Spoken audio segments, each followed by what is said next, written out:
in like 4 weeks or something. Yeah, should be fun to watch them play. Of course, Dance is a big name from back in the day. He's like one of those old school players that retired a while ago, which is funny because he's exactly the same age as me. Just 28, and you call them esports veterans. Either way, that is what we have in store for all of you today. I believe the draft hasn't started just yet. It's just 4 old Wingblade solo casting, which means that we will go into a small break while we wait for all of the players to get ready in the lobby. And then the moment the draft starts, I'm gonna be there with you guys, guiding you through and seeing if CCT Season 7 is just gonna be as epic as CCT Season 6. So stay tuned, and we will be right back.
just kind of picked him to counter certain melee heroes, and in the past few months people have realized that, hey, this hero with some farm can actually be really strong. So yeah, first pick Viper, and no one is surprised. Aloha squad, they pick up a Invoker for themselves. It's not a hero they've been playing too much. Yeah, they haven't really played it in their previous qualifiers, so it's a bit surprising to see them first pick it here. They've been playing quite some Tide Hunter, Ember, those kinds of heroes, so seeing Invoker is very interesting. We ban out the Treant, SF, Batrider, and Largo, and Yellow Submarine ban the Shen, Shadow Demon, Disruptor, Bane, and Jakiro. This is quite unusual, honestly, seeing a team only banning out supports. That is really rare. Maybe this is some Aloha Dance hates. Like, you don't get to play any heroes. And now Aloha Squad, they pick up Yellow Submarine's favorite hero in Ringmaster. Very flexible hero. Some save, a lot of aggressive potential, some nice outplay potential as well. With the whip plus ulti combo. Yellow Submarine immediately responds with a Brewmaster Ogre combination. So they have quite a tanky lineup so far with Viper, Ogre, and Brewmaster. Gonna be difficult for Aloha Squad to get any kills there. They will give it their best, and they pick up Weaver and Clockwork as a response. I think Weaver is quite good against Viper, because Viper doesn't really have any kind of disables for Weaver, so Weaver can really take his time with his ulti, and it's kind of difficult for Viper to get rid of the beetles as well. So in a man fight, Weaver is definitely favored. They pick up a Clockwork as well, which is quite nice against both Ogre and Brewmaster, because these heroes have kind of slow animations on their spells, and no way to get out of the cogs. So it's really awkward when Brewmaster is trying to split while under battery assault. Yellow Submarine, they pick up a Zeus. They've been playing a lot of Zeus? I do not believe so. Yeah, they haven't. So, Aloha Squad pick up an Invoker despite not having played it, and Yellow Submarine pick up a Zeus despite not having played it. So they are innovating as we speak. Aloha Squad ban out Puck and Ember Spirit as their last bans, because they don't really have great catch. Clockwork can be decent catch, but not against heroes that have built-in mobility. So those bans make a lot of sense, and Yellow Submarine ban out Centaur and Underlord, because they don't want to deal with a super tanky offlaner, I suppose. And final pick, Hoodwink. So I guess it's a mid-Zeus, offlane Brew, carry Viper, then a 4 Hoodwink, 5 Ogre. And Aloha Squad, they need their offlaner. The offlaner is probably gonna play together with Ringmaster. So it's gonna be a Mars. So they're really doubling down on that explosive team fight, I think. The Mars plus Invoker, early Cataclysm, versus Yellow Submarine that's maybe a bit less cooldown dependent. Guess the big ulti they have is Split. Zeus ulti is nice, but it's not like Zeus is really dependent on it to have impact in fights. Yeah, that is the first draft set. Aloha Squad against Yellow Submarine. I would be inclined to go with Yellow Submarine. Not really because of the draft alone, but also just because they're a little bit more experienced as a team. But I definitely think that Aloha Squad's draft is good enough to give them a run for their money. Like, the Weaver is still kind of unanswered. You just have the Fire Blast and the Bushwhack to deal with him. And I can easily see Shigetsu running away with this game, as he can kill Problem's Hatred and Bottega so easily. It's gonna be like 5 hits for Zeus to die. I think a lot's gonna depend on the mid lane as well. I'm gonna see if I can find out how to pronounce this name. Let's see. Because I don't want to call him Agor. Feels weird to call someone by their own name.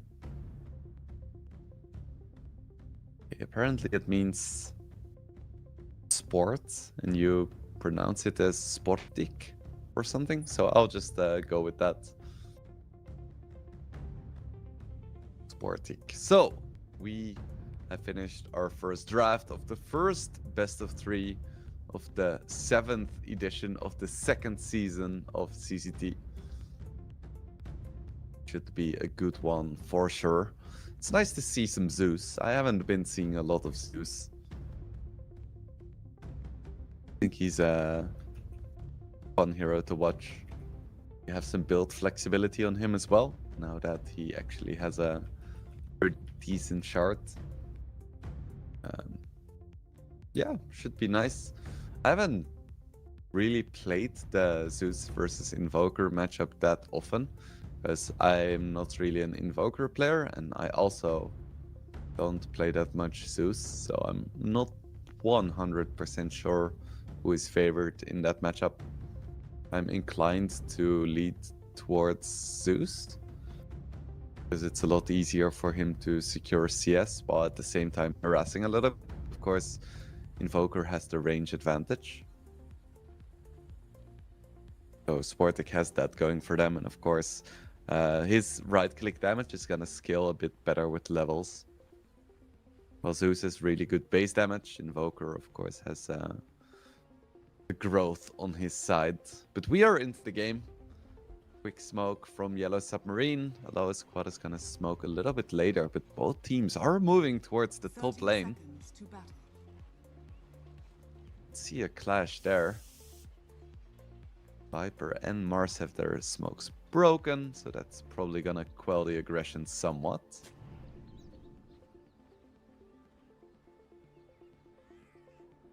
Well, they're moving up. Vortic sitting behind can always provide Sunstrike assistance. Weaver smoke now broken as well. Run into all of Yellow Submarine. Like it's just gonna be a 2-for-2 bounty exchange. No huge clashes, level 1. It looks like the lanes are kind of as expected, with Aloha Squad just bringing 3 heroes in the top lane to provide some initial annoyance. Oh, and it looks like it's actually gonna be Viper mid and Zeus carry, interestingly enough. Wasn't expecting that one. Viper tends to be played as a carry these days. Of course, mid is still fine. And I can't say I've seen too much Zeus carry. Shigetsu, I saw that. Just every single CS. Feels bad, but we have a Hoodwink plus Brewmaster against Clockwork Weaver. Be inclined to say that it's a little bit Weaver favored. Ooh, Fishman gets the...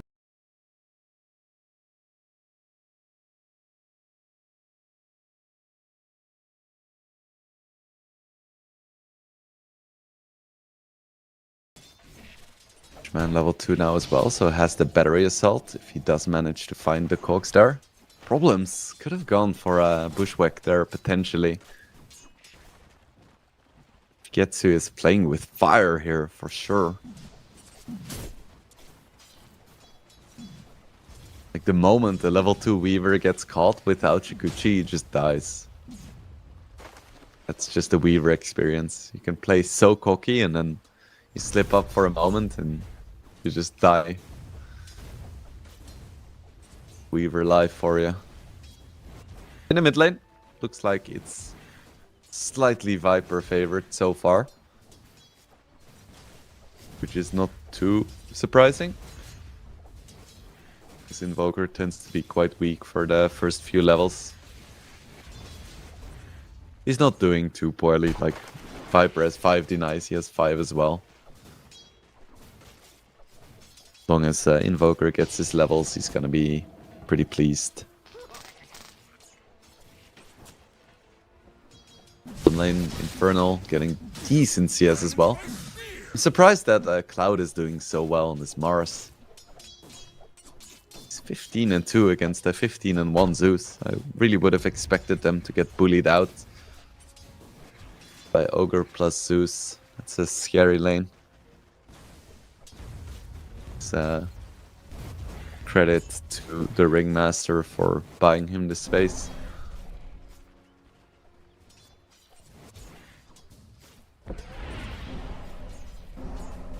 Is what build Sportic is gonna go for. Shigetsu and Fishman haven't been too aggressive for the most part. They've been weaving in some harassment, but they haven't really tried to commit for anyone. Because it is quite difficult for Fishman on the clock to walk in, get the cogs.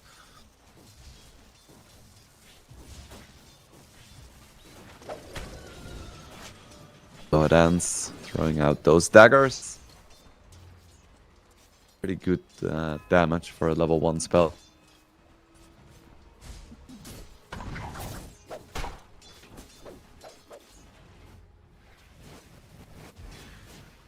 Are they going for a Meteor Hammer?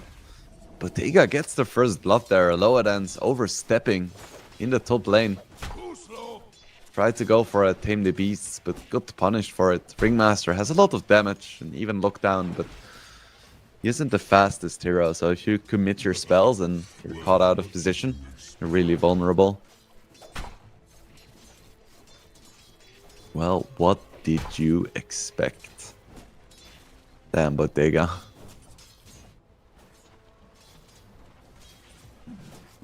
Bodan's back in lane. Still, Cloud is leading in CS, so despite the first blood going the way of Yellow Submarine, it's not the end of the world. Bottega. It's a dagger, but he's gonna be fine. Mars a little bit too far away.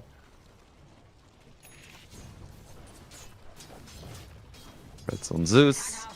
I think carry Zeus doesn't really work until you get the shard on 15.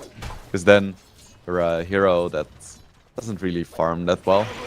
Like, of course you can throw out the chain lightnings, but kind of resource intensive. Up until you get the shard on 15.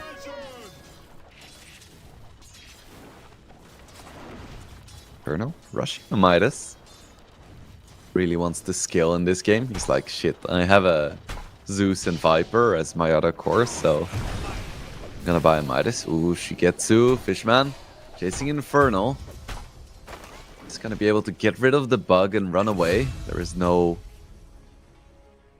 no Shikuchi to chase, and at the same time we see Cloud, Bottega, and the Lower Dance go down. A nice Sunstrike from the Invoker. Difference throwing out a Viper Strike. Invoker just Ghost Walks. He's gonna be fine. Fishman gonna try to go for the Wisdom Shrine. A little bit risky. You instantly see 2 TPs come out. Yeah, Fishman is in trouble. The Swarm comes out as well, but yeah. Yellow Submarine is just gonna pick this up. They're gonna pick up Fishman as well. Yeah, it doesn't even throw out another Chain Lightning. Just gets the right clicks, but still, 2 TPs forced. At least Shigetsu manages to survive.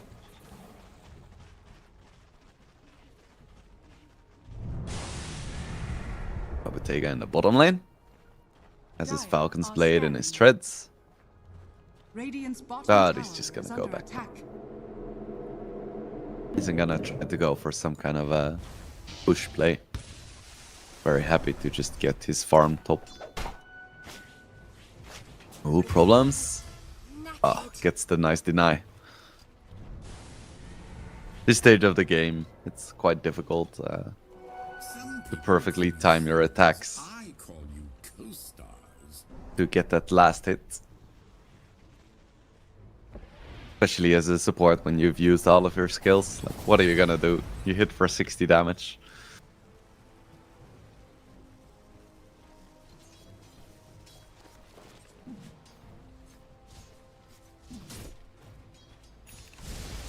Gonna try to go for some kind of play onto Bottega. There is no arena just yet.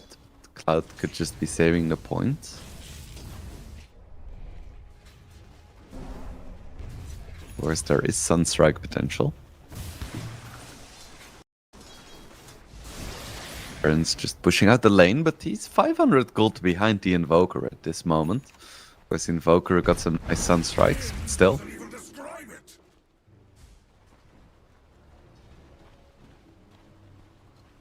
Card in 6 minutes. But even before that, Bottega is already leading in CS.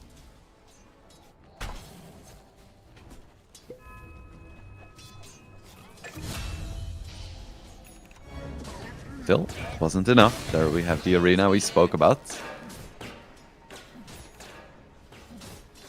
Down he goes. Very little Yellow Submarine can do to respond to that. Don't have any defensive supports you can sit behind. Like, the moment you get caught in the arena, you don't have a BKB, you die. That is gonna be a trend, I think. The lower squad is just gonna get more and more dangerous with these arena initiations. Like, once Mars has a blink and Invoker has an Aghanims, there's really very little you can do as Yellow Submarine. Even a hero like Viper or Brewmaster could be in trouble.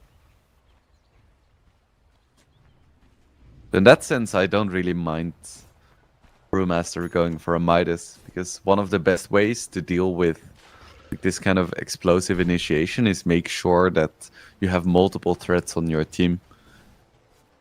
If Bottega is the only hero who is a threat in team fights, then you just kill him and you win the team fight. But if you also have a farmed Viper and Brewmaster to contend with, that changes a lot.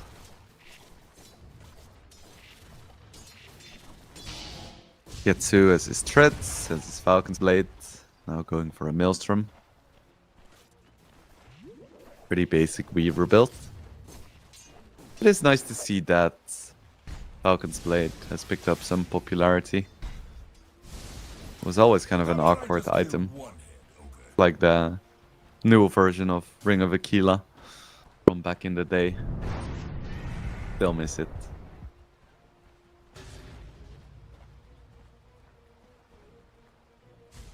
Mars gonna rush a blink. No surprises there. Some Marses go for Yules, but in a game like this, blink makes a lot more sense.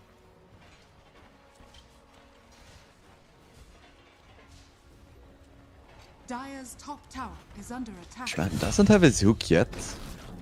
Definitely like to get it. They find Vortic, but is enough TP support for a lower squad.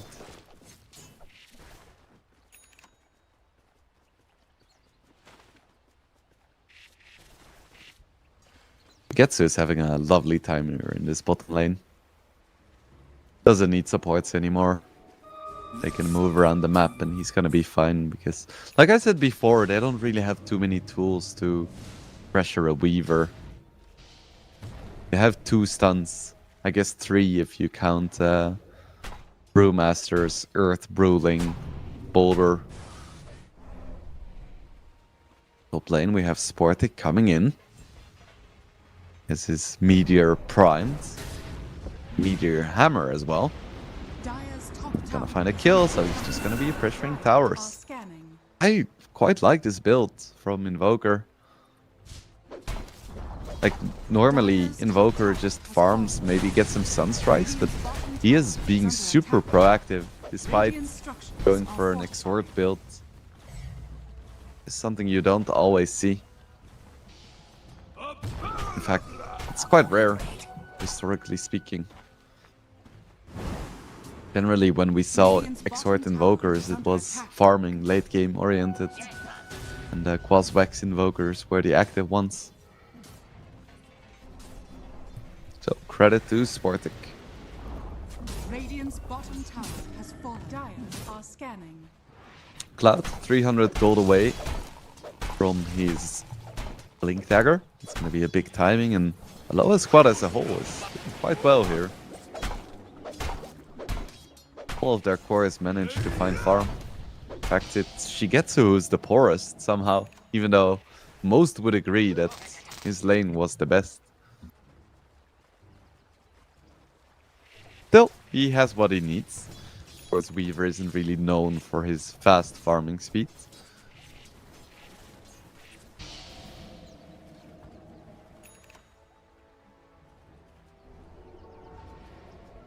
A lot of action in the mid lane. Both teams don't want to give up their tier 1.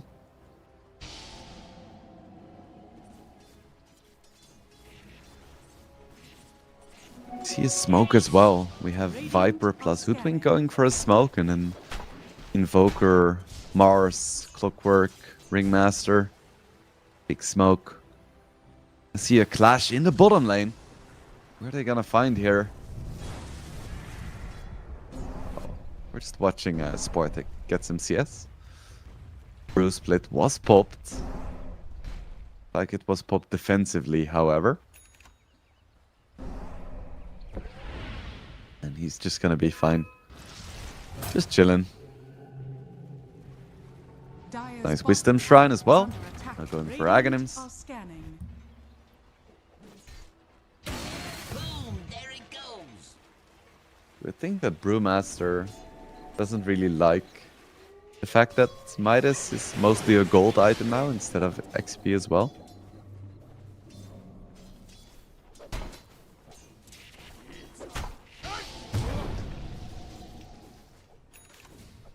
But you know, at least he's gonna get a quick Aghanims.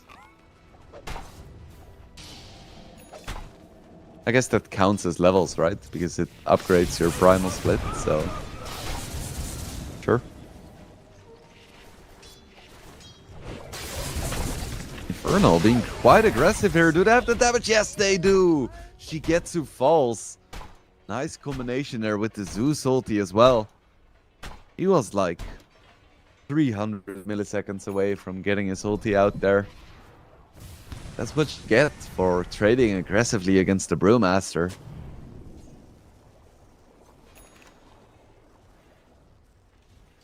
Yellow Submarine. They get a big kill here. Seemed they were stagnating for a little while.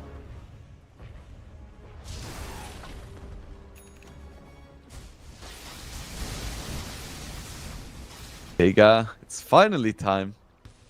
Past the 15-minute mark, so he now has the 3 Chain Lightnings. Ooh, Sunstrike onto Infernal. Yeah, he's hella dead. 20 seconds for split.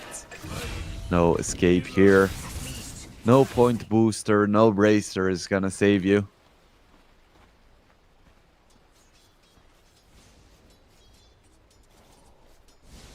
Cloud is gonna go for a BKB next.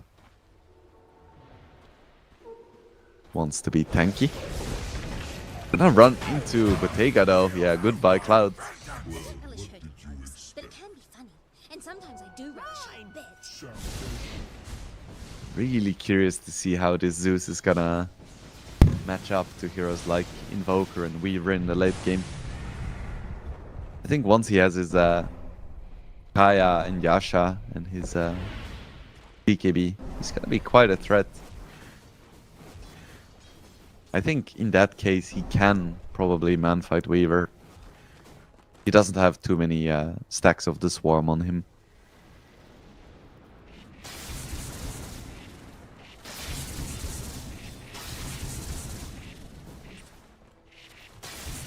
Getsu rushing a Mjolnir. It's gonna be very nice to put on top of the Mars when he jumps in. Always an item that feels good to rush. Aghanim's now up on Invoker as well. Dire's middle tower is Big under timing. attack. Right now they can kill anyone they get a spear on. Or even a hookshot would still be a kill if timed properly. Even a hero like the Viper. Hookshot, Cataclysm, he's gone. Just a level 1 hook though, so Dire are scanning. the timing is tight.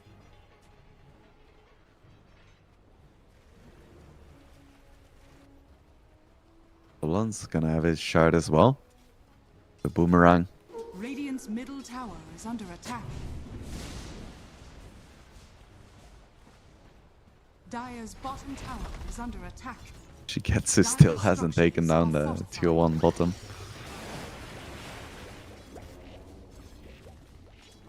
Should be able to get it soon. There's Cloud and the lower ends behind as well. Radiant's top tower is under attack. Dire's They middle could tower go is for a under Roshan attack. soon.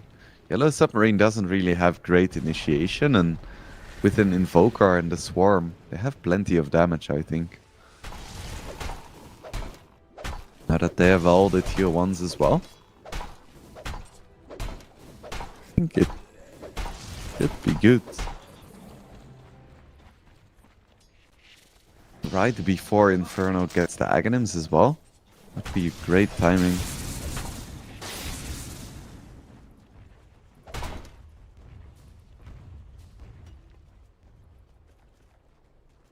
With the last, Roche is in the top lane, which is a bit awkward.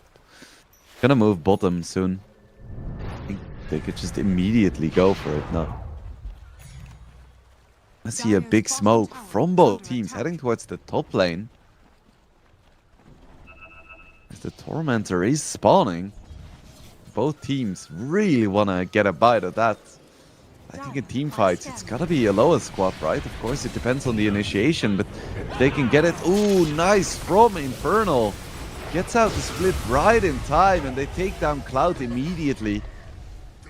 That's gonna dissuade any kind of fighting from a lower squad. Ringmaster ulti comes out as well. Now Fishman is gonna get... isn't gonna get taken down, is gonna survive. Cataclysm is gonna completely miss without the setup, and Fishman does still end up falling. BKB refuel from Bottega, and Yellow Submarine takes the first real fight in decisive fashion with Infernal changing the tides of the battle there by getting out the split right in time. Well done by him. Gonna be a shard going towards the Ogre. Radiant are Power scanning. shield. Can't be too disappointed about that.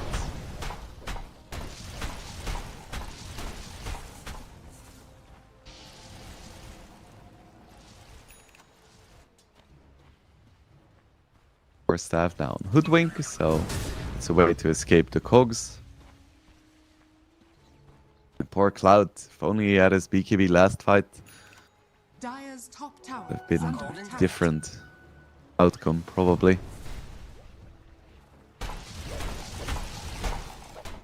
I must have them all.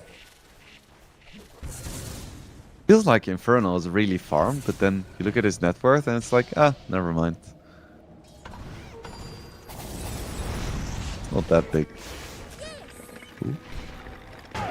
Weaver gets it just in time with his time lapse. Not sure if he would have gone down there, but would have been close, probably.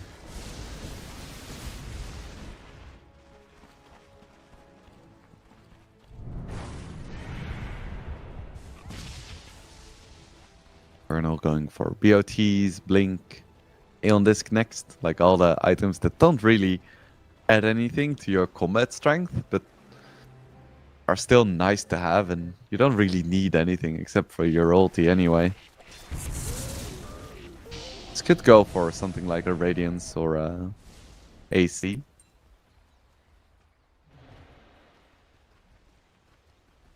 but he's chilling. Just wants the convenient items that feel good. Who can blame the man?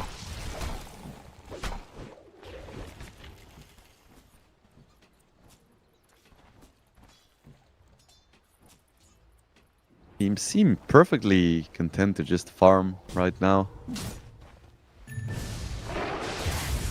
Fishman is gonna go down.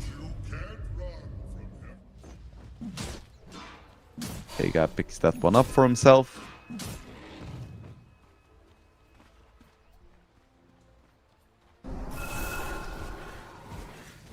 Very nice kill.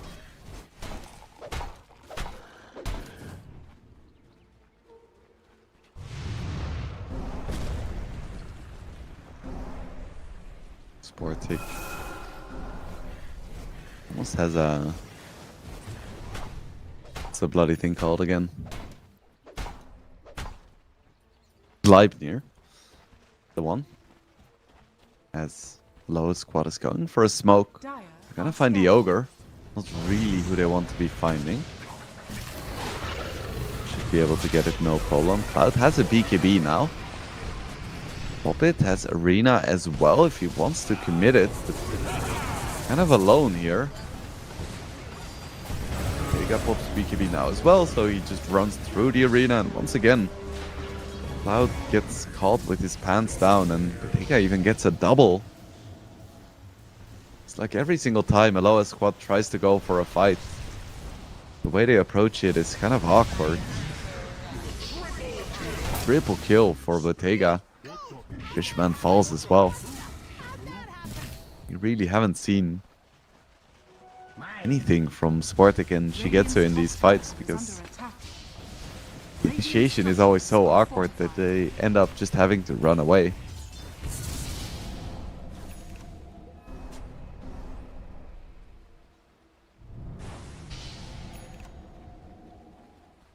Radiant's middle tower is under attack. DOT's now up for Infernal. Scanning. Gonna be a little bit more mobile.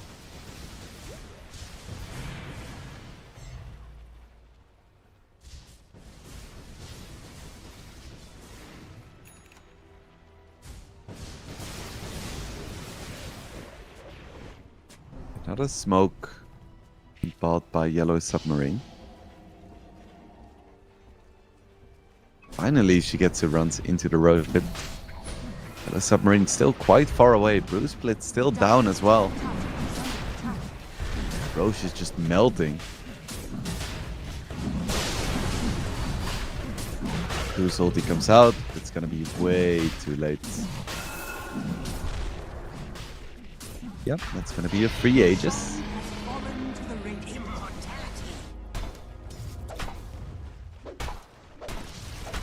Infernal. Sitting in the top lane. Been quite a slow game so far. Finally have a Roche now from a lower squad, which I've been asking for since like 10 minutes ago. It doesn't look like they're too excited about pushing the issue now. Shigetsu still farming jungle.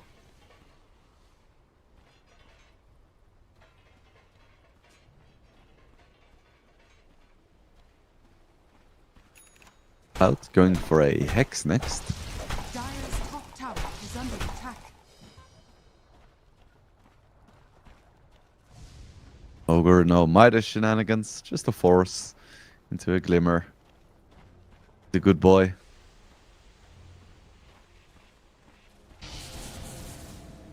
In such a slow game, you know? Can you blame someone for going Midas on Ogre? I wouldn't mind.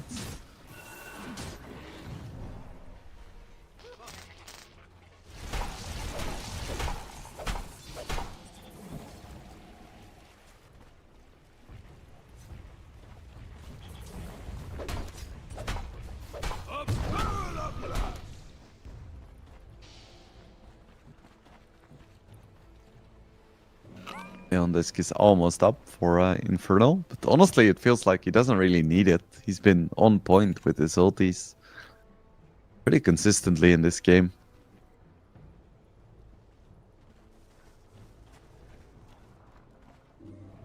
2 extra Chaos Meteors for the Invoker, who is still somehow leading the net worth. I think it's very impressive by Sportic. Dire's structures are fortified. Because his competition all has a lot of built-in farming tools. He's still pretty much completely even. Radiant are scanning.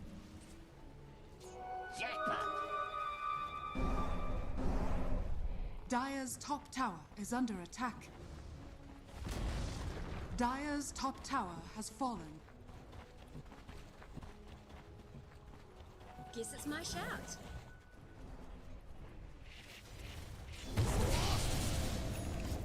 Dire's middle Finally, tower she is gets under is attack. playing a little bit more aggressively in the top lane.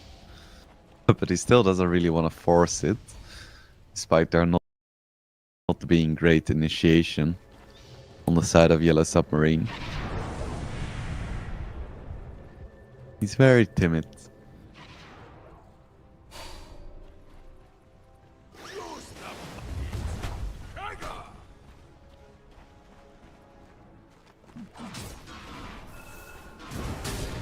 Dire are scanning.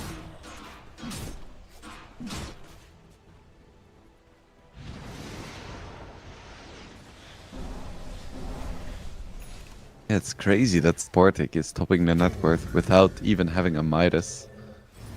A TP mid now, has his BKB as well as Fishman falls. The only player who has been consistently providing some action.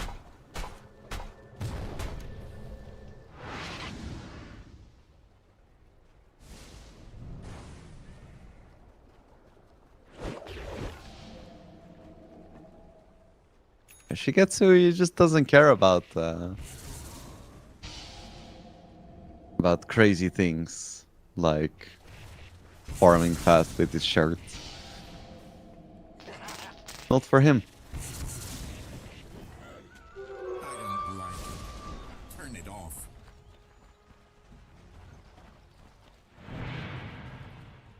Aegis will expire soon. Running towards Viper, but not smoked or anything, so he should be fine. Dire's bottom tower is under attack.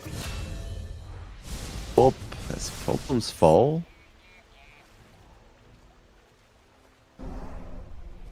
Fishman gets killed, or doesn't even need to commit his hook. They just found him. Which, even with this Aegis, nothing really happened. Everyone is just chilling.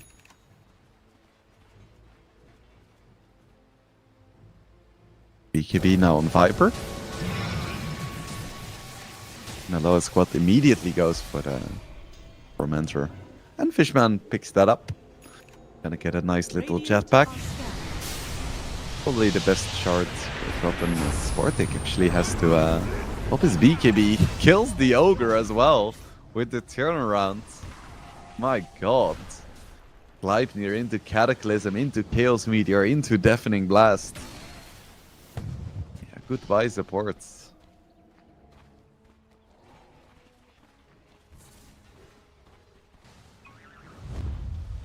Now Cataclysm is down. It's still a big teamfight ulti. Yellow Submarine might not expect the lowest bot going for a smoke right now, since they've just used some important tools on Sportic.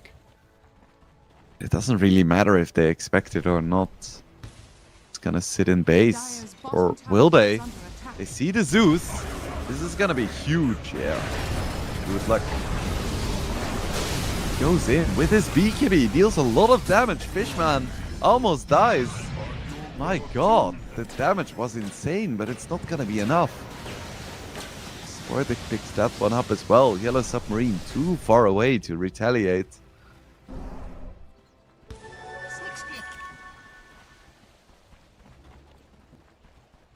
Colonel now with the blink as well.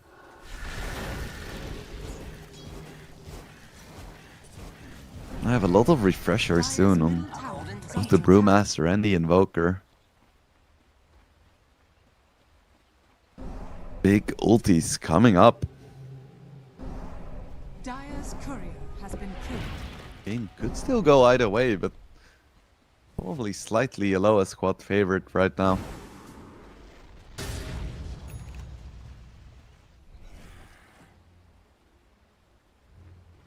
I say that Invoker doesn't have great farming tools, but of course he does have the Ice Wall with the talent, which honestly is pretty great.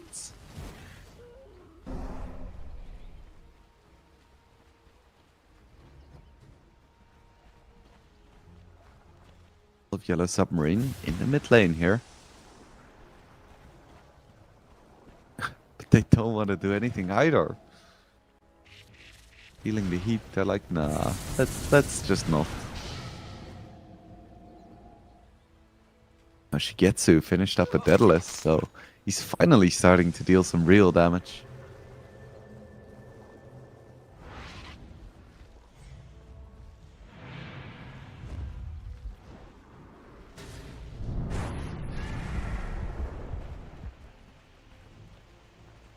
Smoke. Yellow Submarine, but smoke is gonna be pretty obvious, I think, because the mid lane is just pushing in next to the tower. Still, they're gonna be able to find a low advance. It's gonna be a nice kill. It's gonna take a while with the escape act, but they still get it. Roche isn't gonna be up though, so all things considered, it's a pretty inconsequential kill, I think. Now Refresher is up for Invoker, so gonna be sextuple meteors, double cataclysm. Radiant's middle tower is under attack. Gonna be a lot of damage coming out from him in team fights. So all the more weight on the shoulders of Cloud to get that good initiation finally.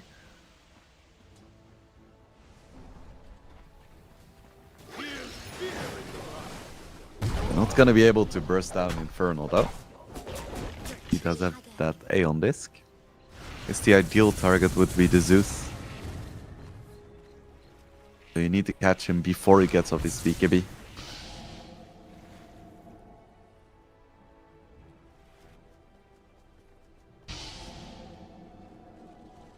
Getsu working towards a Satanic.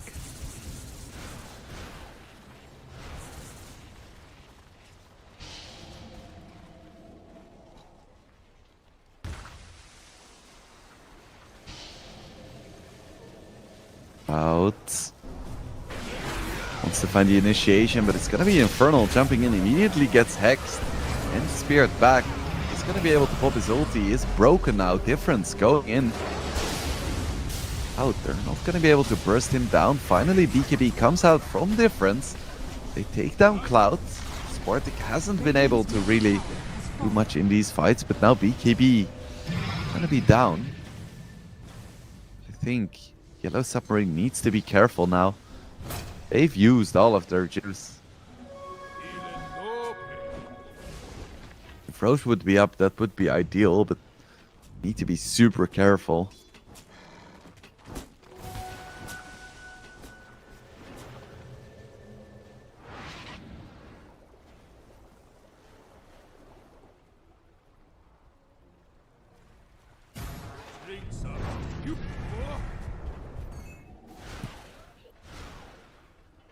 Getsu has that Satanic now. I think at this point he's a lot stronger than Bottega in a 1v1 fight. Even if Bottega does have like the Bloodstone for lifesteal, it's not the same. The Chain Lightning damage isn't gonna scale too much further. Pretty static. Of course, having the Parasma is going to be nice. Extra magic damage. Going to help all of his team as well. But outfighting an Alacrity Weaver is just not going to happen. And Roche is getting wrecked. There is no split just yet. So it's going to be another Roche in favor of Aloha's squad. And H is going to Shigetsu. And yes, once again in this position where they're like, we don't really want to fight. A bit too scary.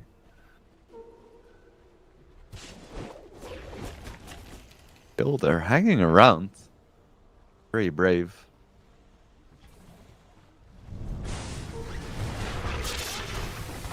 Be able to find an initiation here on the lower dance.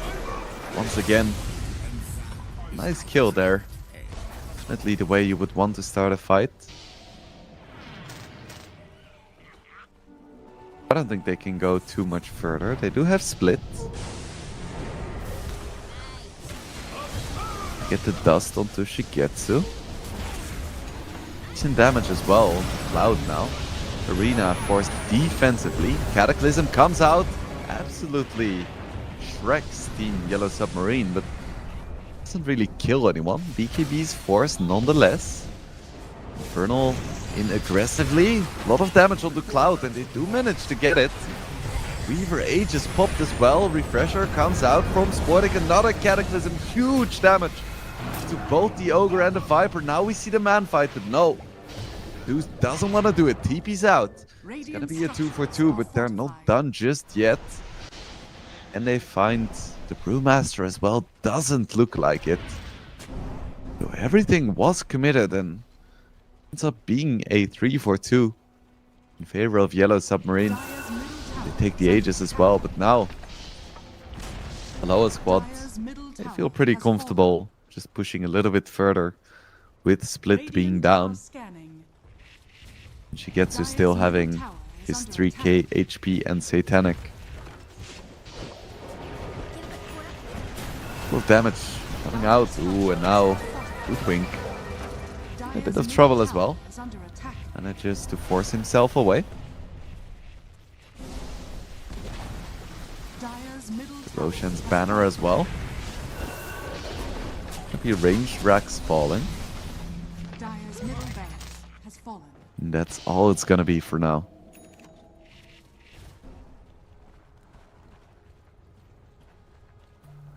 Not too bad. Finally, we have our first substantial building damage. It was about time.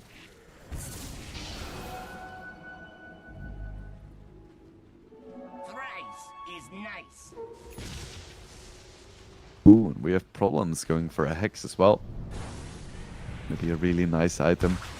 I think with the Hex, they're finally gonna have enough damage and lockdown to burst down a potential Weaver, as long as Ringmaster is not in the immediate vicinity.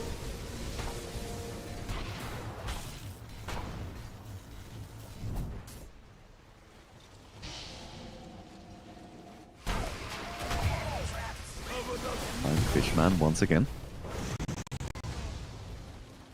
There's still a tier 1 tower top for lower squad and pressuring the tier 3 top now as well, despite being horribly free. Shigetsu, they get him! Doesn't pop his BKB in time. Isn't able to time lapse. Uncharacteristic mistake from Shigetsu, and this could be a big opening for Yellow Submarine. They find Cloud as well, spear back, but he's not going to be able to blink just yet. He's going to be able to teleport though. Still, that's a BKB down as well. Big opening for Yellow Submarine. We're going to start with the Tormentor top. And they should be able to at least take the tier 2 top lane, I would think. Still, you have to respect the Mars Invoker combination. Even with the Weaver being down. If you don't pay attention, you can still lose your entire team. Double Cataclysm is never gonna be a joke. A lot of scans coming out. You know, Invoker is close. Gets out. Spidey senses tingling. Hex. Now up on the Hoodwink.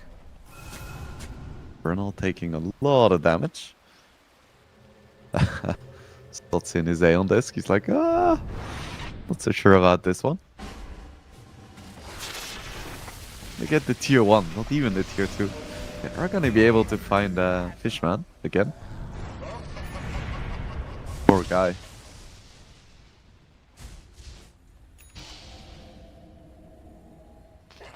Ooh, and she gets his final item. It's going to be Eternal Shroud. respecting the magic damage. Seen this quite a few times on carries patch. Like shit, there is a lot of magic damage and getting bursted is pretty disastrous, so might as well. Might as well. I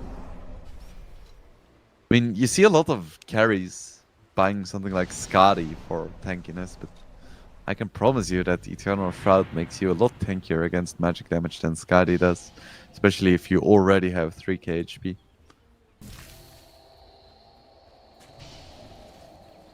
Radiant are scanning. Big smoke from Yellow Submarine. Where they're gonna find? Ulti comes out. They find a Clock once again, but they also find a Mars. That's the bigger kill. Cloud falls, and so does Fishman. This initiation by Yellow Submarine, but they don't really have creeps. Dire's It's top once tower again is Sportic under just attack.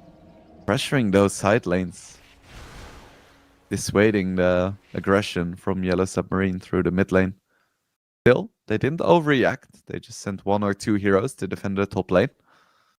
They're gonna try to keep pushing because they know that Mars is the cornerstone of this Aloha squad lineup. Radiant Without him, structures you are have no fortified. control, and both your Invoker and Weaver, who are incredibly strong, can't really do too much.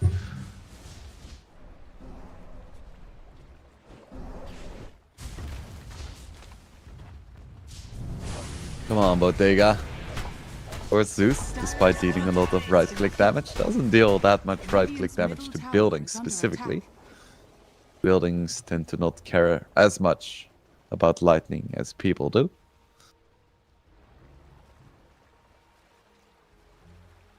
Or Aloha Dance running around with like 25-minute items.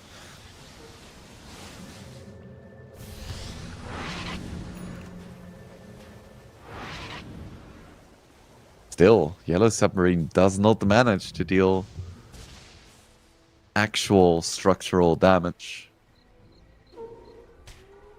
Get 2 really nice pickoffs, but then they can't even kill a tier 2.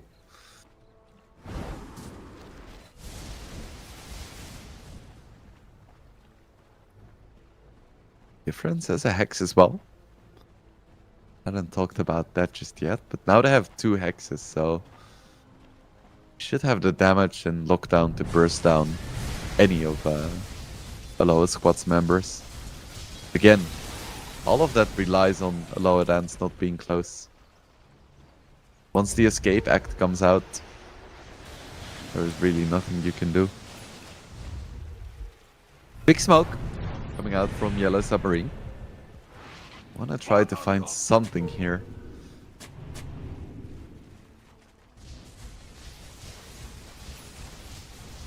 Dire's bottom tower is under attack. Green. They find a Lower Dance, that's a big kill. It's gonna open a lot of opportunities for further aggression, because now there is no save. Inferno runs in, doesn't care about anything. Dire's bottom He has his tower Aeon has Disc, fallen. and there is no Nullifier or other great form of Dispel. There is now a Refresher on Cloud as well. Ooh, Sportic. Radiant He have his Spidey senses. They know he's around. scanning. Scan him as well. He's invisible. Smoke breaks. They find him with the Hex as well. Now the Bushwhack. They should have the damage here. BKB isn't gonna be enough.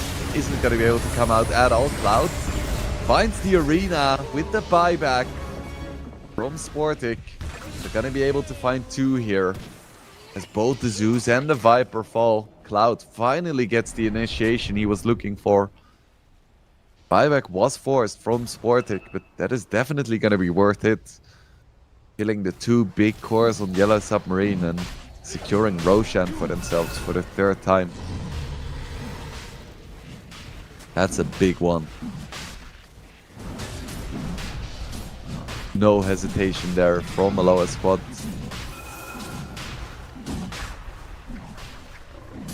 Roshan has fallen to the Radiant. He's onto the Invoker. That's gonna be third Aegis, this way going, or this time going the way of Invoker as well.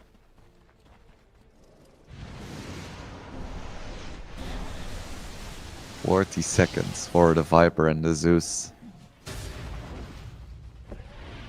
I think that should be enough time to get a set of racks or to force buybacks. Dire structures are fortified. With the Roche's banner as well. Ooh. They find Brew. Mess up the timing, don't drain any mana. Dire's top tower Difference. has fallen. Did have to buy back there. Very scary situation now for him. He gets bursted, he's just gonna be down Dire's top barracks has fallen. for over 2 minutes. Still, Aloha squad isn't gonna force it. We're happy with what they managed to do. Themselves an Aegis, another range racks, and a buyback. In exchange for their own buyback.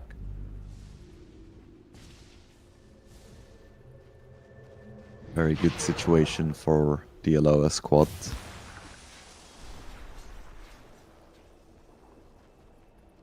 Dire are scanning. Problems running around with 4k gold. Seems like Midas time to me, but I don't know, man.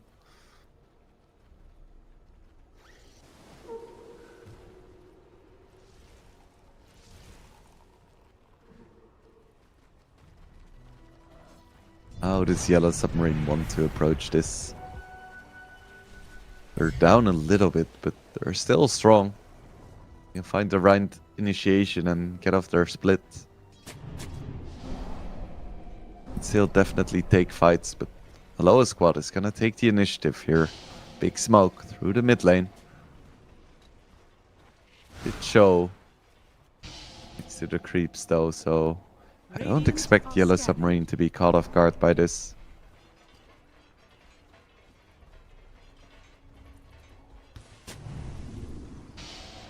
Oh, they've been around the block. Dire's top barracks are under attack. Now Alacrity Weaver is gonna take down the melee racks. Gets you too damn tanky. The Submarine is gonna go for a smoke as well. Split has already been popped. And they find the Invoker, that's a big one. Double Hex comes out, but Cloud jumps in now with the BKB. And they find the Viper, doesn't have time to pop his BKB, down for 2 minutes. Shigetsu still in the backline, just killing these Brewlings. As Infernal is trying to chase down Aloha Dance. Has his refresher as well, is gonna go for another split. Second arena comes out as well. Bottega trying to man fight here. His BKB is gonna run out though, and he's gonna have to try and fight Shigetsu. Infernal does manage to find Fishman. Another big Cataclysm comes out. Meteors as well. Both the Ogre and the Hoodwink get absolutely destroyed. Bottega now trying to go for the big man fight against the Weaver. Shigetsu does manage to get off his time lapse. We're gonna see the big man fight here. It's gonna be Bottega winning it. 2 buybacks from Yellow Submarine. Both the supports back in the fight. And it looks like when the dust settles, Yellow Submarine holds on to this game. Bottega is just too damn strong. Dire's middle barracks are under Vortic doesn't attack. really have anything right now. Gotta try to go onto Infernal though. They can land a hook shot. They do find him here. Dire's middle This would be barracks are under huge. attack. They don't really want to go for this. It's gonna be too slow. It's gonna be too risky. Ooh. There's the initiation. We have Ringmaster ulti as well. There's a lot of damage coming out. I don't think it's gonna be enough, and already running back as Bottega has joined the fray. Oh, it's gonna be a Aloha Dance who's in a lot of trouble. Another freebie for Bottega. Goodbye, sir. Infernal's just too damn tanky. Still, it's another case of Yellow Submarine winning a fight, but then being unable to deal significant structural damage. What can you do? Fights don't matter if you don't kill buildings.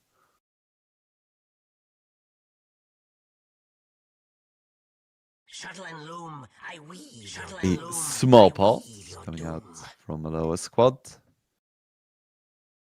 You just want to get a little sip of tea.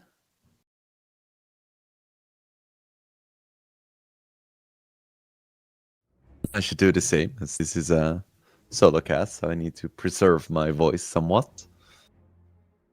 I don't have the gorgeous and eloquent snare with me to alleviate some of the load. Don't worry, we'll have some nice duo casts later in this tournament.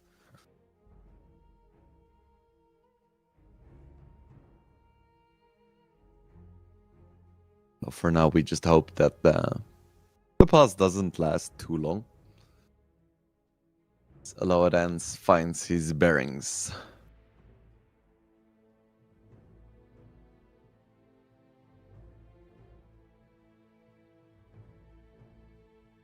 Currently, I would still say that Aloha squad is definitely in the lead in this game. Yes, needs to win like 3 fights in a row, because they still have the tier 2 towers to contend with. Well, if Aloha squad wins 2 fights, then they just win the game.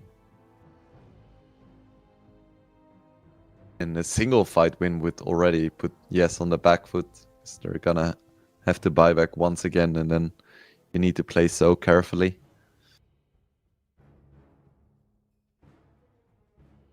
Just life.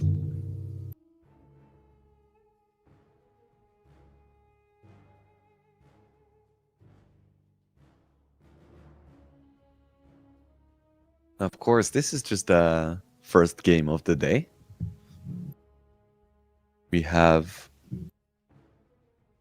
at least 3 more, well, at most 3 more best of 3s coming up after this one. We at least have 7 more games for you guys. 7 more games to enjoy.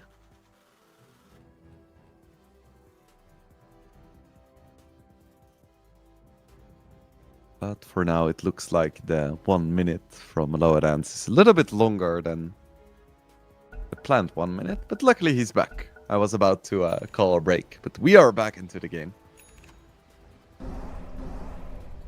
Vortic picks up an Eon Disc. Tired of getting bursted by all of the hexes.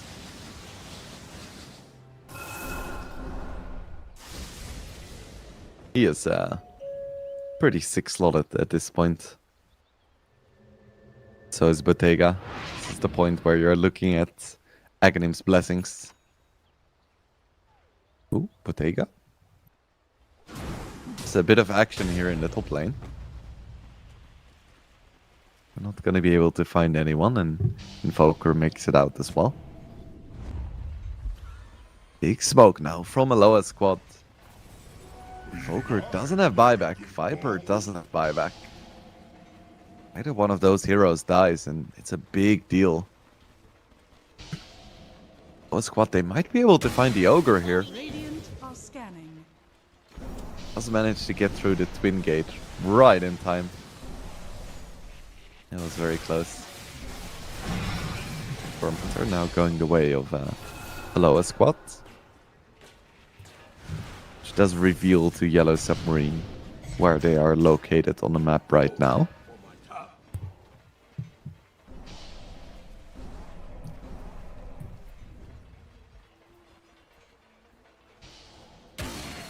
Lower squad sticking around here in the top lane, Is under attack. putting on the pressure. Dire are scanning. This looks like Yellow Submarine is dealing some decent damage to the tier 2 bottom as well. Quite big. Yeah, and Cloud is gonna defend that. You really don't want to give up tier 2s for free right now. They are such a big deal at this stage of the game. It's like an extra barrier of defense. Like having an extra glyph.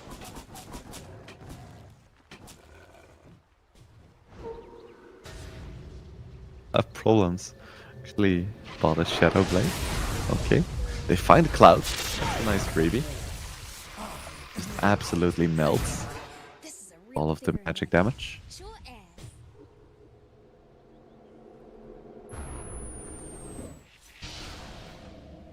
No Mars for 90 seconds. I think they should definitely try to get some tier 2s now. Push out all the lanes and then at least try to get one. So if you win a fight, you can actually pressure some high ground.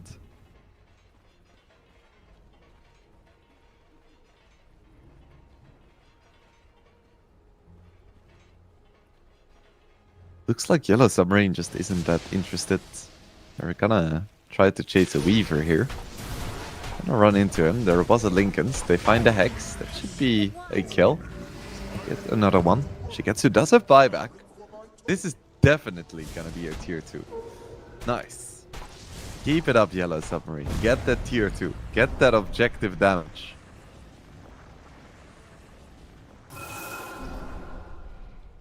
Yes, get it. Get it. Radiant's bottom tower is under attack. Radiant structures are fortified. Oh. Asian comes out. Gonna be more fighting as Bottega finds a lower dance as well. Almost managed to get Fishman Dire's too. middle tower But he was is under attack. jetpacking away while TPing. Now they don't get a tier 2. Oh my goodness.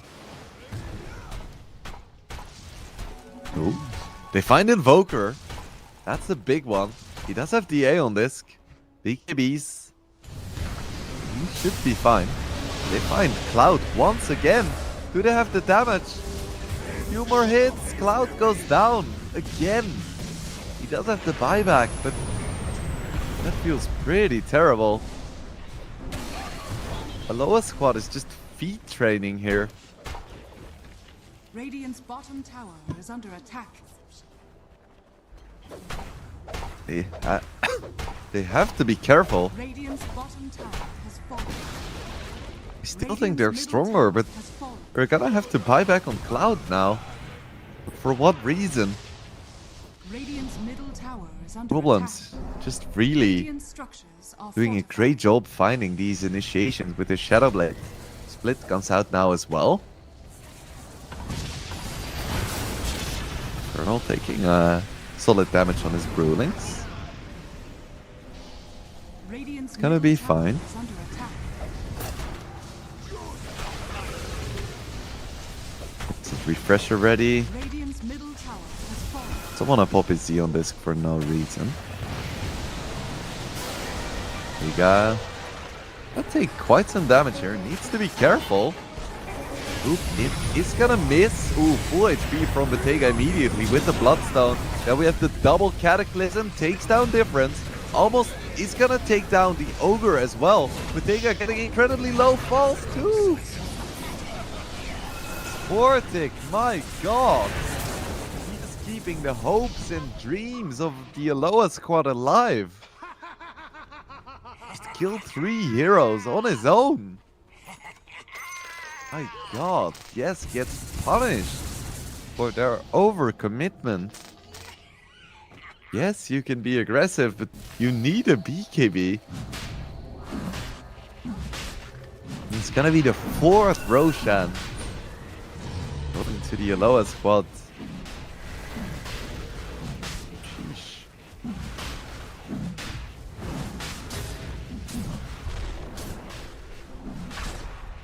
Age is gonna be going towards Jitsu, it looks like. Buyback on the Viper. It's late, honestly.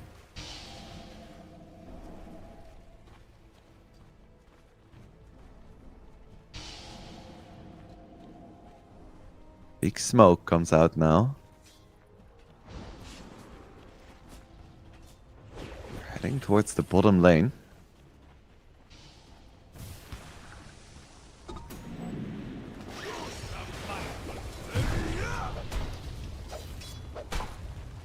Doesn't look like Yellow Submarine is gonna get caught. All of them have buybacks except for Viper. Dire's bottom barracks. We see a big jump in. Colonel gets a Z on this pot, which is a bit awkward. Buyback on Ogre as well. They achieve very little with it, but they don't want to give up Megas for no reason. Structures are fortified. Looks like they're still just gonna lose the Megas. How do you stop this?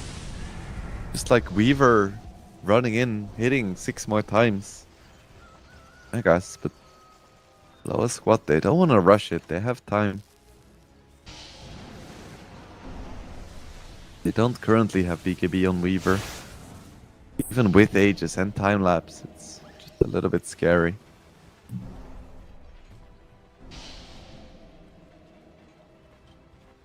$60 now. You're 6 neutrals. Dire Yes, are already out of scanning. the base, looking to farm them.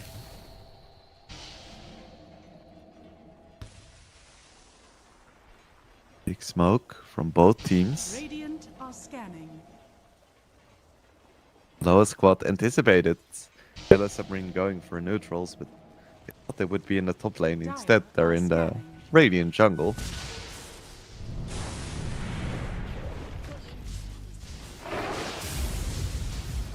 Ulti comes out. It's gonna scout out the smoke.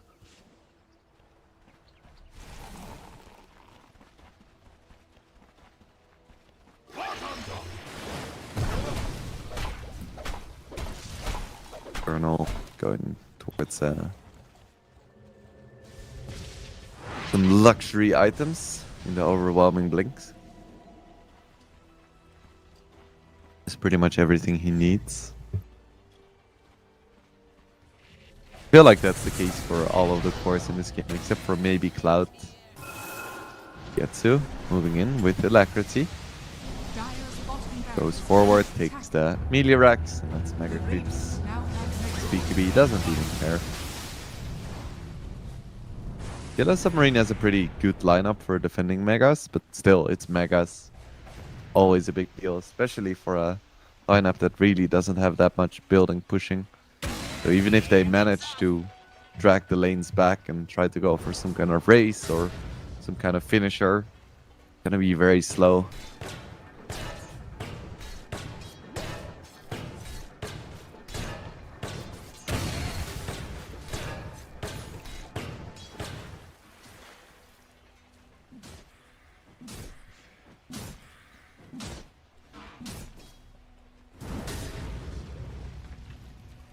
Weaver running around with 14,000 gold. Yeah, that seems about right. Of course, Aghanims really isn't that great for carry Weaver, as you tend to want to use it on yourself. Still, it's an option. Of course, he can buy a Moon Shard as well. He does. Immediately eats it. Pretty marginal upgrade, honestly, but still nice to have. Want to see what we do? Problem's now going for Wind Waker. Very good tool against Cataclysm.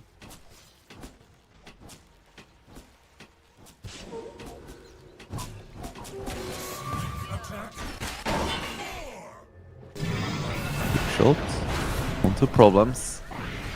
Gonna be a nice kill.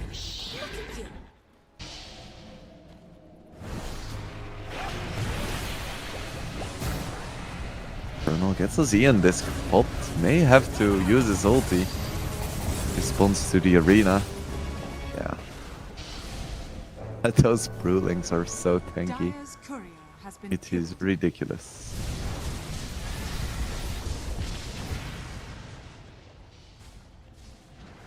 Slowly but surely, the lowest squad is winning this game. Very slowly.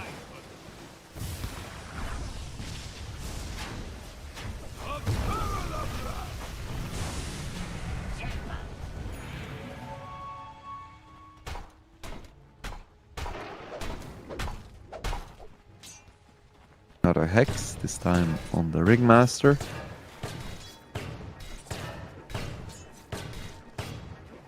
Oh, a lower squad knows they can take their time, and they should take their time with this game. But it doesn't lead to the most exciting gameplay.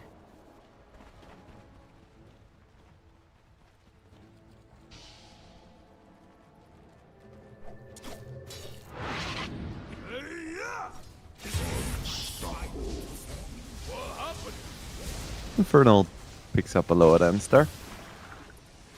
Yellow Submarine still making plays, but honestly, any play you make like this, where you get a kill, but it doesn't help you with objectives, is kind of moot at this point of the game. Dire's middle tower is under attack.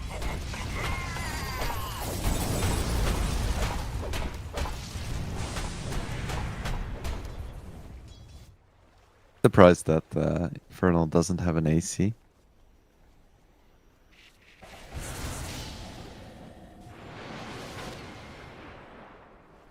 Would definitely help his team. Again, a lot of the damage is pure of the Invoker. Are scanning. Maybe he doesn't feel like he needs it.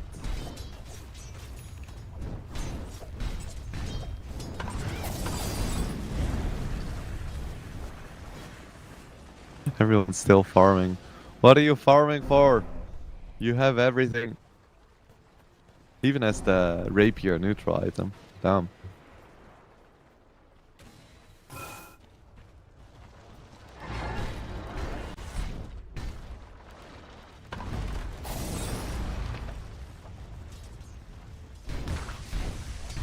I reckon Ogre wishes he had a Midas at this point.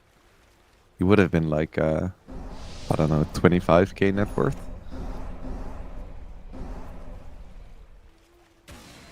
Even a Hex on Weaver.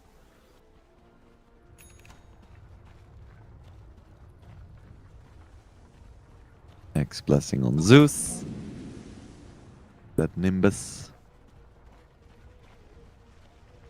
I think it's mostly about the vision and the lockdown. Don't really care that much about the damage. Ooh, they find Infernal. I think they're gonna have the damage though. As ulti does come out. Still, you force a split. That's always nice.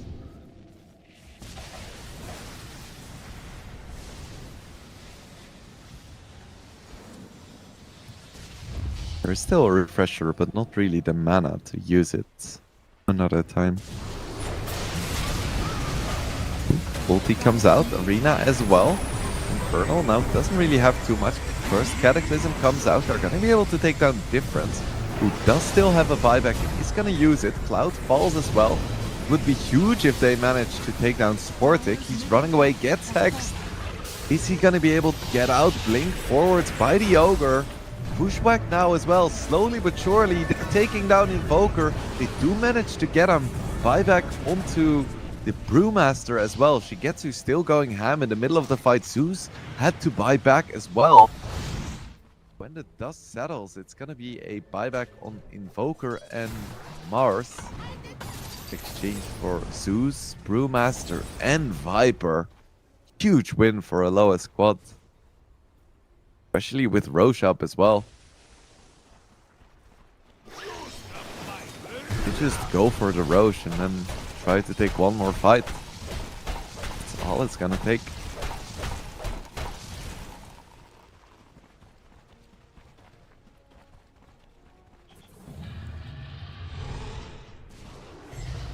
Into the Roche they go. Nimbus comes out though. Yellow Submarine knows this is happening. Really have buybacks.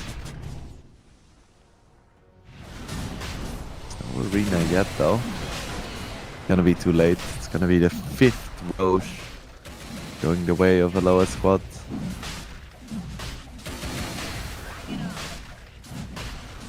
Probably want the Aegis in the hands of the Invoker. Doesn't have buyback. Lower ends is gonna have double ulti, double hex. Ooh, Bottega. He went for the rapier. Hell yes. final hurrah. Getting that 25% spell amp. Gonna be insane to watch him go from 1 HP to 5k HP just by pressing his ulti.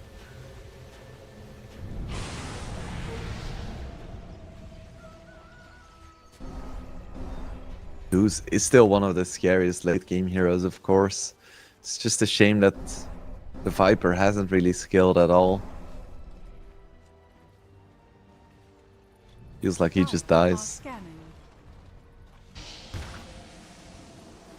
Cloud, what can he find here?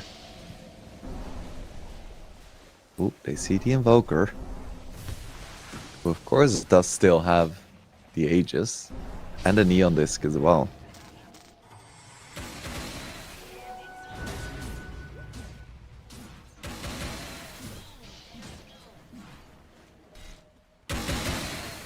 Yeah, Aloha squad, they're just gonna take their time.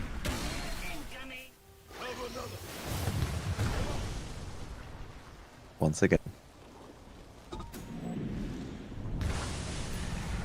Wink is very deep though. With the BOT2s, they're gonna be able to find Aloha dance. Nice kill. Cloud is standing close by.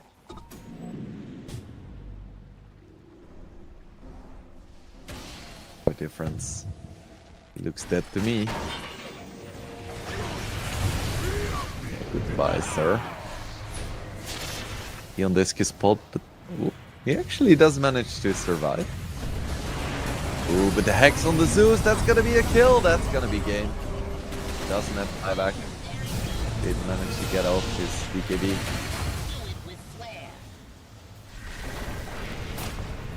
Goodbye. Goodbye. Gonna be able to most likely chase down Infernal as well. That's it. Gonna buy some time, but doesn't have buyback either. Pops his ulti, or pops his refresher, doesn't have mana. He's gonna have it in time because he somehow managed to get off his blink. He's running away, he's buying time. It's still 80 seconds before Zeus respawns. Lynx out. He's gonna go for a TP. Is he gonna survive? Yes, he is! Still, 80 seconds, no split. Nice that he survived, but at what cost? 60 seconds, no Zeus. Rapier on problems. Support Hoodwink just buying a Rapier. I mean, you need to do something. Something magical needs to happen. They find Infernal once again. The Hex as well, with the Meteor. BKB is popped. There is the Glyph. 35 seconds for Zeus. A lot of damage coming out onto the Invoker, but he still has his BKB. He still has his Aegis as well. Difference. Links in, pops his BKB. Weaver is actually gonna fall, but the throne is also falling. And it is gonna be Aloha squad taking game number 1 here. And my god, what a way to open the CCT. Goodness, I hope this is a sign of things to come here. What a game. As Aloha squad, they do manage to grind it out. It was definitely a hard-fought victory. Yellow Submarine hung on for so long, but every single time Aloha squad just inched closer to victory. One objective here, one objective there, forcing a buyback here. Ultimately, Yellow Submarine just couldn't take it back. Every time they won a fight, they couldn't take the objectives, and ultimately that's what it's all about. So Aloha squad, they take game number 1. We're all gonna go into a much-deserved break. Get ready for game number 2 because we have a lot ahead of us. So stay tuned and we will be back.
So Yellow Submarine is gonna have to ban some mid heroes.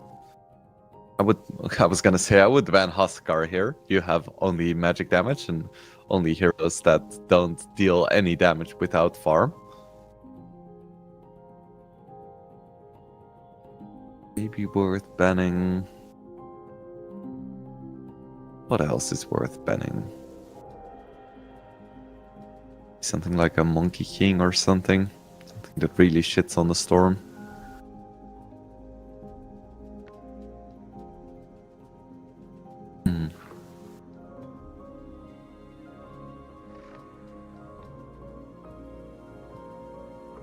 It gonna be... They ban out Puck, which I considered, but then thought was ridiculous because you have a lion and a storm. I guess that's the only lockdown you have at the moment, so it makes some sense. Below squad, they ban out another 2 supports. So the Ogre as well as the Warlock. Both strong pairings with the Morphling. So what is the pairing gonna be? Which cool support heroes are still in the pool? Rion's out, Shadow Demon is out, Chikiro is out. What else is there? Tusk? Still there. Could be good. Pretty nice for getting people out of cogs. Or Arena. Pretty good against Weaver, but instead they go for a Bane. Pretty strong in lane, good lockdown. Not super great against Clockwork though. But a good hero in general. Can't fault them too much for it. What is the mid hero gonna be? For Sportic, the star player of a lower squad. Up against a Storm Spirit. Ash is out. What does he like to play? Just Big Ember. Pretty boring. I don't think it's super great here.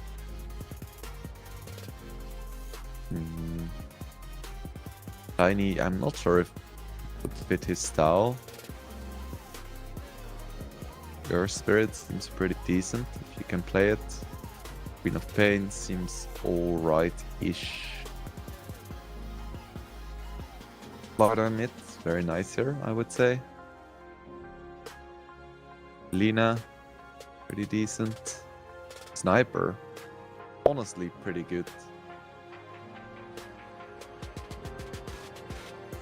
Oh, another 60 seconds before they have to make their decision.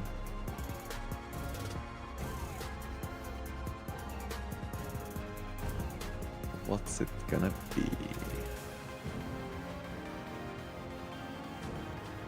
What does he play in pubs? Tiny is pretty decent as well. Shaker is decent. It's a Beastmaster. Okay.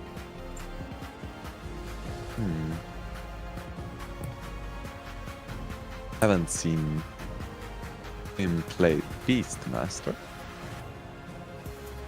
It's a pretty decent matchup against Storm. I'm not fully in love with this pick. I don't think it's that great. But I don't hate it either. It's a just very strong hero in general. Like, I don't look at Beastmaster and then be like, I don't like this hero. It's too situational. I think Beastmaster is always good. So that's the draft for a lower squad. I think it's weaker than last game. I think Invoker makes a lot more sense in this lineup. And I could see them struggling with the map pressure. Because last game they had a lot of map pressure because Spear or Hookshot into Cataclysm would just be a kill. Which meant that Yellow Submarine had to be very careful about where they positioned their heroes. While this game, the Beastmaster actually needs to be physically there. So you don't have any map pressure unless Beastmaster is close. And I think that's a lot more difficult to play. Yeah, I could see us going to game number 3 here. because I think Yellow Submarine, their lineup plays really well if they have space, and I could see a lower squad struggling with limiting that space. So we have our 2 drafts. We have another chance for Yellow Submarine to prove that they have what it takes. Of course, if they lose this game, they're not out of the tournament yet. They're gonna go into the match against the loser of PP Prodigy and Navi Jr., which in itself is gonna be quite difficult. And then they would have to play another match of the winner of what's it called? Of a lower squad against the winner of VP Prodigy against Navi Jr. So yeah, they have some work ahead of them, but winning this game would definitely help for sure, because then they just need one more win to advance to the playoffs, and that's a better position than not being able to win a single best of, or lose a single best of 3. Yeah, we should be going into the game relatively soon, and then we'll see if the Lion is enough to buy that space in this tournament for Yellow Submarine, or if it's going to be a decisive 2-0 victory for the streamer squad. I say streamer squad, it's mostly just a lower dance doing this streaming. I believe Fishman has done a little bit of streaming as well. I don't think he could be classified as a streamer because he's mostly been playing professionally for the past few years. I'll just take another sip of my tea as we wait to get placed into the game. It's a good time to be a Dota fan for sure.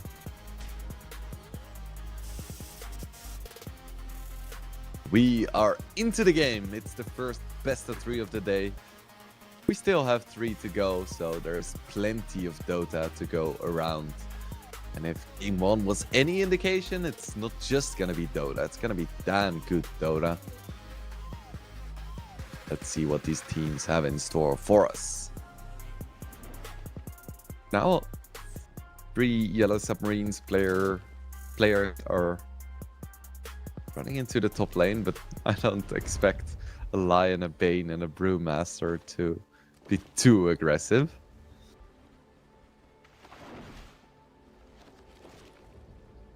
But we'll see. 30 We'll see. seconds to battle. Почему всегда я?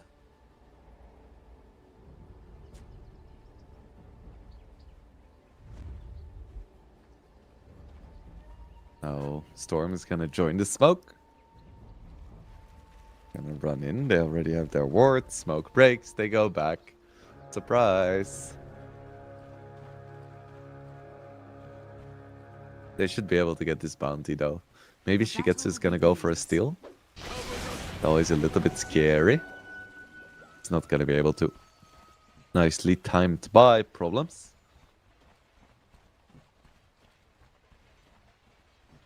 Mo money, mo problems. Shigetsu. He got 2 stick charges. 1 charges even.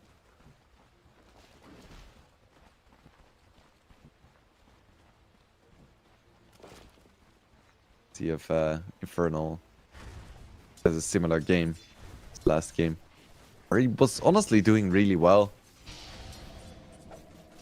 Can't fault him too much for the way he played.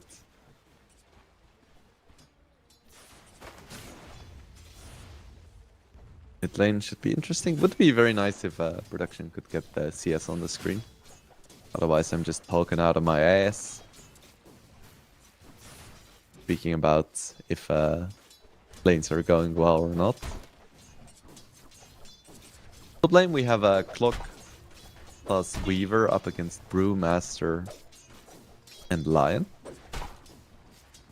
I think it's similar to last game, but I think Lion does a little bit better against Clockwork than Hoodwink does. Because Air Spike is just a better spacing tool. Him out of range. In the mid lane, I would expect Storm to struggle. Doesn't have great ways of dealing with the boars. Has to come close.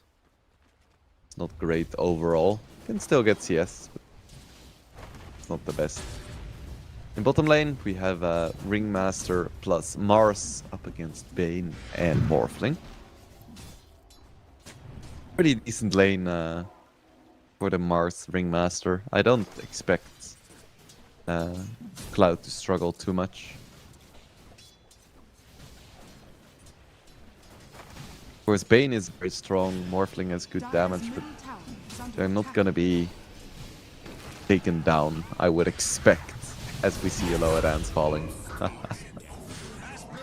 was gonna say, there isn't too much kill potential from a Bane Morphling. That is just silly. Then the next moment they die, and it's like, okay, never mind. No, why do I even speak? Ooh, Difference gets taken down though. Sportic. Oh my god. I knew the Storm was gonna struggle, but to get a solo kill at 240, that is insane.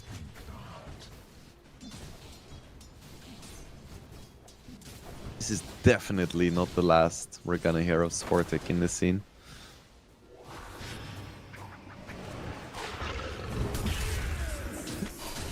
Should be able to get a return kill here though. Brain Sap isn't gonna be enough, and Aloha Dance is gonna pick that one up for himself.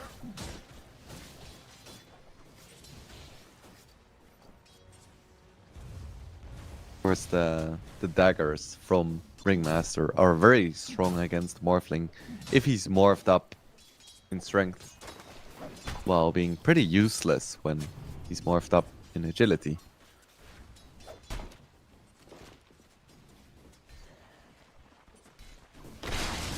Top lane, Infernal doing super well for himself. 19 and 4. 21 and 4 even. Against a 14 and 2 Weaver. A good life.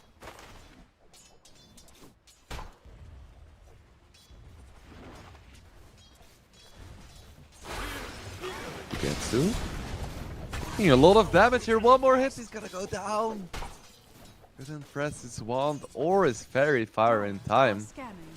Ooh. That's a bit sloppy. I don't think he was expecting the Hex to come out. You don't always see Lions pick that up this early, let alone use it in lane. Tends to be just a Earth Spike and mana drain for efficiency's sake. You know, killing heroes is very efficient, so I would say that's worth it. Difference is forced into the jungle. Painful. Dire's top tower is under attack.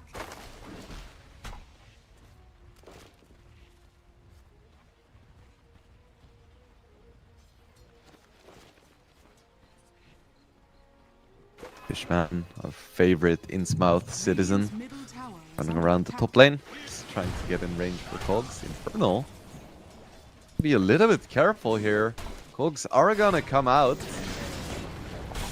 I think he's in a lot of trouble here with the battery assault as well. Does have a lot of one charges and manages to get out of Fishman's range. He's gonna be fine. Potion ferried up as well. He is just chilling.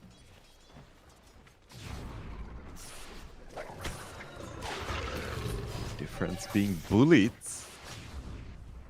in the jungle by a lower dance, and he's gonna fall. On he goes. Oh, Difference really isn't having fun here. Poor guy. Got wrecked in the mid lane, and it's not even gonna be safe. He's jungle.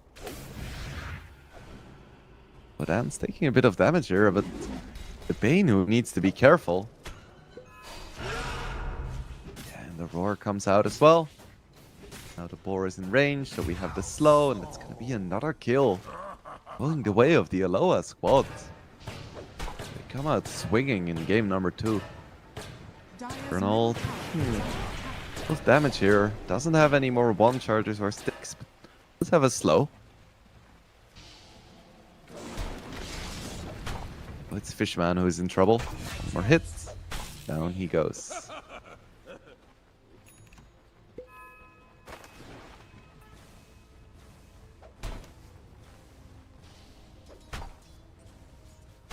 Bruno once again going for the Midas. Probably Aghanims afterwards. Don't expect any build innovation from Shigetsu either.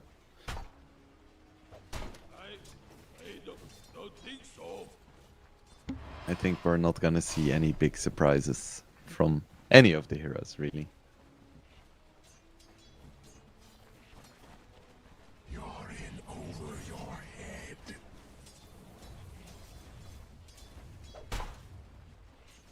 Every hero in the game is just farming.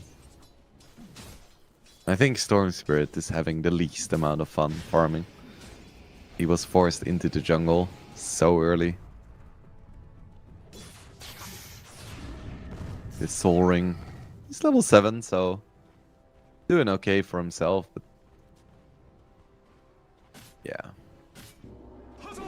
Already more than 1,000 gold behind the beast.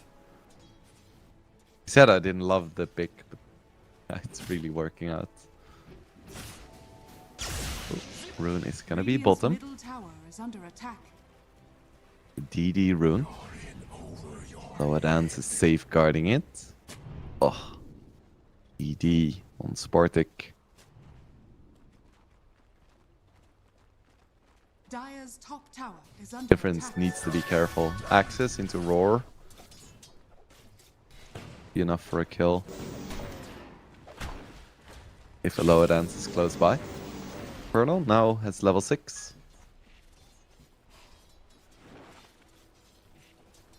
I think Shigetsu should be pretty safe.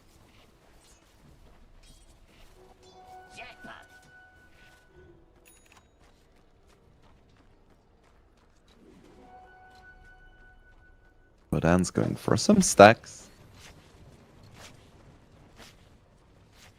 Radiant's middle tower is under attack.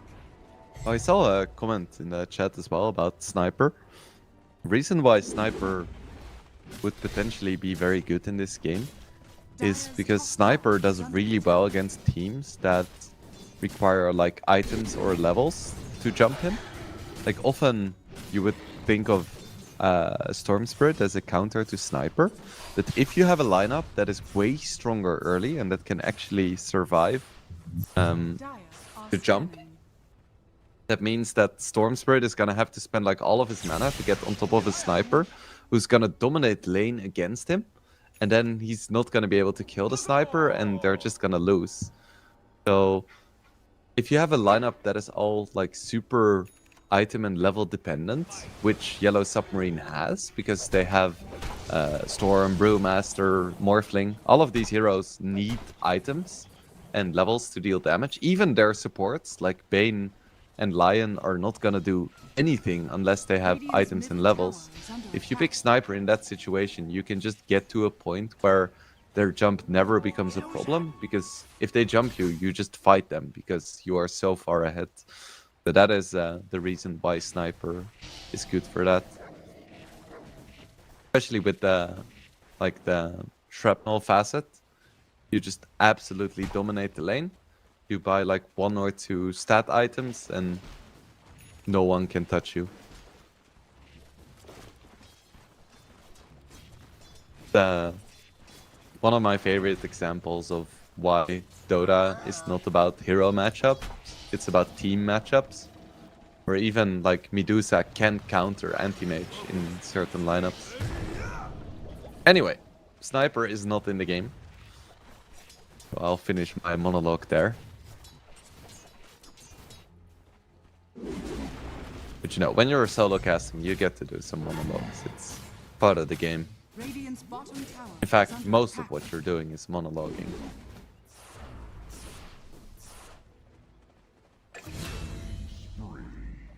Oh, actually manages to kill Shigetsu there. A nice reveal of the finger from the lion.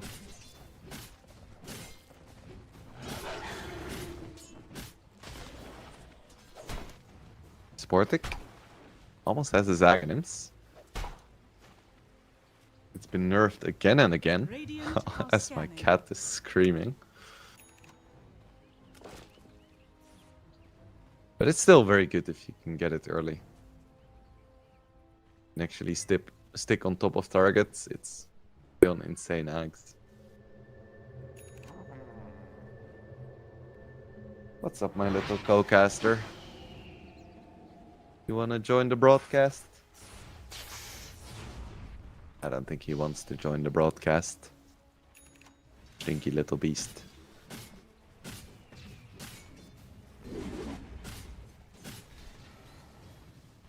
About rushing the blink. Still quite far away. I think the first few levels against Morphling are pretty okay. But later on it becomes very difficult for a Mars to play that lane.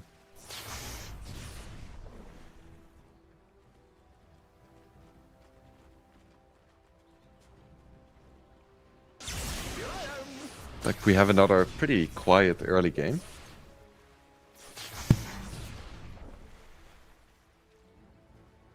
The team's pretty content to just farm their key items and then ramp up the aggression.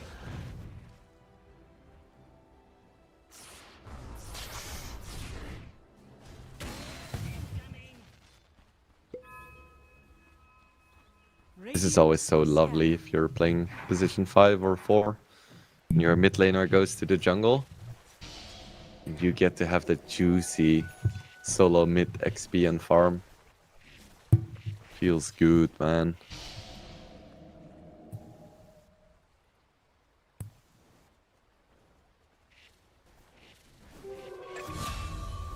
My silly little kitty cat is rubbing his cheek against my microphone. I hope we don't get any scratchy sounds. Cloud goes down. King's Grip used. Bane is still one of the scariest heroes at level 6 if you're isolated.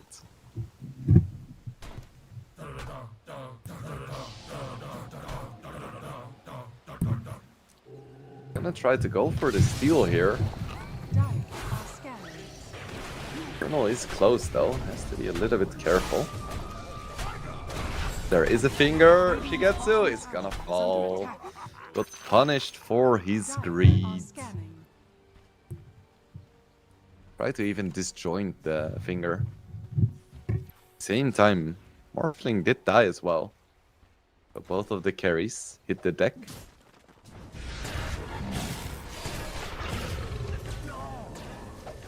Now, Smartic is in, and I don't think anyone can really contest him at this point, even with the ulti.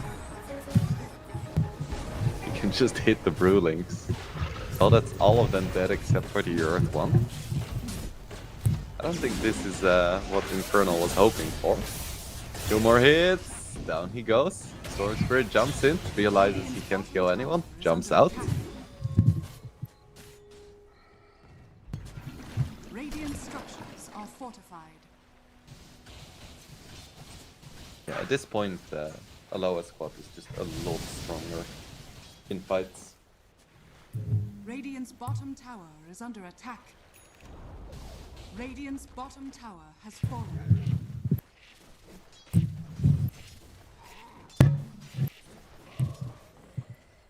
Blink Dagger is up on the Mars now.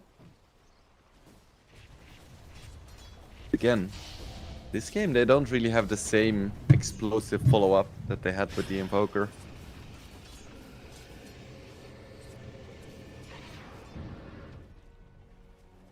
I'm sensing a pattern here.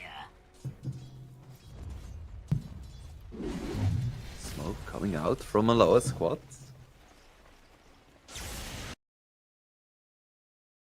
Been by the storm, gets the regen and gets out. That's very nice.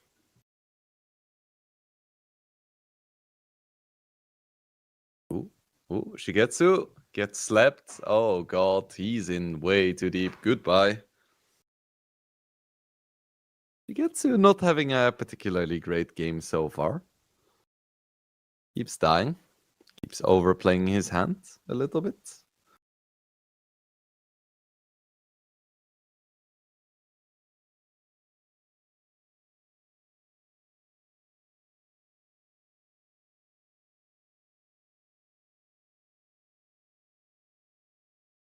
They get the roar onto the Bane. Actually, no roar even needed. Just the hook shot, I believe.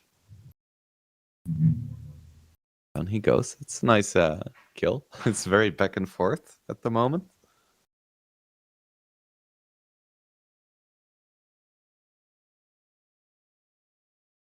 But again, no objective damage. Ooh, and now they get the roar onto difference. Sportic picks that one up for himself.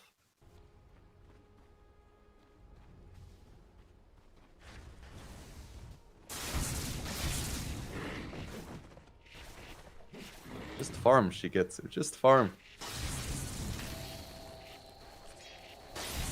Finally, my cat has settled down. Gonna be a quick Roche. It's another upside of having a quick Aghanims on your beast. Just take that Roshan so early. Really, no one can contest Sportic at this stage.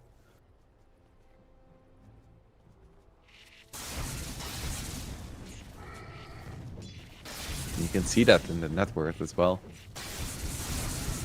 He's head and shoulders above all the rest of the heroes, but the rest of the lower squad cores haven't been having as much fun here.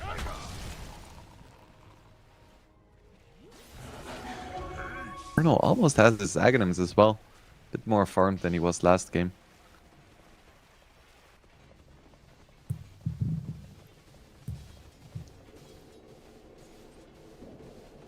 Dire's middle tower is under attack.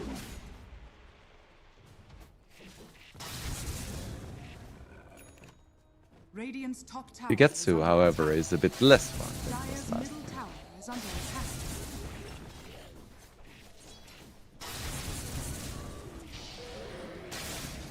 Still gonna be rushing the Mjolnir. Still gonna be good to pop that on top of Cloud. Dire's structures are fortified. This game as a Dire's Weaver is middle a tower is under lot attack. more difficult than it was last game. Radiant's top tower Having is to under contend attack. with both Dire's middle tower Lion has as well as a fallen. Bane. Radiant's top tower has fallen. It's pretty spooky.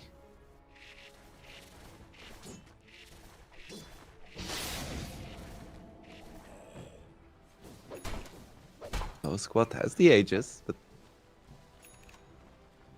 kind of too early in the game to really commit to going for a 4 or 5 man push in tier 2.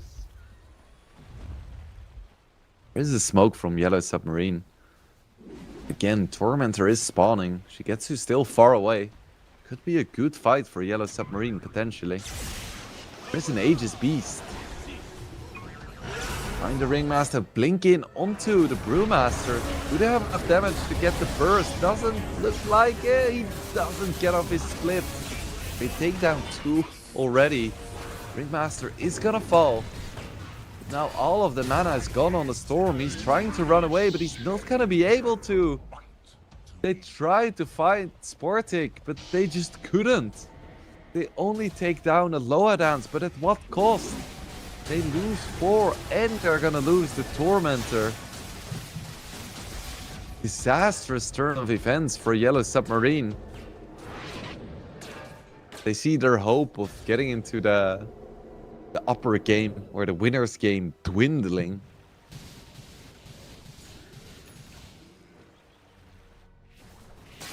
Beast Morphling didn't die. He still farmed. A lot more farmed than Getsu.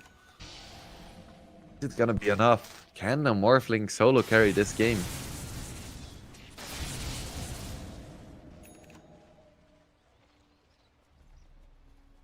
Mjolnir is up. Finally. But at the same time, Shigetsu is still 1,000 gold ahead of the Storm. What a difference. One of his favorite heroes. Different Storm is definitely scary, but this game hasn't been the game for him so far.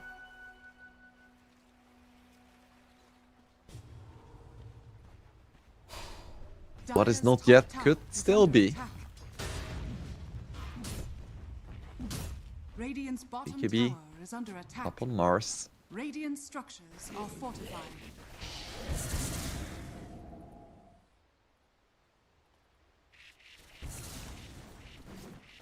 BKB is gonna be the next item.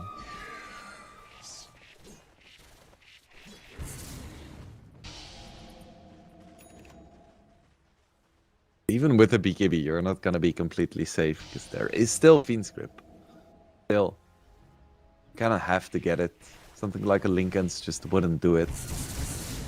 Too many disables. I think you probably still need a Lynx at some point, but Radiant's bottom tower is under I attack. think it's ill-advised to try and rush it. Sportic picks up another one. Infernal, who was so tanky in the last game, is just melting. Bane is getting ran down as well. Its Rebuke comes out. It's another 2 for 0. This time they are in position to take objectives, and that is also something that Beastmaster is good at.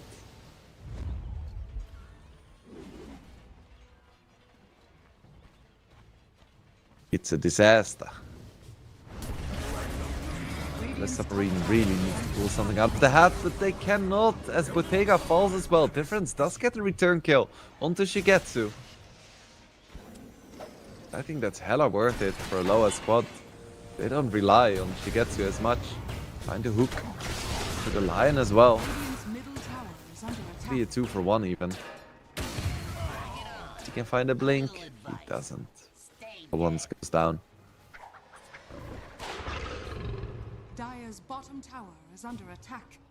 It's rough. Usually a 1 for 1 carry trade when you're behind is a good thing. Tends to be even, but you're behind, so that's good for you.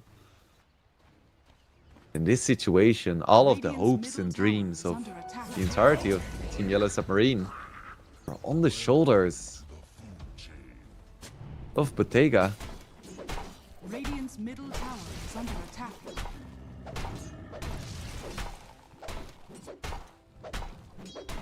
Infernal has his Aghanims. Blink next, BOT's next, Refresher next. He's playing the same game. He lost the last game, so maybe playing the same game is not right. A golden thread. Radiant's middle tower is under attack. Radiant are scanning. Aegis is down on the beast though. He is killable. Albeit very tanky. Radiant are scanning. Dire are scanning. Have a fight in the top lane. Try to burst the Brewmaster, and they do get it once again. Every single time, Infernal just 1 second away from getting his ulti off. Just not quite in time. Butterfly. Up for Bottega. It's gonna help. Are scanning. Especially in the fight against Shigetsu. Can still be bursted.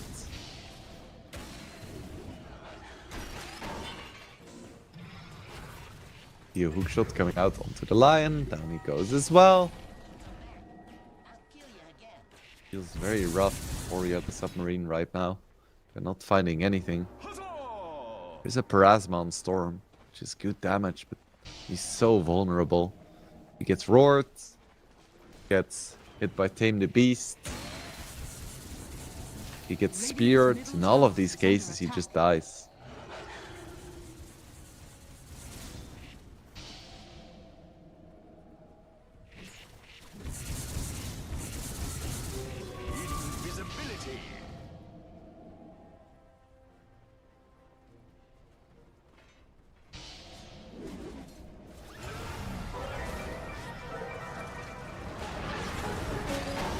Ooh.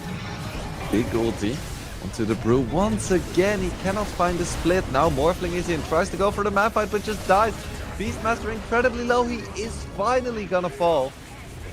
Difference does get that streak. Buyback on the Beastmaster as well. Pops his ulti, but his team is kind of gone. So Yeah.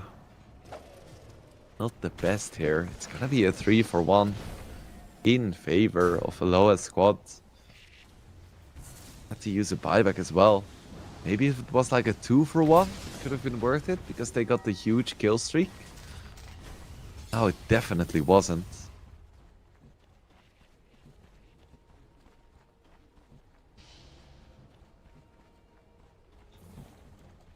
At least the tier 2 is still standing. Slowly but surely, Shigetsu is catching up to Bottega. Only a Hex Rush from a lower dance. Goodbye. Goodbye. Colonel goes down again. He's just been dying so much. Was a dieback as well. Painful.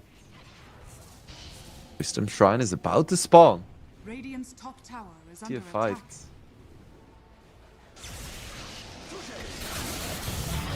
Jump in onto the Weaver. Nice escape act. Bottom tower is under Let's attack. get off the time lapse and the BKB, and now they're on top of the Morphling as well. Can he survive? No, he cannot. It's a 3-for-0. Yes, overplay their hand. Even Storm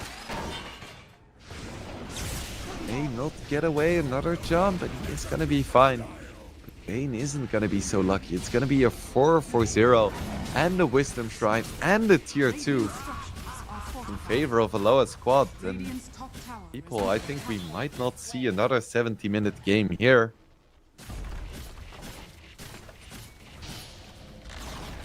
Radiant's Lower top squad tower brought their has fallen. A game for game number 2. Radiant's top tower is under attack. Shivas on Beastmaster as well. So farmed. BKB Blink Aghanim Shivas at 29 minutes. Tower is under attack. Crazy. Roshan has But fallen. Aegis going his way. Radiant are Now with the Roshan's banner as well.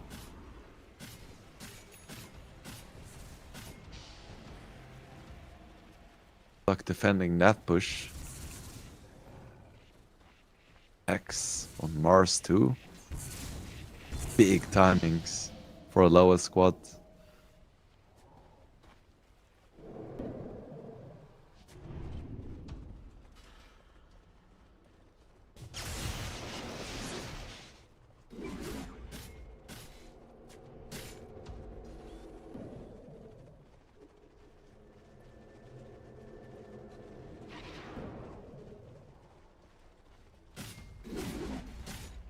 Running down bottom lane. Don't want to go high ground just yet. Might as well take all of the tier 2s first. 18k gold lead. 30 minutes. Gonna be difficult for Yellow Submarine to stop this. They do have a really great late game lineup. Their support skill incredibly well. They have a Storm, Brewmaster, Morphling. Holding on against this onslaught is going to be so Radiant's difficult. bottom tower is under attack.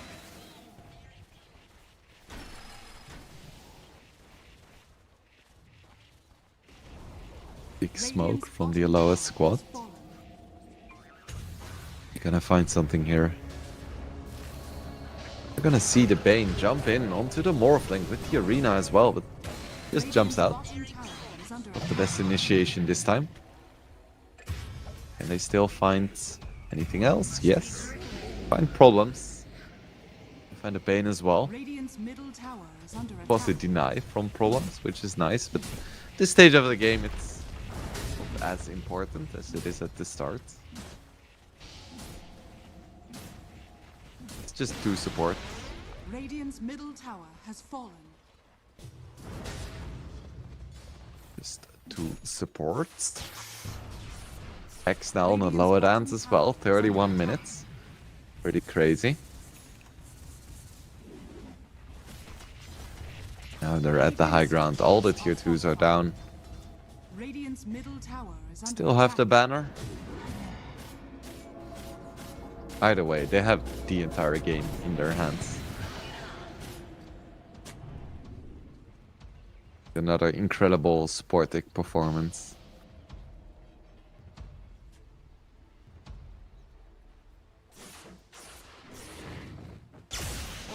We're now working towards a BKB. It'll be a very big item. With the double hex. Blink hexes as well as the roar. He's still not gonna be safe.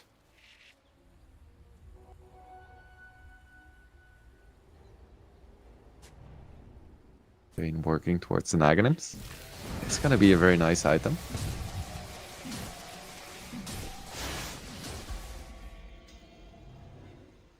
Fermenter going towards Shigetsu. Bit of extra farming speed and damage.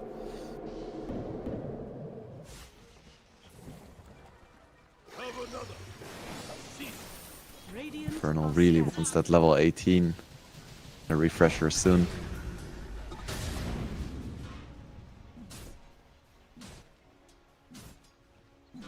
Gonna be a big power spike.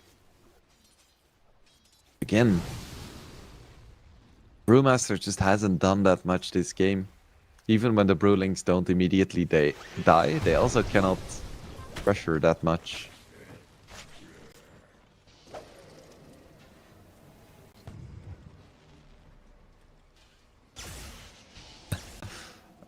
Want into Arcane Boots, into Blink, into Hex. What a build.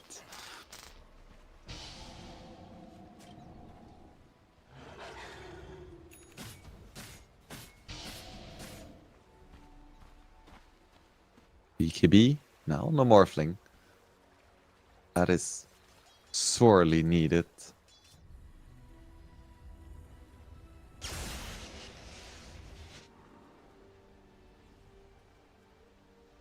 Same time, Weaver almost has MKB. And the Butterfly doesn't really matter that much anymore.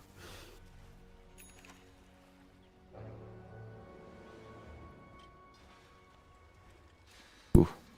Amplify damage. Into Sportic.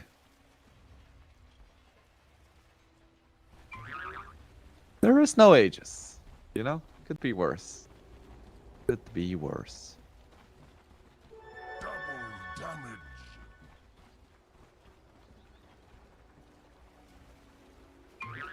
Dire are scanning.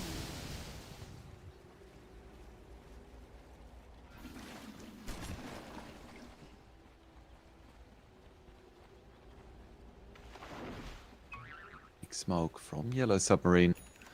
And find the right initiation. Be a good fight. You take out one of the big threats. This is not one of the big threats, but it's still a nice kill to get. Ooh, but Storm is found with the amplified damage. There is a nice response though. It's gonna be Beastmaster taking so much damage. Still alive for now though. Still running around so low on HP. Morphling tries to chase him down, gets hexed though. So far, Storm and Bane have fallen. There's another roar onto the Morphling, and this time they have the damage. Lion goes down as well. They tried so hard to take him down, but just couldn't do it. They started off the fight with a kill, but then the tank ran empty. The lowest squad, they take another fight, despite it looking so good. Or Yellow Submarine at the start, getting a full duration grip on the beast. Just wasn't enough. I find Infernal as well. He doesn't have a BKB, he doesn't have another ulti. Goodbye. It's gonna be a 5-for-1. Gem lost as well. Actually, I think he may have picked that one up with the courier. Now 13k gold leads. This should be some objective damage at least. Radiant's bottom tower is under attack. Actually, Morphling about to respawn. Okay, they get the tower bottom, and that should be all. Don't want to go much further than this. Might as well take Roche first.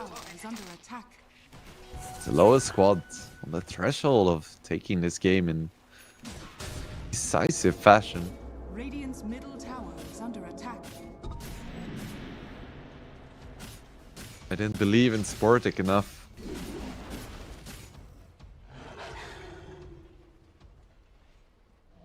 Crazy.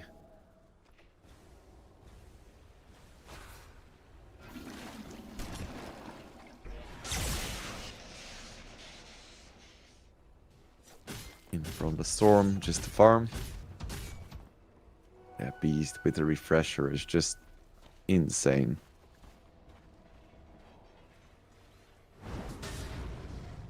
Double BKB, double roar. 3.5k HP. Provides an armor to his team. Insane AoE magic damage. BKB, piercing lockdown. He's a scary hero.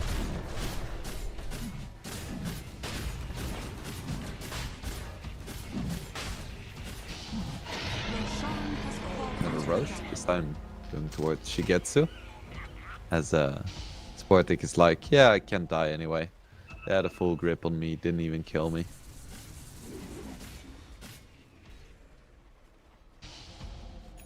Madness.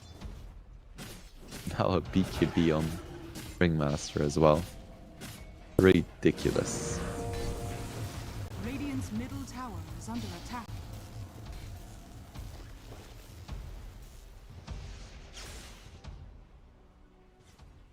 BKB or Aegis is now up on Weaver. Dire's bottom tower So is he under can attack. be the one pushing. At the same time, it is kind of scary to push into like Lion Bane. You overstep for a moment and you could just get disabled for like 12 seconds straight. Morphling really isn't that impressive anymore. Like Butterfly Manta BKB at 40 minutes is like, eh, who cares? Dire are scanning. Etsu is a lot stronger at this point.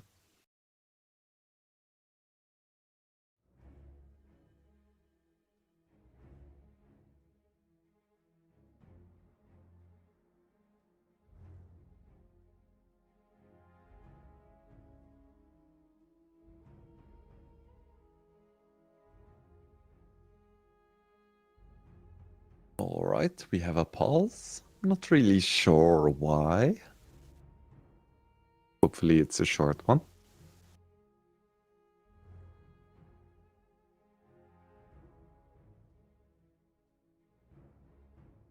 Yeah, and it would indeed be nice if we could see the net worth as opposed to the current gold.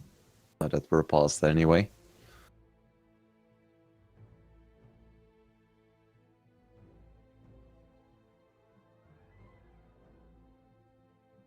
We'll just wait a few more seconds and then eventually go into a break.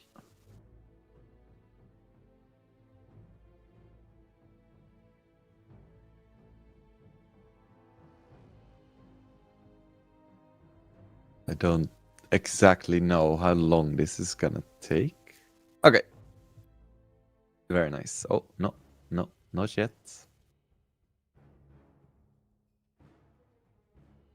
One team is ready, that's a good sign.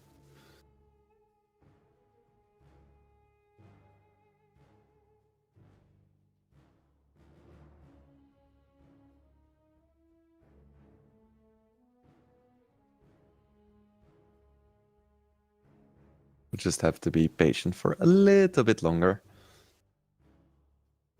And then, if a lower squad does manage to win this game, we should be pretty quick with the next best of 3 as well.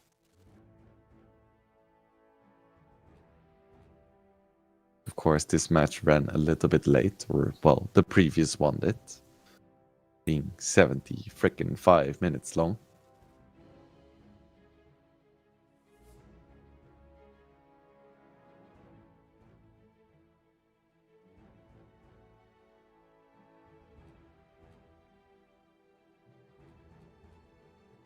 Alright, We are back. Game is unpausing. And it is go time. We actually have a Beastmaster in the bottom lane.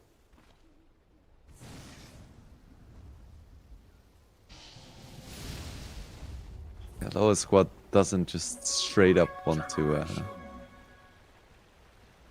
push one lane and commit to it. Instead, they've split it up. But the Submarine has seen this. They want to try to take advantage of it. Radiant's middle tower is under attack. Big jump from the Storm, but they're not gonna find anyone. Ooh, actually, Storm. Be in trouble. Double TP bottom. Still alone. Has to be so careful. Nobody gets hexed, so that's goodbye. We have the roar. Down he goes. Difference just sticks around way too long. Gets punished for it. And now that is exactly the opening Low Squad was waiting for. Just outplaying Yellow Submarine at every point. Just the moves a little bit tighter. Better read on the map. Better timings.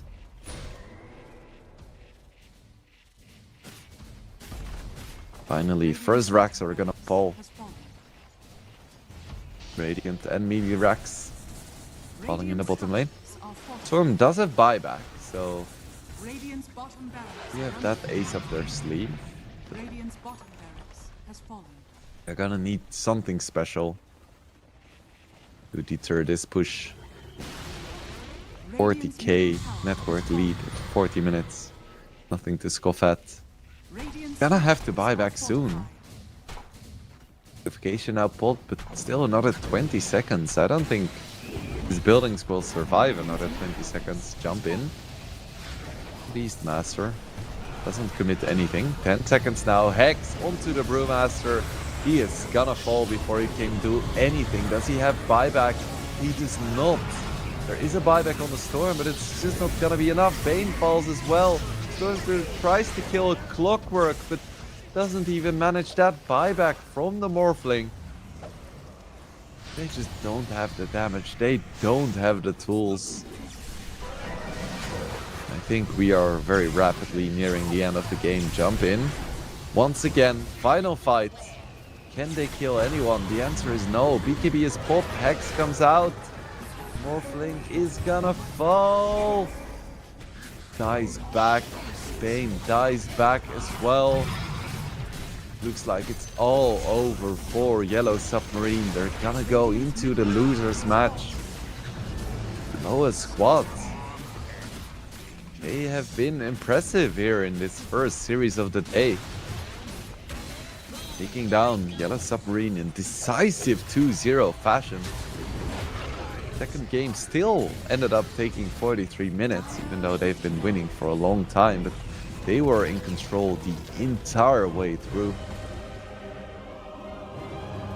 Of course, this is just the first best of 3 of the day. We have 3 more ahead of us. First one being commentated by yours truly, and then the lovely Toolstress is gonna take over. But we are gonna go into a small break first as we set up the next best of 3. So don't go anywhere. We will be right back.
Let's see what these teams have in store for us, as we have just completed the first best of 3, where Aloha's squad took down Yellow Submarine 2-0, with the first one being a 75-minute back and forth game, and the second one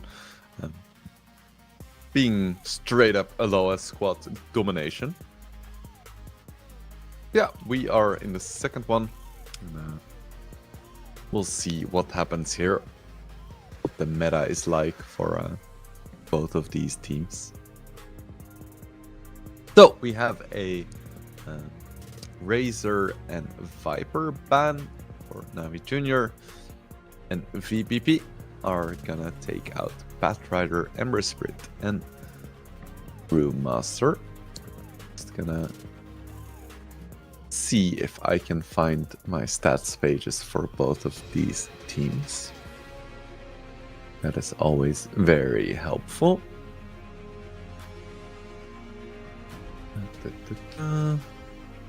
We have an SF as first pick, or VP Prodigy, was banned pretty much every single game in the last series.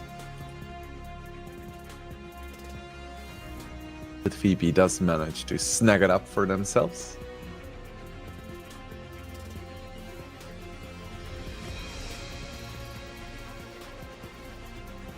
Navi first pick, a Tiny, very interesting.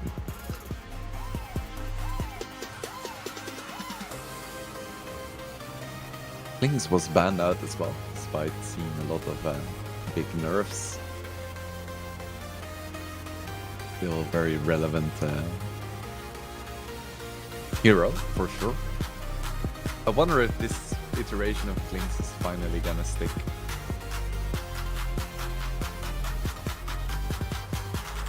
Or if, you know, we get another big rework again soon.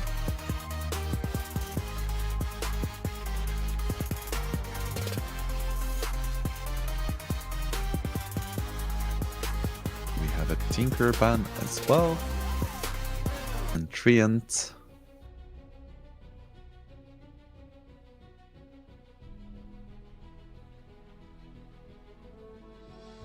Okay, I finally have the important pages.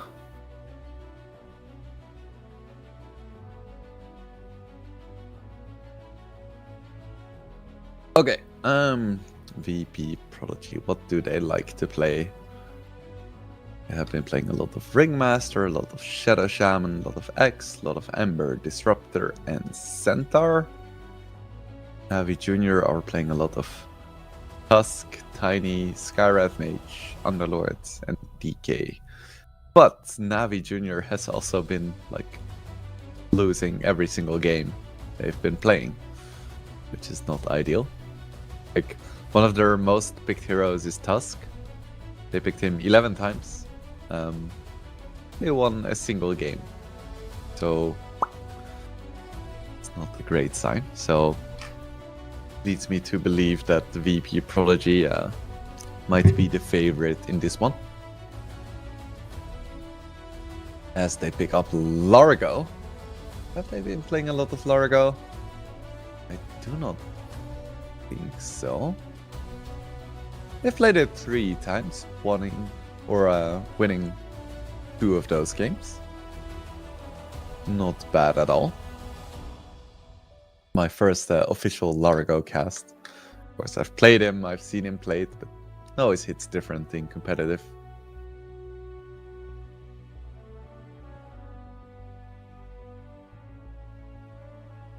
And they pick up Marcy as well. Curious if this is gonna be or where this Marcy is gonna go.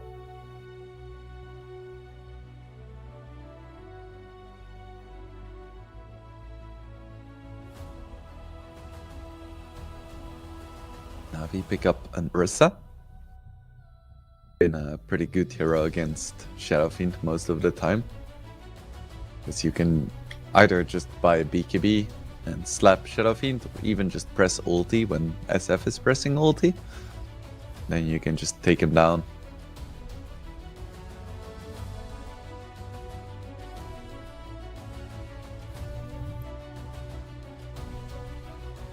Overall, I pretty enjoy Navi's heroes quite a bunch. I think they have good synergy. I think already looking pretty good, but VP, they have some dark horses in there. It's a bit more difficult to imagine their synergies and game plan overall. I think VP is going to rely a lot on just winning the lanes. With SF, in pretty much every iteration of this hero ever, he likes playing with some momentum behind him.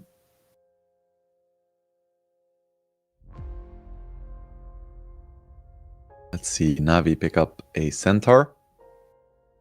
For even more stun, even more tankiness.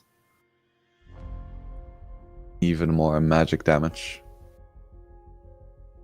And VP Prodigy are gonna pick up a Sand King, so that's also more stun, tankiness, and magic damage. It's likely that he goes towards the mid lane. With SF, of course, safe lane. Largo probably off lane. And a position 5 Marcy, probably, together with the SF. And they just need a boss 4 together with the Largo. I don't think you would want to play Marcy Largo. But I could be mistaken. You know, it does have double repositioning. Like you tongue someone back and then you throw them back with Marcy. Could be good, but against like an Ursa doesn't seem great. Like having both heroes bring him closer to you. I don't think that's something you want when playing against Ursa. So we'll see. I think it's unlikely. I'd rather see something else. What would be nice for VPP? Disruptor would be pretty decent. Skyrath Mage, pretty nice. Even something like a Chen. Wouldn't hate that at all. Have some options as Prodigy bans out Wop and Puck as possible matchups for the Sand King that they do not want to deal with.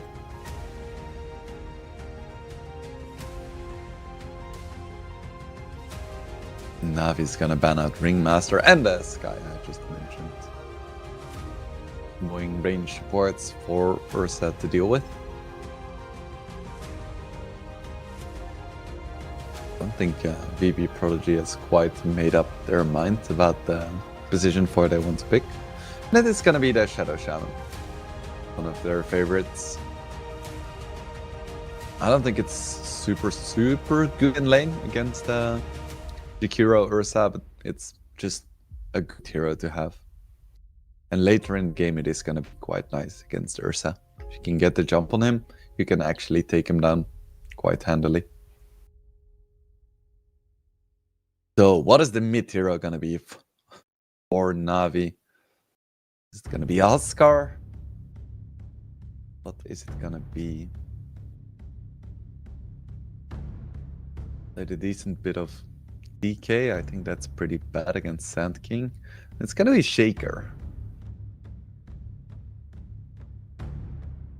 A decent matchup against Sand King. I think it could work here.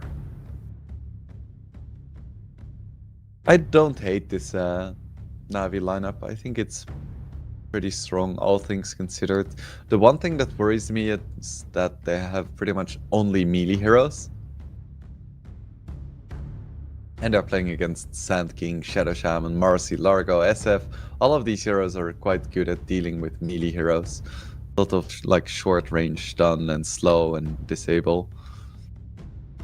So that does worry me a little bit. I think the Ursa lane should be totally fine. I think mid lane should be fairly even. And I think off lane is gonna struggle. The overall, I would definitely favor VP Prodigy, but that is also because their recent track record is just a lot stronger. You look at like the past few months, they have like a 45% win rate, which is like, it's not great, but if you play against good teams, that tends to happen. And if you look at Navi Junior's win rate, who started playing at roughly the same time when VPP started, and they have a 22% win rate. And that is pretty painful. Yeah, let's see if Navi Junior can find something in their hat and show us something special. Let's take a look at their most recent matches. Yeah, they've been playing a lot of qualifiers with this new lineup, and they haven't really qualified to anything. Wallachia, UESF. Not looking super good for them, but they do have the Navi organization behind them. A lot of experience, a lot of support tools. But the squad may just need a bit more time to really develop themselves. Yeah, should be interesting to see what these young squads have to offer. Really the CCT for the young squads with Navi Junior, Team Spirit Academy, and VP Prodigy. All junior squads of established teams. Teams running into one another with the bounty spawn. And it is a 2-for-1. Missing something? It's a 2-for-2 ultimately. So we have started the second best of 3 of the day between VP Prodigy and Navi Junior. Of course, winning this match means that you're just a single best of 3 victory away from the playoffs and a chance at that $25,000 first prize. Losing this game doesn't mean you're out of the tournament just yet, though. You still have a chance to win 2 best of 3s in a row and still make it to the playoffs. Yeah, the odds agree with me that VP Prodigy is definitely favored in this one.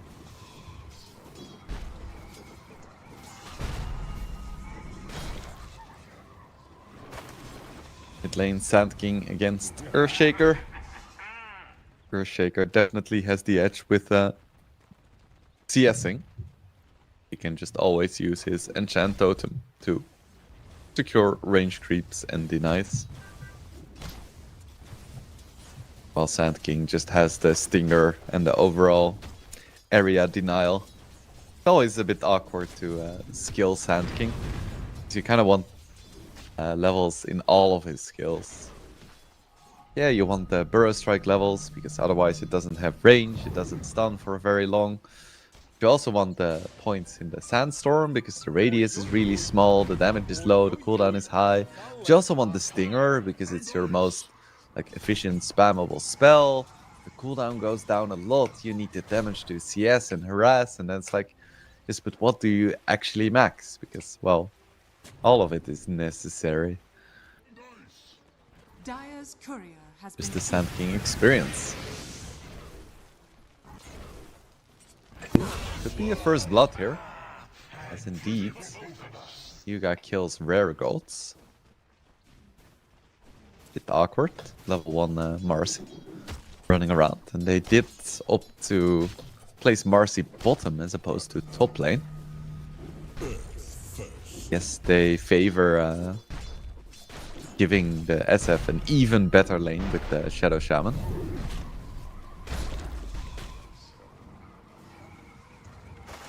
I don't think Shadow Shaman is even that much better in that lane. Radiant's courier has been killed. That's fair enough. I guess Shadow Shaman doesn't really do that much against Jakiro Ursa either, like I discussed earlier.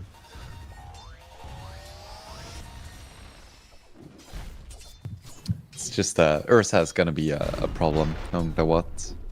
Just don't really have the best heroes to deal with him. Sand King is a little bit deep here. I do like this approach. Faker cannot deny your creeps if you just, you know, go jungling. Radiant structures are fortified. Fortification coming out as well. No half measures. Yeah, this definitely favors Sand King. Ooh, Shaker getting very low here, but has reinforcements as Jakiro shows up. With Frost, another hit, Enchant Totem, down he goes. Sand King kind of overplaying his hand there. Team could have maybe given him a heads up. Hey, Jakiro is missing. Be careful, my buddy.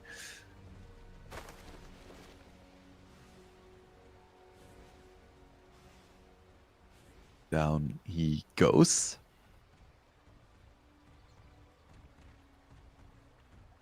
The top lane. SF, unsurprisingly, having a very good time. Centaur still has decent CS though. Nothing to scoff at. The biggest surprise to me is that Largo is getting CS at all. 23 and 6. That is pretty much better as Centaur is gonna fall here. Helm of Iron will. Not gonna make him tanky enough to withstand the huge right clicks from both the SF as well as the Shadow Shaman.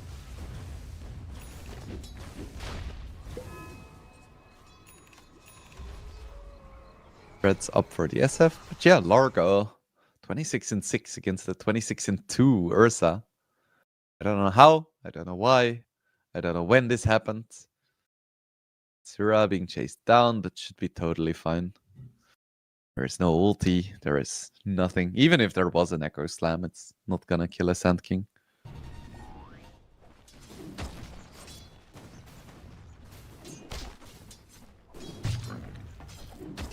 Dire are scanning.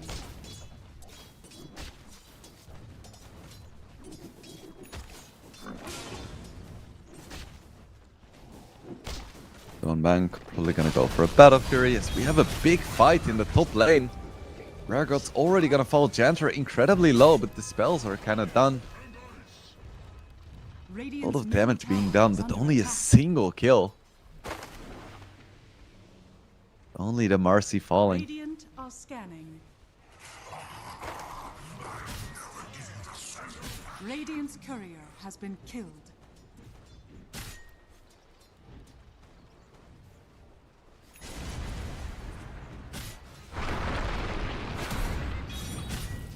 They go again onto Cutie. They don't really have any spells left. Like, he's gonna fall. Jantra getting incredibly low as well. Cutie out of mana too, but VP Prodigy, they hold the line there. The SF survives, and the SF doesn't just survive, he's thriving. He doesn't mind these kinds of engagements. He's surviving, getting in chip damage, maybe getting a kill here and there. Very good start for him, and that's definitely what he wants, as we had Ursa going down to the first big rotation. Perhaps a bit unexpected. Fortunes change. And they're probably gonna go back to base. Just want some mana. Now it's getting a bit harder for... Ooh. I see a big Echo Slam, but Rose Strike was just in time to get out of range. Well done by Katsura.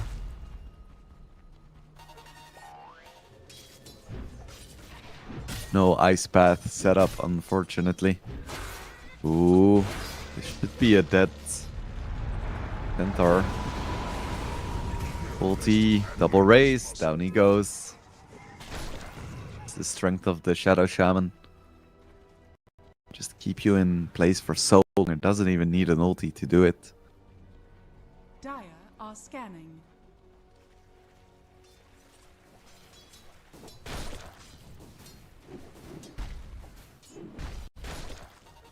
Radiant's top tower is under attack.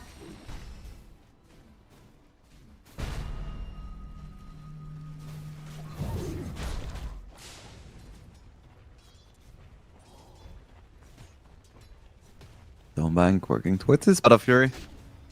Nothing spectacular here. Level 7. Tried to go for a quick Roche. Dire's top tower They is under want to. attack. They do have tanky heroes. Arcane offering. It's probably a risk they're not willing to take. Dire's bottom tower is under attack.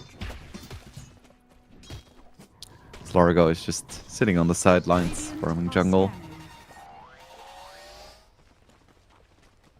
We're gonna rush an Aghanims.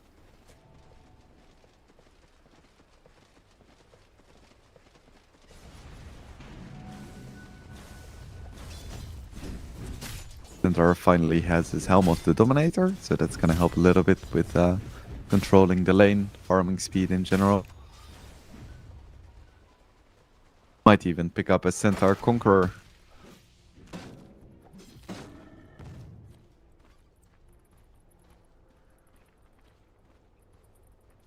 No ulti yet on Takizawa.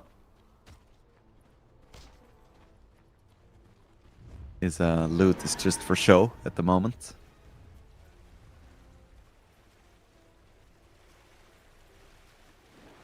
Gonna bring the creep wave all the way to the neutral camp.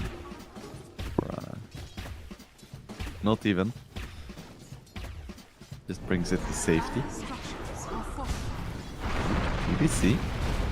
He's an Echo Slam. Stonebank has Calm as well. Wrath is gonna miss, but it's not gonna be necessary as Katsura ends up wasting his epicenter. Nice rotation there by Navi. Oops. Centaur immediately loses his HOD creep. Awkward.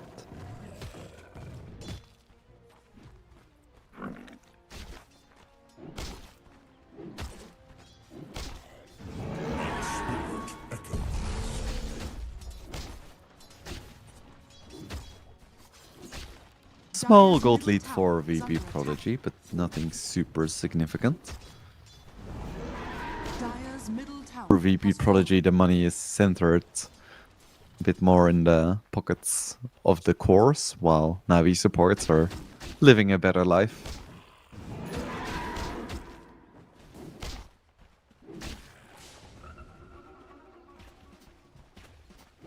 Dire are scanning. Yep, we have another pretty slow early game here. Both carries just farming jungle. Both mid laners just farming jungle. Gotta get those Dire's items, you top know? tower is under attack.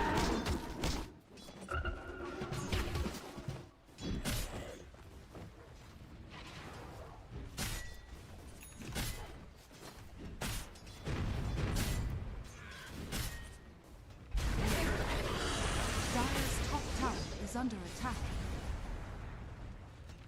Now a little bit of pressure coming out from Navi onto this tier 1 top. Dire's bottom VP tower Prodigy is under not really in a attack. hurry to defend it. Radiant's middle Recognizing tower is that- under attack. Kinda gone already. They do have a smoke rotation coming in from the Sand King and the Marcy. It's 4 Navi heroes. It's a bit scary, honestly. You get the Hex. Get the Shackles as well. But there we have the Blink Echo initiation. Shadowfiend, is he gonna be able to get it his ulti? Yes, he is. Cutie is gonna survive, at least for now. Running away with like 100 HP Gothic. Can he get in range? Misses the grenade. And we have another double burrow strike. Down goes the Centaur.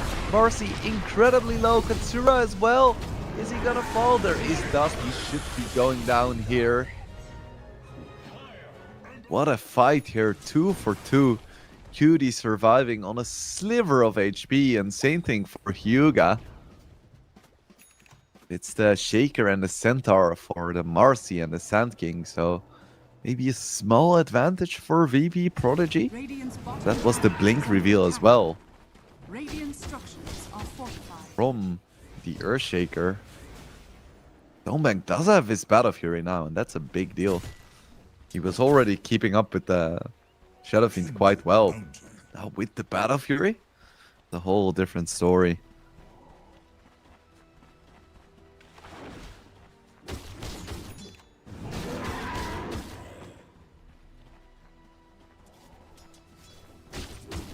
Next up is going to be a Blink Dagger. They're going to have like 4 Blink Daggers in their lineup.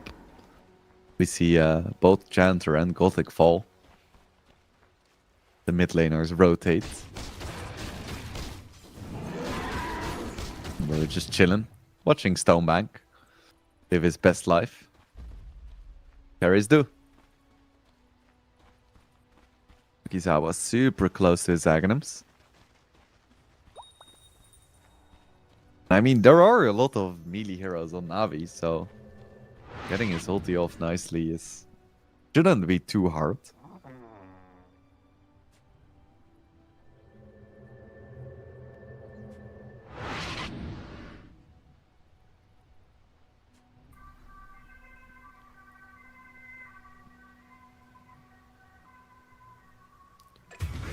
Just 250 gold. Hyuga falls to the 2 supports from VB Prodigy. Very scary support duo. Baker is coming in though, has ulti as well. Now content to just hit a few jungle creeps. Dire are scanning. Kura has a Spirit Vessel. Gonna be going for a Blink Dagger next as well. Radiant's middle tower is under attack. Blink now up on Ursa, and he is disgustingly farmed. Blink Dagger Battle Fury at 15 minutes is ridiculous. Regeneration. GBC would probably like to have a level 2 ulti before going for another play, but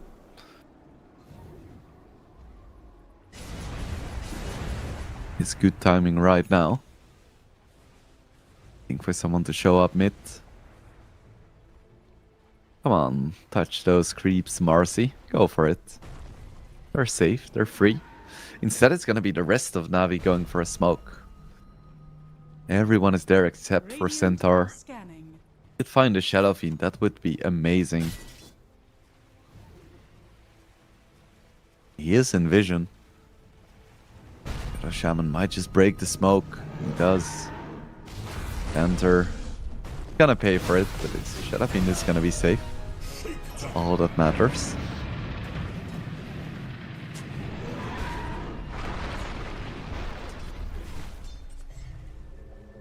Small 1k gold lead now for Navi.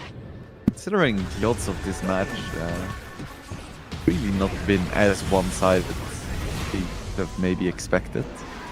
We see Navi with a beautiful turnaround down to Largo as well. Katsura considers going for the epicenter, but his team is already gone, so never mind that. Link is up now, level 2 epi as well. Could still try to go for some kind of play in the bottom lane.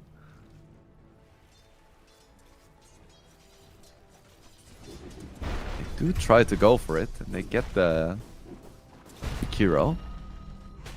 Would have liked to kill the Ursa, but that is a lot more difficult, of course.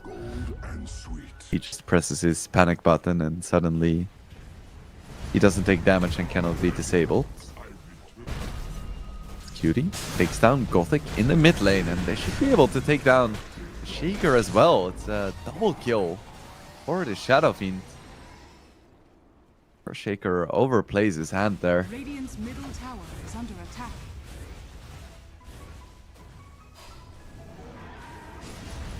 Dire are scanning.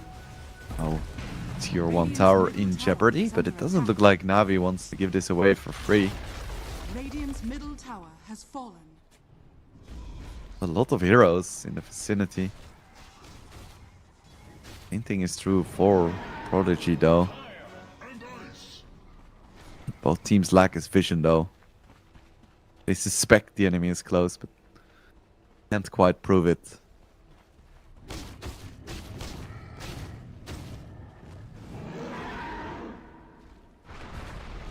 Bank is gonna run into the Roche pit. Team is close, but so is VP Prodigy. I'm not sure if they know exactly that this is happening though. Radiant's bottom tower 2 more is seconds under and they attack. should have it, so nicely played by Navi, just in time. 2 more hits. To get it. Ages for Stonebank. Hit Janter as well. Big ultis though from VP Prodigy and they blow up the Shaker. That was all of their front-loaded damage. It needs to be a little bit careful though. He's just a support tiny. Not going too deep. He falls as well. And now Navi. They went too deep. They're gonna lose the Jakiro and they're gonna lose the Centaur as well. Disjointed fight for Navi. Everything looked so good. But then they overcommitted. Yes, VP used most of their spells, but that doesn't mean you can just run up high ground with supports.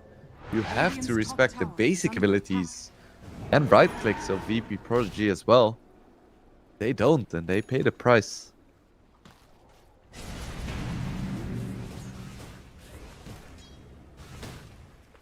This SF is getting stronger and stronger. About to have a Hurricane Pike as well. That's like the one tool he needs to actually deal with the Ursa. Dire are scanning. And a really good performance from him. Radiant He's are outpacing scanning. a Battle Fury Blink Ursa. Another smoke from Navi. Ooh. Ursa gets that solo Tormentor. I was like, why is he taking so much damage? But that makes sense. Doesn't even lose his Aegis. He's an Echo Slam. Who are they gonna find mid? Well, Takizawa. They don't really want to go for a tanky little frog. Tanky big frog.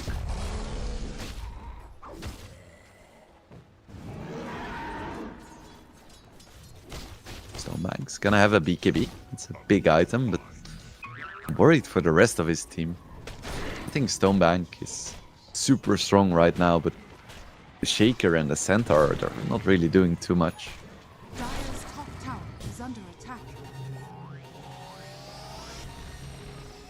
On VP Prodigy, both the Largo and the Sand King are pretty strong in their own rights. It's not just the Sand King, or not just the Shadow Fiend.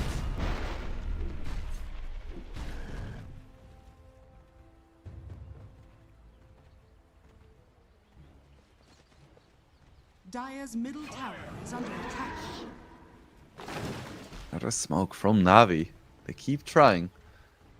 And if they can find Marcy or Largo, that would be very nice. Stonebank close as well. Nice jump away from the Marcy. Marcy's probably still gonna go down though. Too much damage coming out from Stonebank, but Largo is gonna be safe.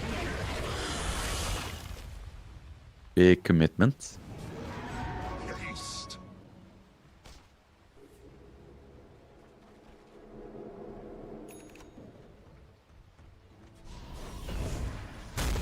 Aghanim now on the Earthshaker.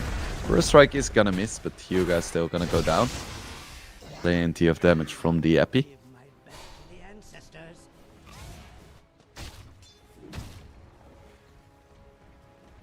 Stonebank, Basher is next. Ooh, but now there is a Link Dagger on Shadow Shaman.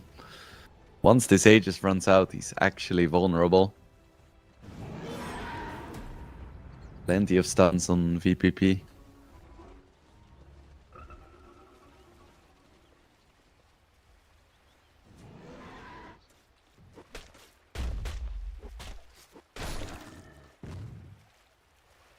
Dura almost has Aghanims as well. Doing a pretty good job farming. Usually I'm always like, yeah, Sand King mid is okay, but are you Maureen, you know? Can you pull it off? So far the answer for Katsura has been yes. Yes, he can pull it off. Having a great game.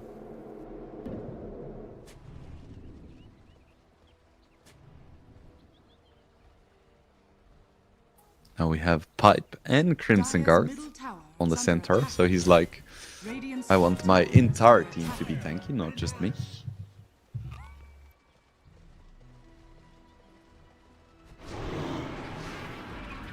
Ooh, Genter. He's actually gonna survive, probably. It's Rare Gods who is in trouble. Radiant's top tower has fallen. Still, it's a nice pick off for Rare Gods, or on Rare Gods. And Shadowblade on Shadow Fiend. Old school, but always appreciated. For Silver Edge is very nice against pretty much all of these Navi heroes, except for maybe Jakiro.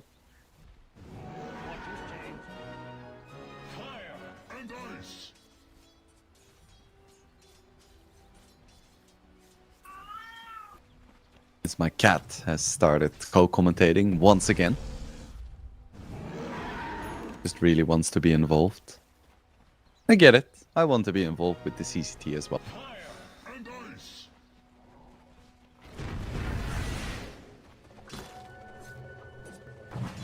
Let's have TPs to the triangle. Probably want to go for some kind of smoke or joint play now that the Aegis is gone. Drums popped.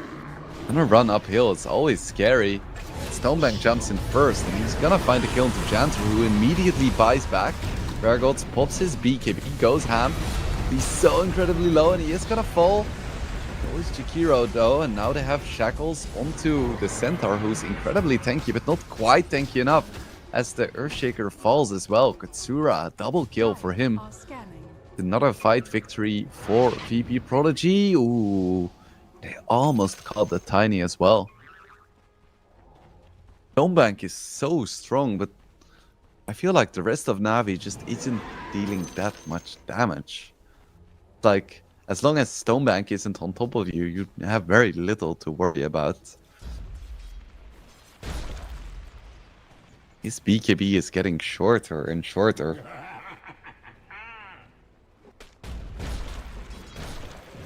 Radiant's bottom tower is under attack. Run now with the Aghanims as well. Buy Shiva's next if he wants to. Maybe he has something else in mind.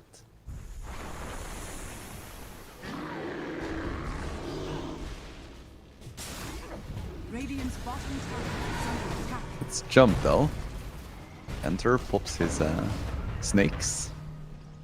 Dura incredibly tanky, even against Stonebank. Has to pop his BKB and then run away, and now it's VP Prodigy's time to go. At the jump hacks onto Hyuga, who's gonna try to go for a TP, and it's gonna be successful. Dire are scanning. Ultimately, no one dies. Multiple spells and BKBs committed, but Navi is gonna get away.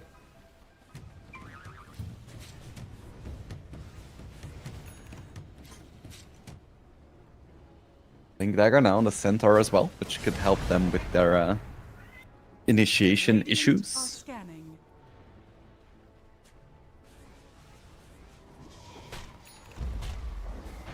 They're still farming, and he's gonna go for a BKB. It's the safe option.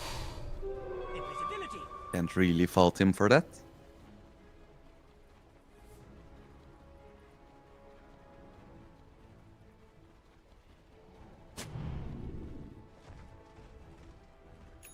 Roche would spawn in 10 seconds. Yeah, and it is gonna be the Shivas for Sand King. Makes a lot of sense. There's plenty of magic damage on his team, and he is the most natural Shiva builder.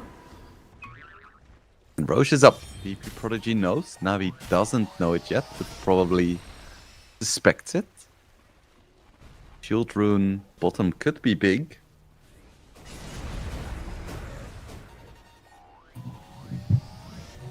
I'll take your tribute. Radiant are scanning.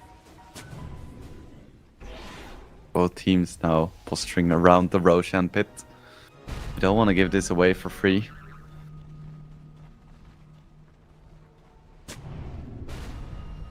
Dire's middle tower is Now under the smoke comes out from Navi. Can they find a big Echo Slam? Onto the Shadow Fiend, preferably. VP Prodigy, they don't have the most amazing saves. They have the Marcy jump. Kind of it. At least for now. VP Prodigy is gonna smoke as well. And they know where Navi is hiding, but that is a good entrenched position.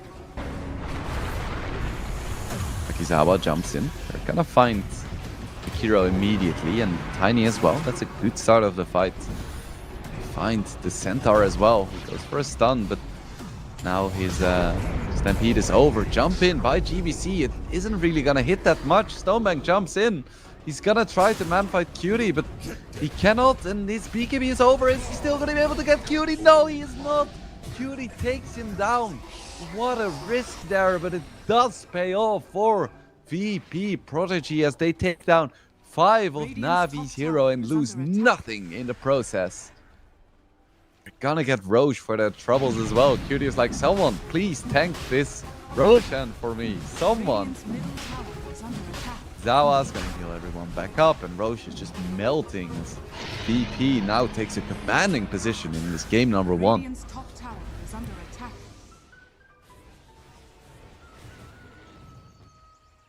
At this point, when Ursa can't really man-fight the SF easily anymore, that tends to be a bad sign. Very bad sign. Because he was the only hero for Navi that could really do anything in fights, and now VP has a hero that's stronger in that same situation. Like, ooh. Radiant's middle tower is under attack. His towers are gonna melt as well. Crimson Guard does help, but just gonna slow it down a bit. It's not gonna stop the push. Tower has fallen.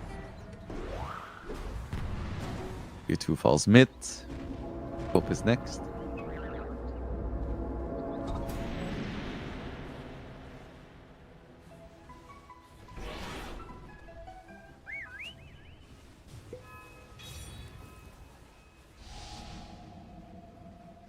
Beauty has been doing all of this without even having a Radiant are BKB. scanning. That is mad.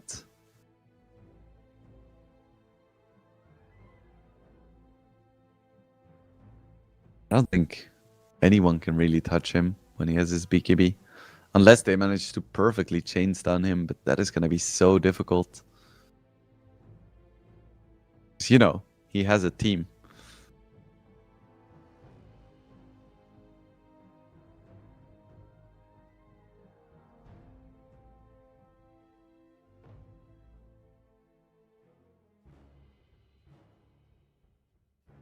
Get a pause. I'm not 100% sure what the reason is for the pause. But it's gonna be a short one, fortunately.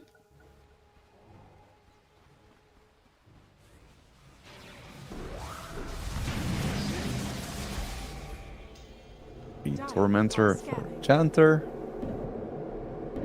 Very nice.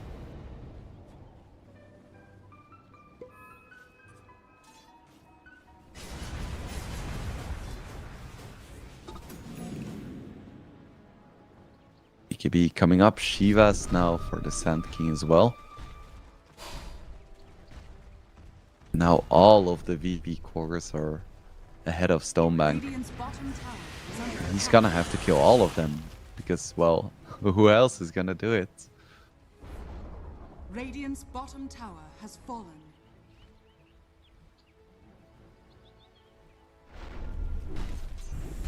Dire's middle tower is under attack. Sparkle even buying a Dagon. Dire's top tower is under attack. Centaur gets caught. Very deep. He did deny the regeneration rune. That's nice. Stonebank went for a preemptive MKB, anticipating butterfly from Cutie, but just skipped it. Ooh. Is quite deep from Cutie. Ooh, they managed to find the Hex. Stonebank, who has the BKB and the ulti as well.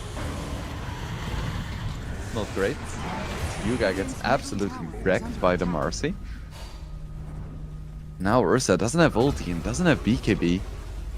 This is gonna be a free set of racks for sure. Radiant's middle tower is under attack.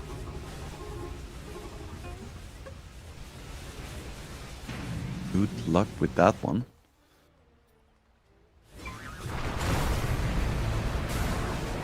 Jump forward onto the Tiny. Stonebank tries to go ham on Cutie. Deals solid damage, but cannot do enough as GBC gets a nice echo. But now we have the counter initiation from Katsura, absolutely blowing up the entirety of Na'Vi. 5 heroes fall once again. VP Prodigy may have just done it here in this game number 1, as there are no buybacks for Na'Vi and they could just end the game. They realize what's up. They anticipate 2 letters being typed in the chat pretty soon. Yep, there we go. GG VP Prodigy take game number 1 in this best of 3.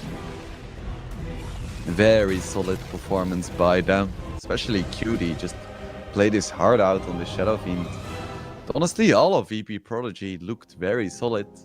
It felt like the right heroes were in the right place on the map, and Na'Vi, they just had this single threat, this single Ursa, and like when he started faltering, there was really nothing left for Na'Vi. But yeah, deserved game 1 victory for VP Prodigy. We are gonna go into a small break and then we will be back with game number 2 very soon. Stay tuned.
game, or the second game, in the second best of 3 of the first day, between VP Prodigy and Navi Jr. VP Prodigy looked pretty darn good in the previous game. Navi Jr. didn't look like they were a super cohesive unit. They had some good individual plays for sure, but it felt like some macro view of the game was kind of missing. Or sometimes their moves were a little bit disjointed and it didn't always look like they were on the same page, but they still had time to remedy their issues because we had a small break. Now they are fully reset. They got their tea, they got some food, they took a walk, they washed their face, and they are ready for game number 2. So we are into the draft and let's see what these teams have in store for us. VP Prodigy ban out Shadowfiend, Treant's Protector, Largo, and Brewmaster, while Navi ban out Invoker, Lynx, and Viper and pick themselves up a Stinker. Stinker first pick, okay. They came to tilt today. Let's see if tilting is all that it takes.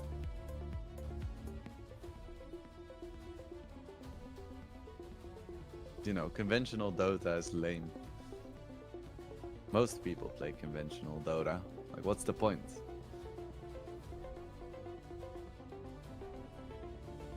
How does VP Prodigy want to respond to this? Reminder, their favorite heroes are Ringmaster, Shadow Shaman, Axe, Ember, Disruptor, Centaur, Windranger. They've had some pretty good results with Shadowfiend as well. So they first pick a Puck. Interesting. So that is the one hero they believe deals with Tinker the best. Because otherwise I don't think they would have picked Puck, because they've only picked Puck 5 times in the past, I think, 5 months. And they've only won 1 out of 5 games with Puck, which honestly isn't that great of a track record.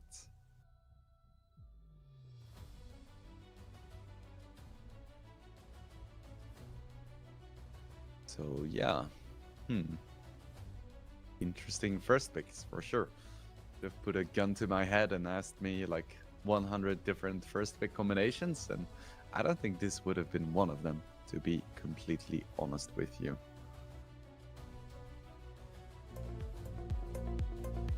So let's see, Navi Jr. is also gonna ban Shadow Demon. What other heroes do they want to take out now that they have a Tinker? What heroes are even good against Tinker? I feel like I never really know what's up with these dudes. According to Dotaba, he's the weakest against Anti-Mage, Leshrac, Death Prophet, Largo, Marcy, ET, Primal Beast, Pudge, Nyx, Assassin, and Enigma, and he's best against Viper, Ember Spirit, Ancient Apparition, Winter Wyvern, Morphling, Venomancer, Naga Siren, Tidehunter, Chen, and Spectre. I feel like he would be very strong against Terrorblade as well. Right, interesting. Let's see which one of those heroes VP Prodigy wants to pick to deal with him, as Navi Jr. also banned a Jakiro, and VP Prodigy are now considering what they don't want to play against now that they have a Puck.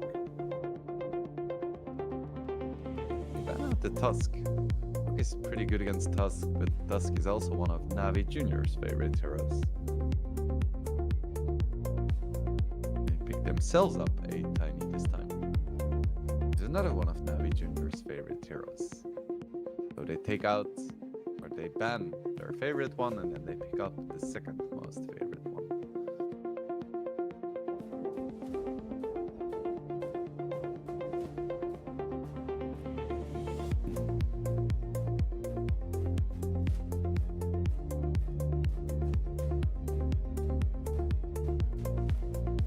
Navi is taking their sweet time here, that's for sure.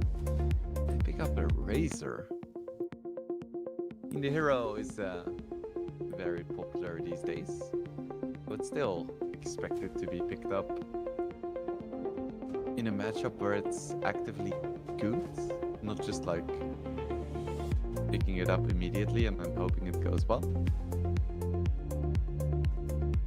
No problem. We pick up a Dazzle as well.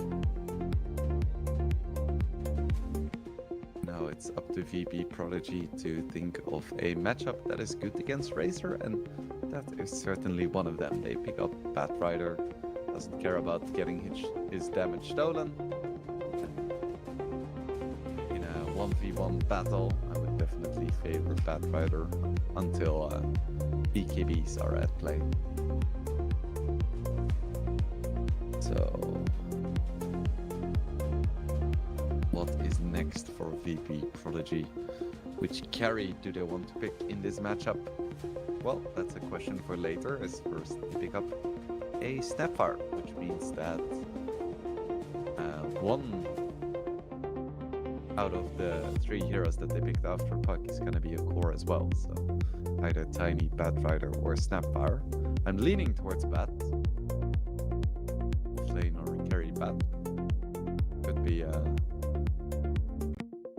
Tiny or a Snapfire as well in a core position. What do you do against this? I feel like you definitely want to pick a hero on Navi that deals well with magic damage. Maybe quick BKB purchaser. Why do they even play the Tinker in the first place? Who is their Tinker player?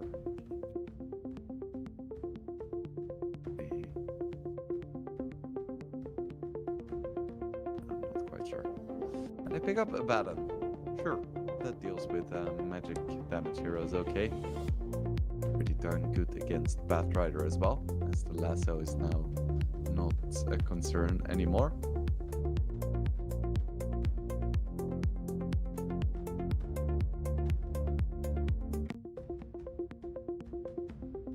Not bad at all.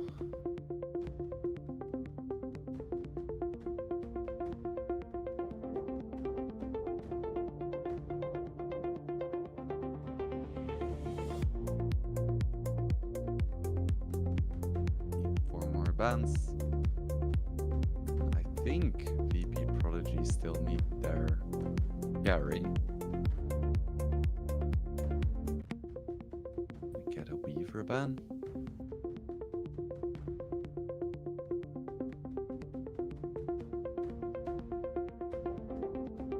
What else is there that would be very good here?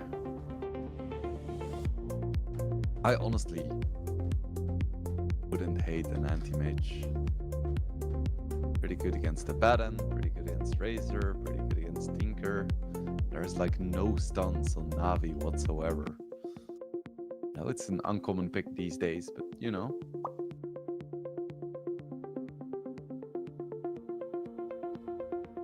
Ah, they do ban out the anti-mage. Damn. On the same page. That's why I get paid the big bucks of my anti-mage predictions.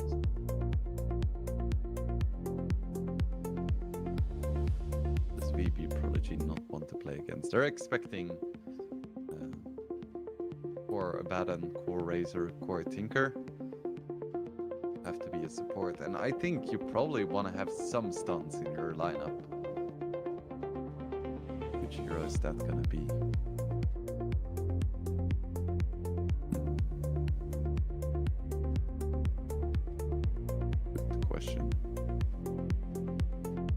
Ban Lion. I was thinking of Lion as well, but I don't think Lion looks that good for Navi, because then you don't really have any damage.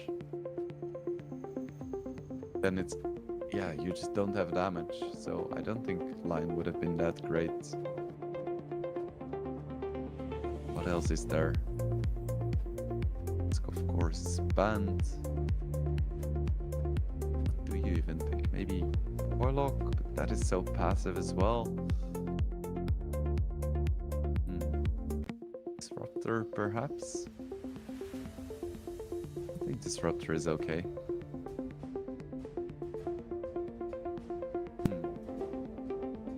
Guy, pretty decent as well, but then you don't really have stuns. Spirit Breaker, that seems nice. Yeah, I would like Spirit Breaker quite a lot.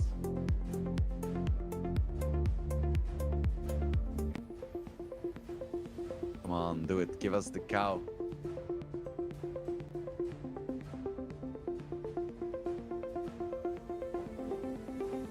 Give us the cow, Navi Jr. Come on.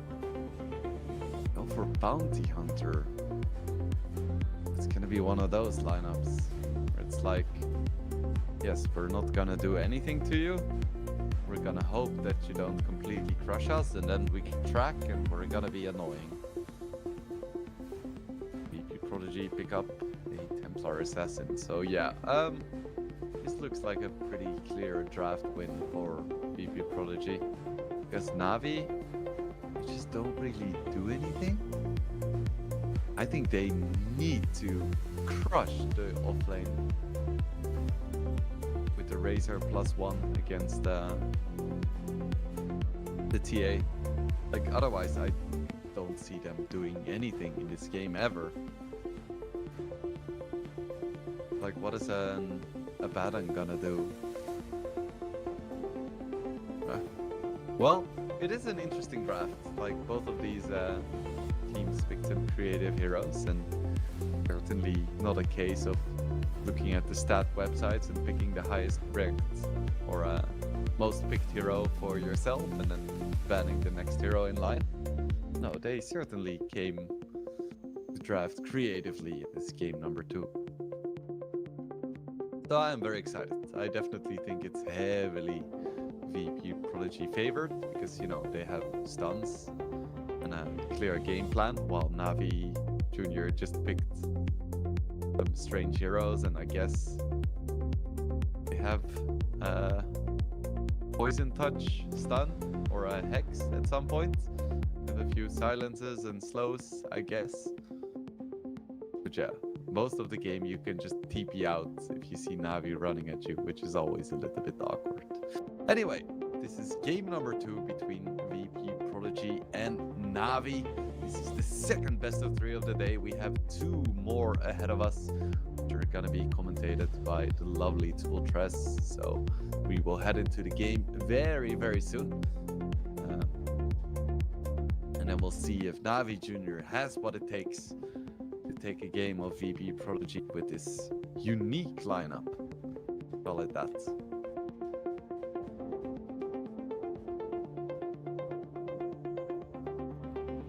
Bounty Hunter is not a hero we see too often. He even picked up level 1 Shadow Walk and Boots. He's really committed to just not really doing anything.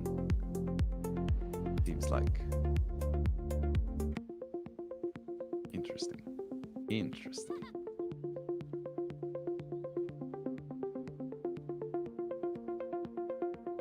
What is he doing? I guess he gets a ward. He wants to snipe some couriers. Is that the point? Looks like it is the point.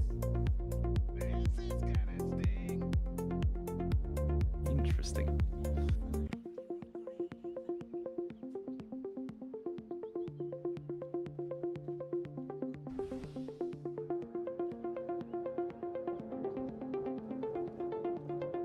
First gonna try to take the bounty rune and then the couriers. Is he gonna get it? Is he gonna get it? Yes, he is. 3 bounty runes for Navi. 4 bounty runes for Navi. Okay, now that's a start. If he gets the couriers now as well, then it's Jover.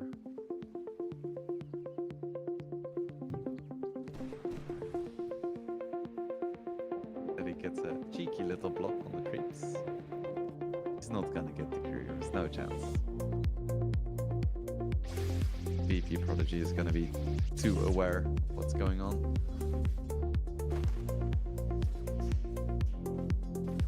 In the mid lane we have Tinker against Puck.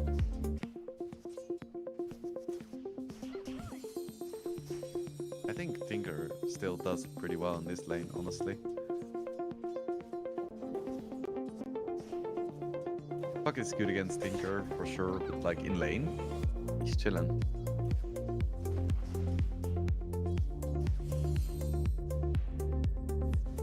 Be out by Tiny already. It's awkward.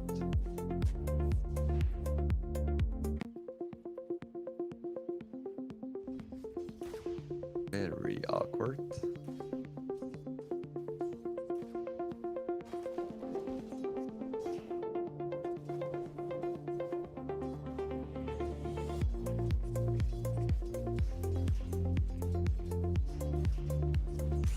We're with a slight lead right now in the mid lane, but honestly nothing substantial as Janter actually gets Gothic's career.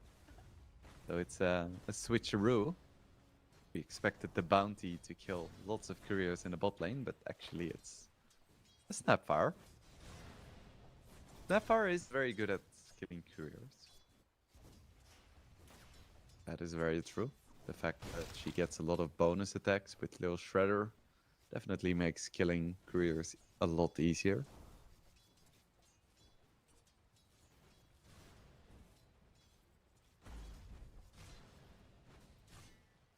Takizawa's probably gonna struggle in this top lane. Doesn't really do much to Stone Bank. And Dazzle is certainly a lot stronger in lane than Tiny. No question about it.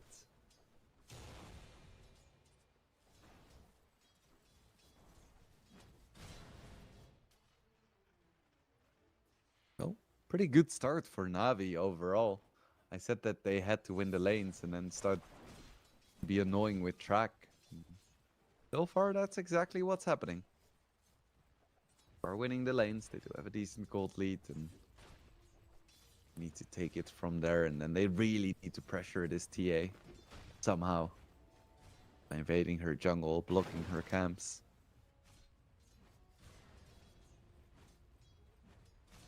Gonna be very interesting to see how Navi is gonna approach this momentum-based lineup.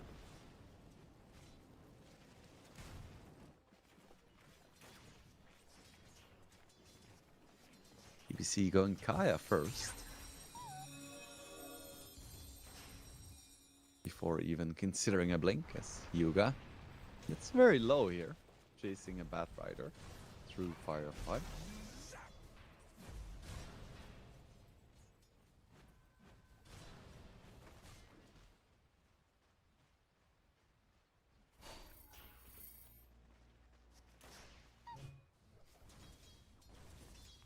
You're probably gonna go for classic puck items. Quick Witchblade, Blink, that kind of stuff. Couldn't expect him to reinvent the wheel.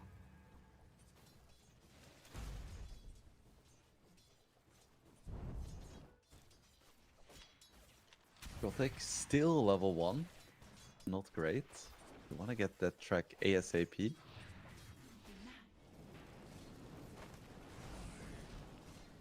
Difficult for Razor to be super aggressive when his support is level 1. It's basically just a glorified melee creep, which in turn gives a lot of space to the TA, who probably should have been struggling a little bit more against a Razor than she is.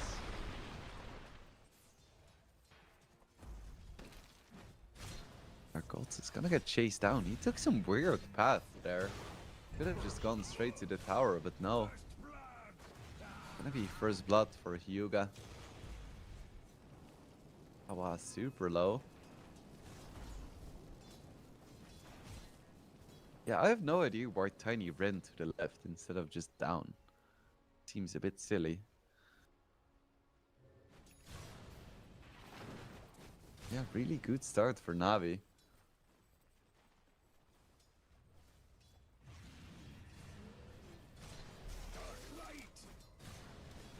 Their lineup is still absolutely terrible, but you can win with terrible lineups as long as you win the lanes pretty hard.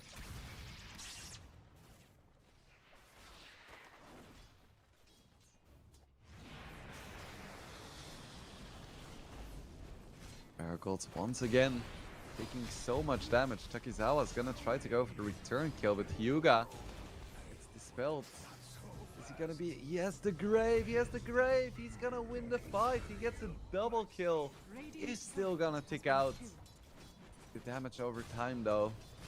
Very nice kill there. And Navi has been loving this top lane.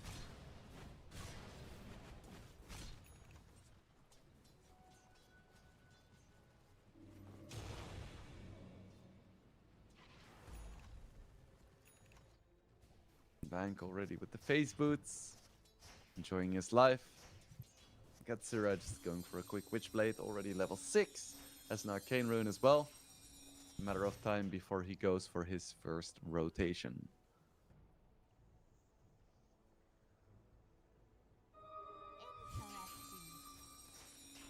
This Arcane Rune just to hit some creeps.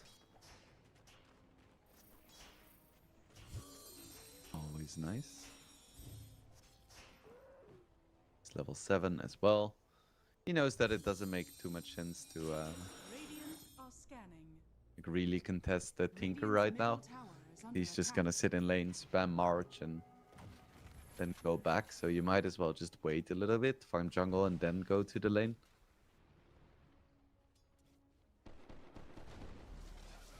Makes a lot more sense. Big fight in the bottom lane. Navi, Hyuga tries to go for a play here. He's gonna fall, but the Razor is stealing a lot of damage here, and Rare Gods is definitely gonna go down as well. 2 for 1 in favor of Navi, but Puck has arrived, gets the coil. Both the Bounty and the Razor. Razor is still quite tanky though. Might just survive just by running away. Katsura's rotation doesn't pay off there as Navi Jr. gets another win here.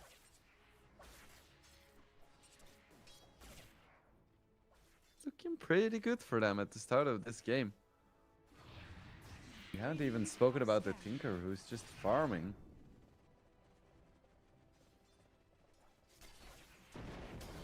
Farming super well.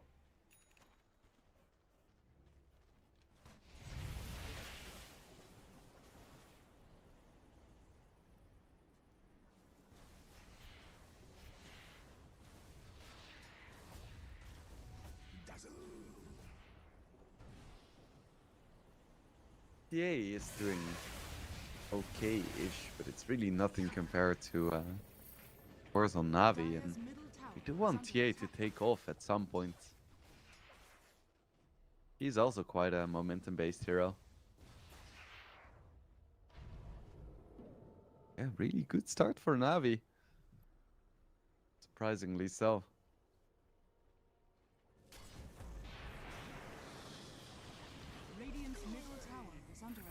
Zawa, this is not your base, sir. He goes down. No track kills yet, though. Although somehow Gothic is now level 5. By being like level 1 at 4 minutes. Good on him. We have a level 4 Tiny taking stacks. This is certainly a strange game. But it's a 3k gold lead for Navi at 9 minutes, which is super significant.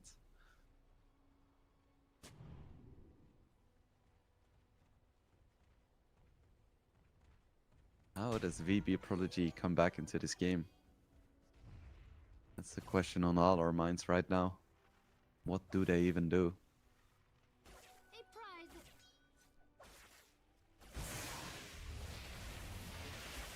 Radiant's middle tower is under attack.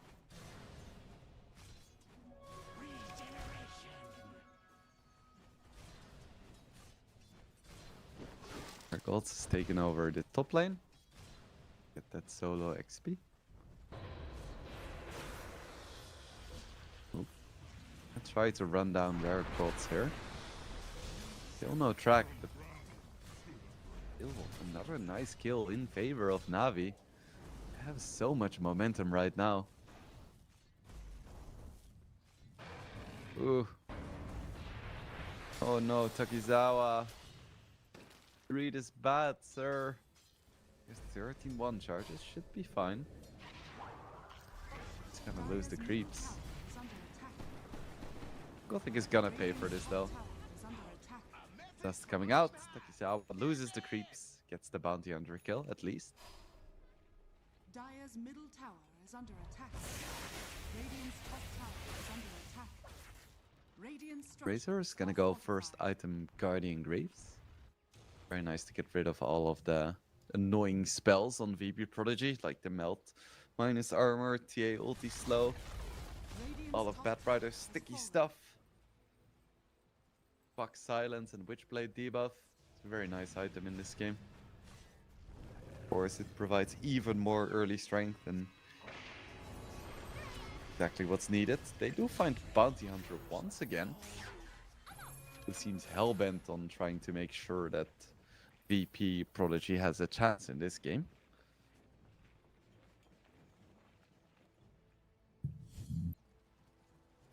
Stonebank. Oh, almost has a Sacred Relic. That's a big one. Then you can actually do something against the TA and start asserting your presence on the map. Is under attack.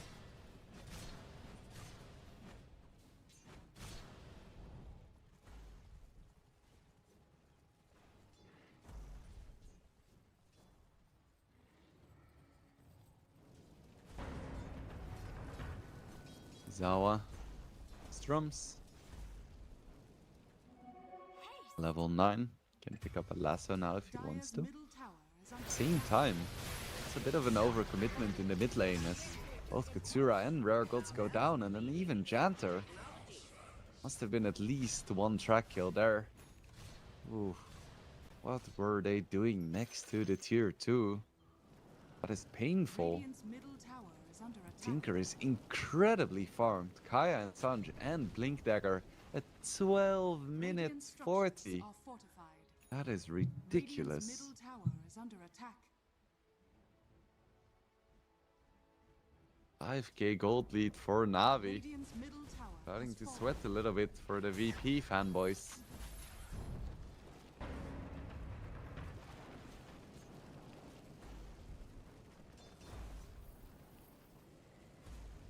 Ooh, Takizawa, run. Boots of bearing on cooldown. I don't think he's making it out of this one. Did Stonebank get the hit? He couldn't. That was very close. Dire's middle tower is under attack.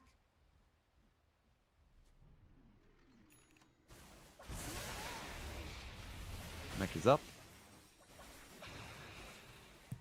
This Razor is ready to fight. Dire are scanning.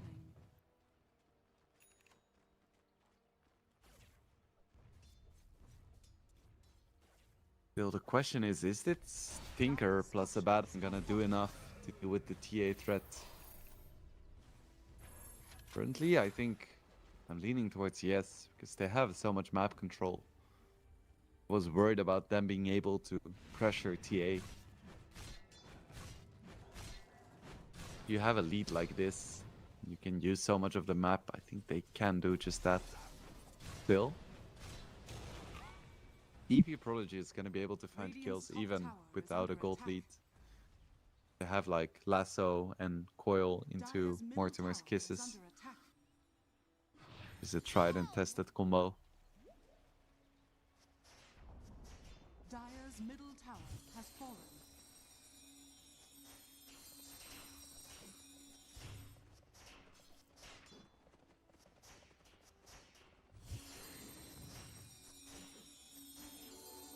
Ra has the Witchblade, doesn't have the blink just yet.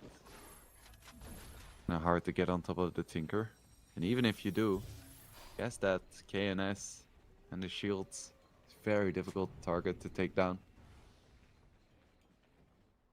Especially without having Dire's blink bottom on tower is under attack. EA, Bat, and Tiny.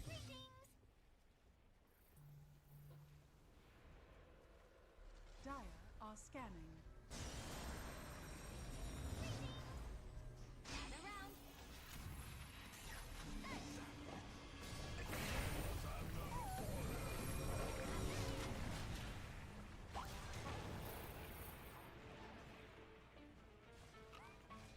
Nice quick kill onto Hyuga at least. Not really the target they were hoping to get, though. Dire's structures are fortified. Reeves up on Razor. Navi is Dire's so bottom strong tower is right under now. attack.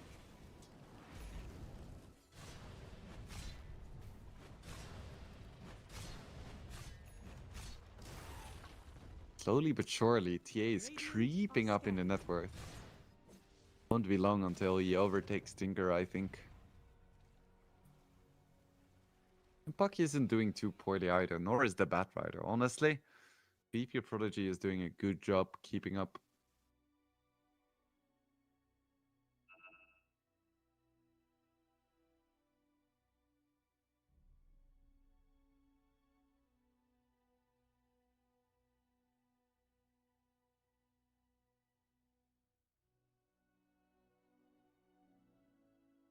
A small pause as Razor is unfortunately gone. I hope it's just a small hiccup.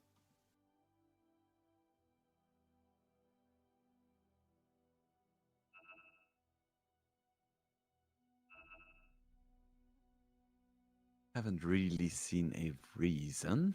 Could be mistaken. No, I don't think a reason was given just yet.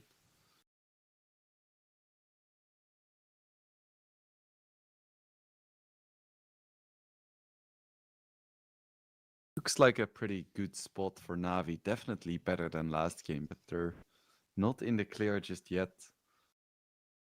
The things I said earlier about their lineup is still true. They still don't have a lot of stuns. They may still struggle with pressuring the TA. If this goes later, I'm very worried about them as well. Dazzle skill's okay, but Bounty can be kind of useless if he doesn't have a lot of farm. Razor doesn't scale particularly well. But we'll see.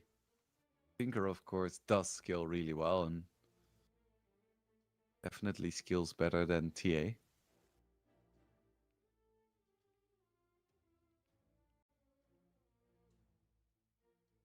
Luckily, Razor is back. And ready, comes out from BP Prodigy. Now Navi is ready as well.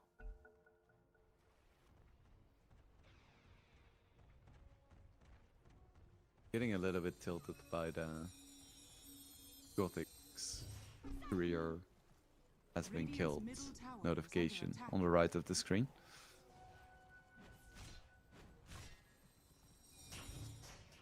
Can't have your caster getting tilted. That's not great.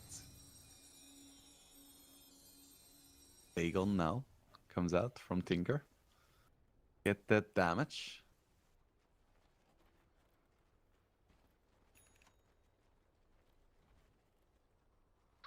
Finally, we have a blink on Tiny as well. BP Prodigy is clawing their way back into this game.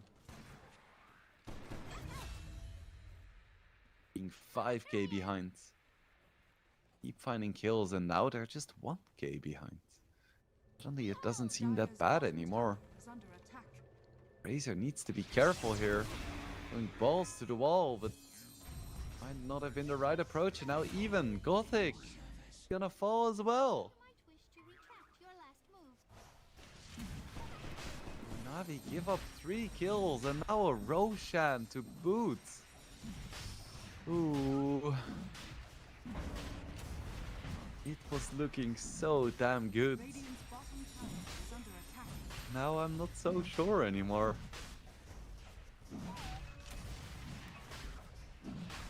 Lucky Roche for Cutie.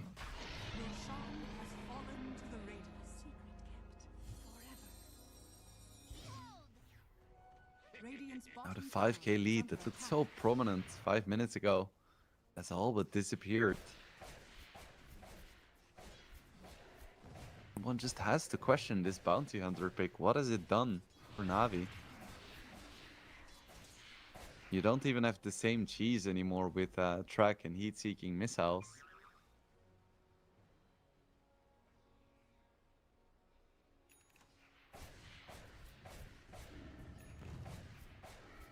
Beauty going first item MKB. Doesn't want to have to deal with the laser. He got down a ward, so they know that Cutie is close. Could be a good place to fight for Navi, despite VP Prodigy having the Aegis. Have really good vision. They're still bottom, doesn't have a TP, can still use the twin gates. But it ain't easy.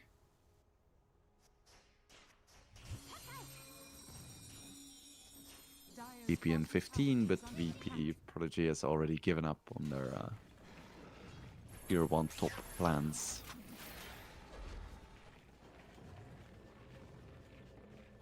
Dire's bottom tower is under attack. Still, Tinker leading the network charts. Out farming a TA.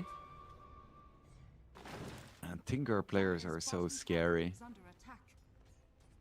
When you think about tinkering or tinker in theory, you're like, can't be that bad, and then just keeps getting fatter, and all the tools you expect to work just don't. Crazy hero. Dire's bottom tower has fallen.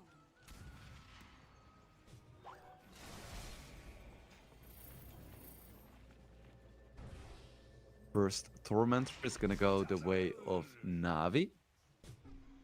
So Gothic picks that up for himself, and it's gonna give him the friendly Shadow shard, where you can give a Shadow Walk to your allies. Would be nice, I guess, for I don't know, Razor or Dazzle. Radiant are scanning. Not the biggest one, I think.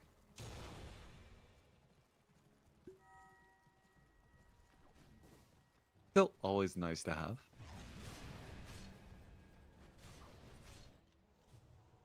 Dire are scanning.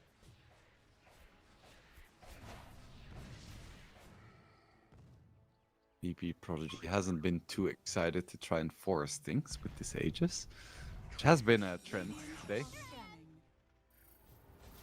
Dire's Visible tower is under attack. Razor gets scouted out.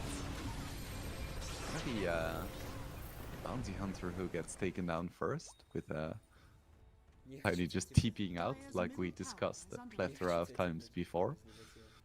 What are you gonna do?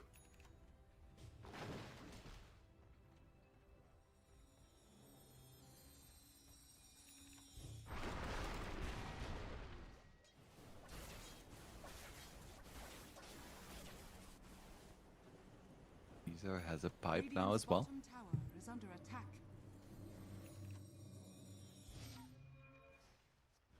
Certainly very nice to have. AC is gonna be next on the menu, mostly to deal with the TA. He's still very low on HP. It's a bit misleading because he does have degrees. Are fortified. I saw that ending from miles away.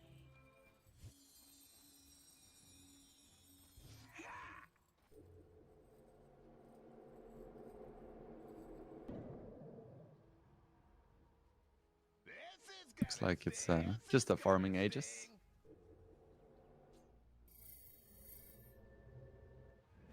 Old graph is pretty much completely even at this point. Credit to VP Prodigy for farming their way back into this game. Could be a nice kill though for Navi. Rare gods, usually it wouldn't be that consequential, but it's a track kill. Love to see it. And the Razor, and he is very tanky.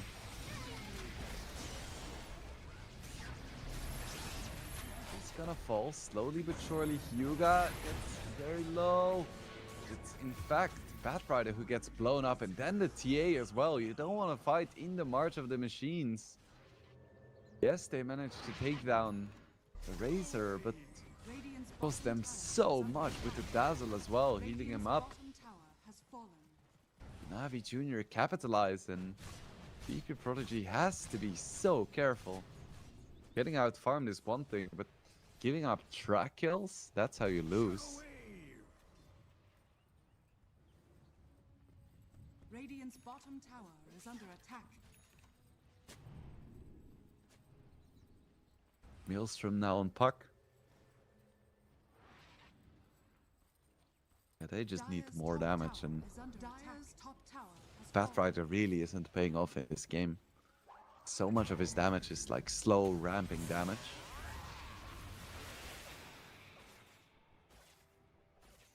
Just doesn't work against this Navi lineup with all of the sustain and spell.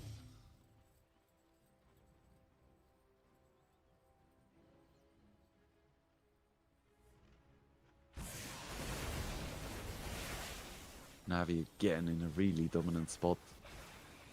It's only gonna get worse once Tinker gets like, I don't know, a Hex and a BKB. It's gonna be unbeatable.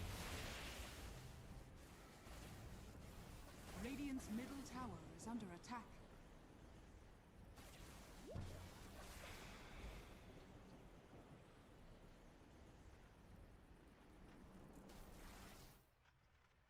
Small smoke coming out from Navi. A prize. Not sure who they're looking for.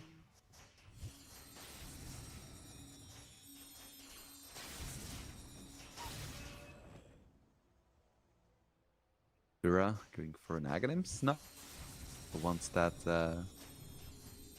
Dream Coil attack. You managed to find a TA. Ooh, that is big. I believe it was another track kill as well. So just that single kill is like a 1400 gold swing. Not even counting the fact that now TA cannot farm for over a minute. So more like a 2000 gold swing.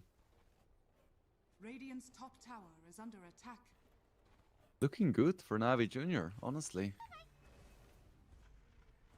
Despite me absolutely shitting on that draft. Working super well. It was a first pick Tinker as well. Madness.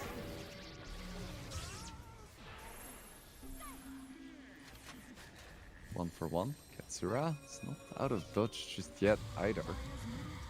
But of course he can just TP, because Radiant's top tower is under there's attack. barely any stunts. Classic. Here I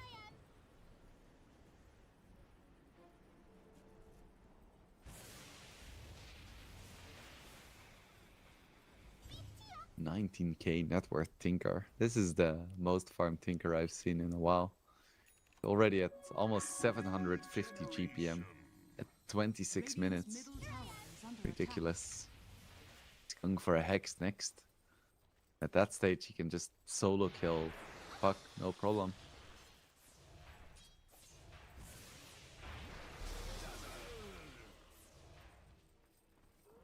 They keep the Tinker train rolling. We haven't even spoken about Stonebank. Just hitting creeps with his freaking Radiance. Now there is a Stonebank Gothic gang squad heading towards Takizawa. Yeah, goodbye. Oh, can they get the first hit? scanning. Can they get the first hit? Certainly. Down he goes. Not a track kill. Stay near. Just a simple kill. A simple Batrider. Racer is in a little bit of trouble. He's so tanky. VP Prodigy just cannot find the kills. And every time Navi gets a kill, it's 1500 gold because of the freaking track.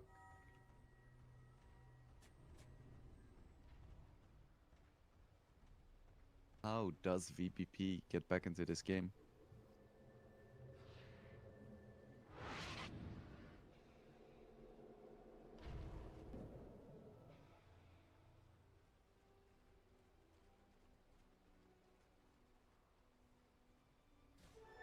Double damage.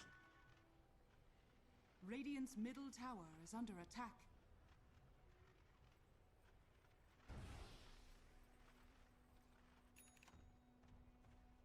Roche could spawn in 20.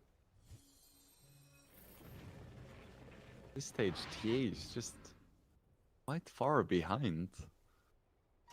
It's not really a position you want to find yourself in as a TA.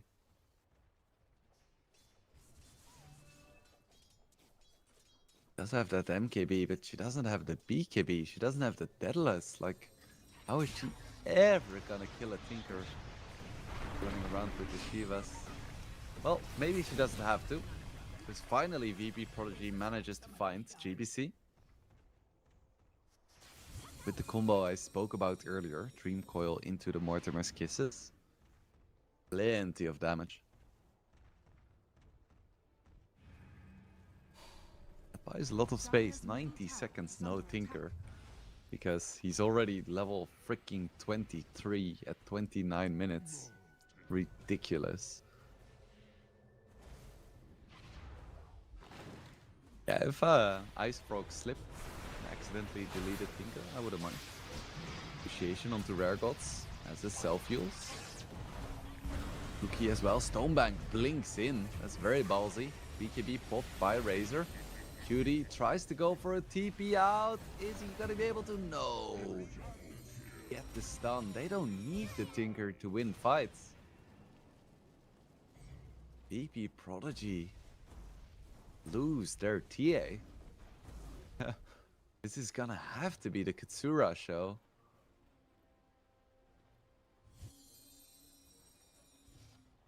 This TA really isn't having a great time here.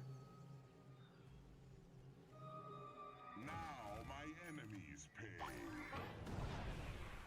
Or maybe a Janter can make some magic happen. Snap fire.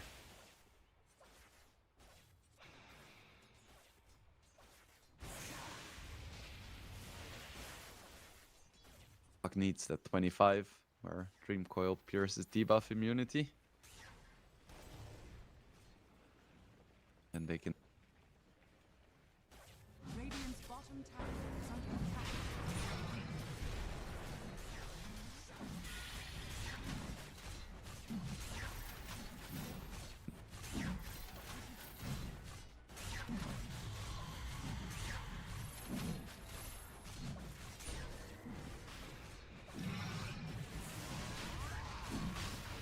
Roshan has fallen to the Dire.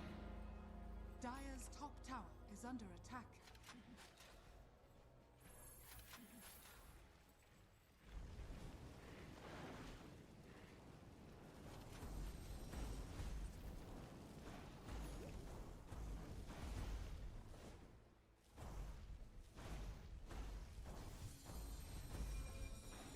Dire's top tower is under attack.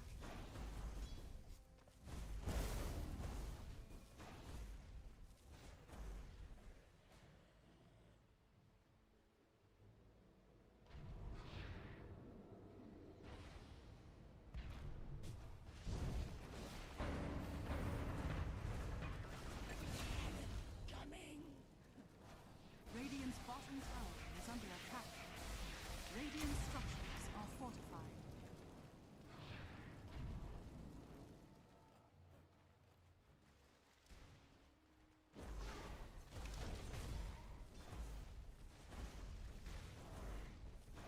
Radiant's bottom tower is under attack. Bottom tower has fallen.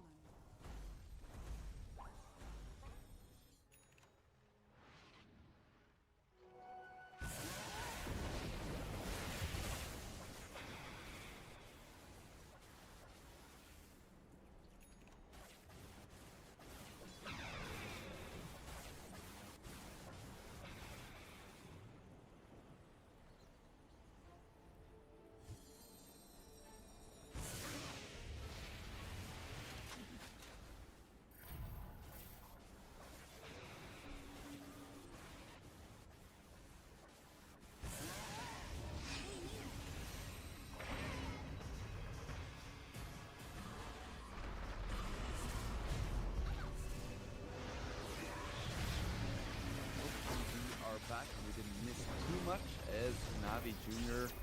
managed to snag a Roshan, and there is a huge fight happening. We managed to get the cancel on Takizawa's TP. There isn't a lot of damage coming out from these three Navi heroes, but eventually it is going to be enough. BB Prodigy is tucking their tail and running, but Katsura isn't going to be able to. Tries his best, but ultimately cannot make it work.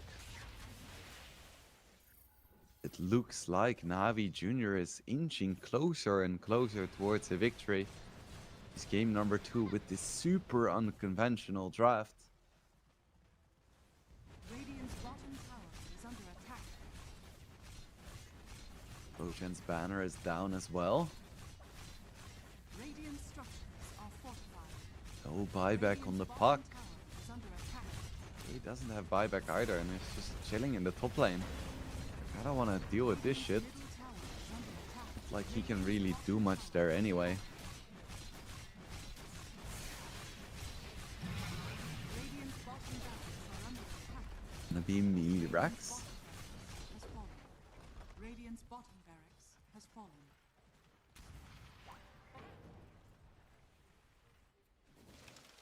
Tier 2 still standing, but they have Aegis. They have all the time in the world. They're not feeling the pressure at all. Is under attack.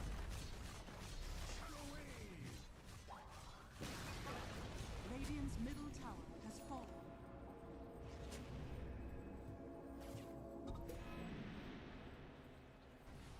Navi Jr. now chilling in the triangle.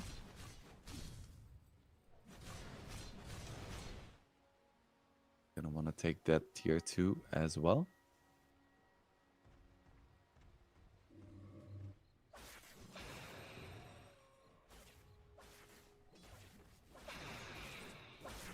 AC on Razor. Man is so tanky, despite running around with only like 2k HP. BKB, Graves, Pipe, AC.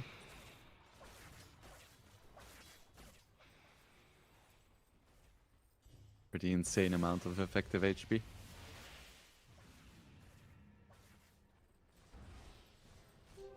Invisibility. Radiant's top tower is under attack. Stonebank has just been fully ignored this game.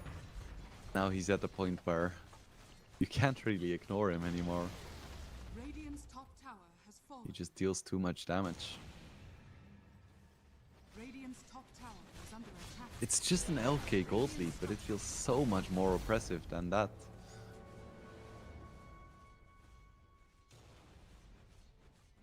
Dire's bottom tower. The only difference is like the 5k between the TA and the Abaddon and the 6k between the Tinker and the Puck. Dire's bottom tower is under attack. Baltic is just running around, providing his entire team with invisibility. It's just so difficult to engage into this lineup. There's a Daedalus on the TA now, so deals okay damage, but she's still very vulnerable.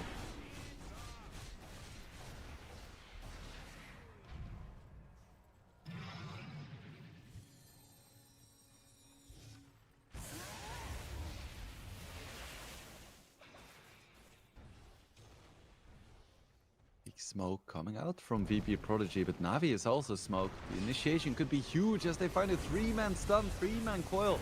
Could this be enough for VP Prodigy to finally take a fight? Razor going ham in the backline, Tinker trying to TP out. He's gonna be successful in that. 2 heroes have fallen for Navi so far. VP Prodigy aren't done just yet. Stonebank has to finally pop his ulti. As at the same time Chanter falls. Stonebank going ham onto this TA. He's gonna win the man fight. Just 2v1s. The TA and the Tiny, and he isn't done yet. Gets another one. Double kill for Stonebank. VP Prodigy overstay their welcome. Both the Tinker and the Abaddon just untouchable in these fights. And that was as good as an initiation as it's gonna get for VP Prodigy. I guess the one thing they can hope for is that Tinker's BKB is eventually gonna get shorter.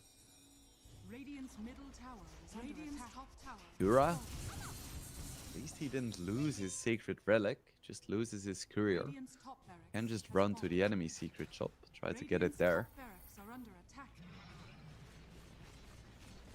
Navi just unrelenting in their aggression, and they're not stopping now either as they find Takizawa again. Radiant's Batrider has been so useless. Instead of Rex down, and they're not stopping now. You smell blood in the water. Batrider, no buyback. TA, no buyback. Mega Creep secured. Navi Jr. going to a game number 3. Unless VP Prodigy can make miracles happen. 20k gold behind. They don't skill better. They haven't taken a single tier 2. They're against Mega Creeps. What do you even do?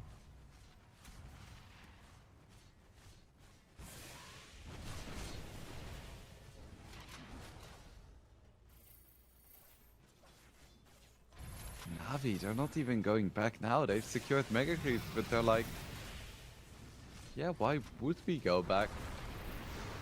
What is the point? Toss back onto Stoneback. Maybe they can force his ulti. That would be nice, but Tiny is already dead. There's a side casualty, buyback. Mid the Dream Coil onto the Tinker. They deal solid damage, but they don't have enough to really finish him off. Through his BKB. Just TP's out. There's no ulti onto the Abaddon though. This could be big. EA gets absolutely wrecked by the Tinker. Has to fall back, and just no one on Navi is dying. They're too tanky. Yeah, nothing lost. Nothing lost at all. Katsura needs more. Just a nullifier isn't enough. You need a rapier as well or something.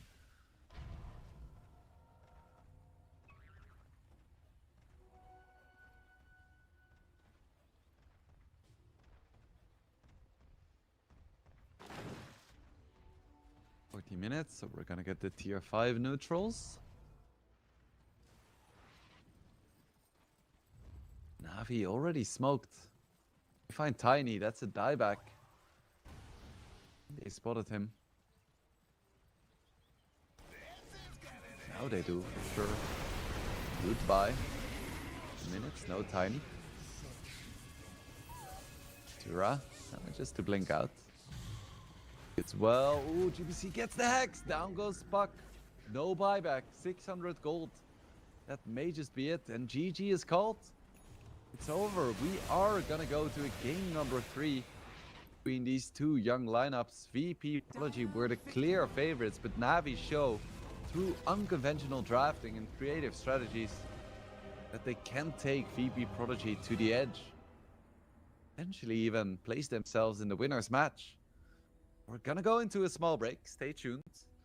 We will be back for game number 3 between VP Prodigy and Navi Jr.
Even a cheeky bounty hunter pick sealed the deal. And you can tell VP Prodigy wasn't ready for it, and they still aren't ready for it because they are first banning both of the first picks from Navi Jr. in the previous games. They were like, we just want some normal Dota. Don't do all of this weird shit. We don't know what to do against it, so please don't pick Tinker. Thank you. Instead, they are just gonna pick a Shadow Fiend again. Like in game number 1, they want some normal Dota and they want Navi to not pick weird shit.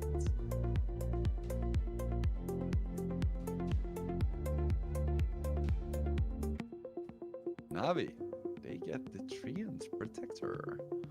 It's been a while since we've been able to witness his strength. He keeps getting first banned pretty much every single game up to this point. But what does VP Prodigy want to do against that? First, they get to ban a hero. Already Batrider now as well. Navi Jr. have taken out Viper, Invoker, Lynx, and Largo. Prodigy are going to take out Oni. Let's see what the 5th ban for Navi Jr. is going to be here. VP Prodigy does like their Ringmaster, Shadow Shaman. Be one of those heroes. We will see. Maybe take out the Beastmaster. What don't you want to deal with together with the Shadow Fiend? I would be a bit afraid of the Shadow Shaman. We'll see what Navi wants to go for here.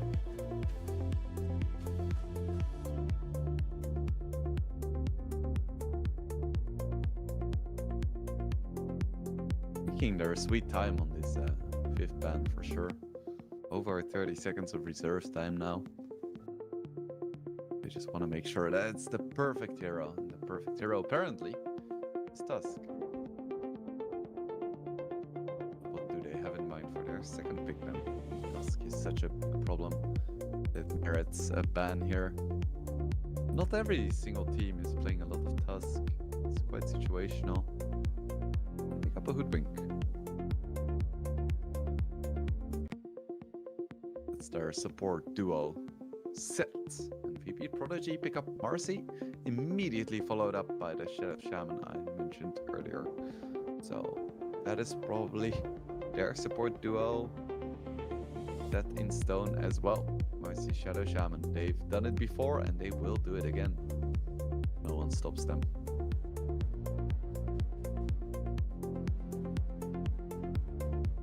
So Navi Jr., you know the lanes. You know that it's going to be Shadow Fiend, Shadow Shaman. You want to pick up an offlaner that matches well against that, or maybe a safe laner that does well against Marcy together with your Treant/Hoodwink. Navi Jr. hasn't picked their DK at all in the previous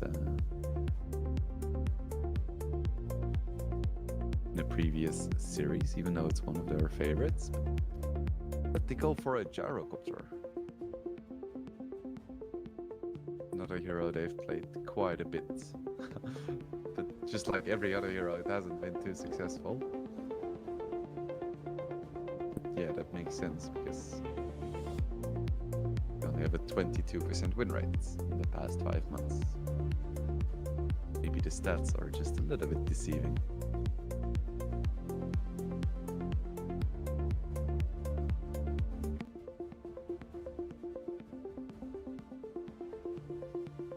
What else do you want against this?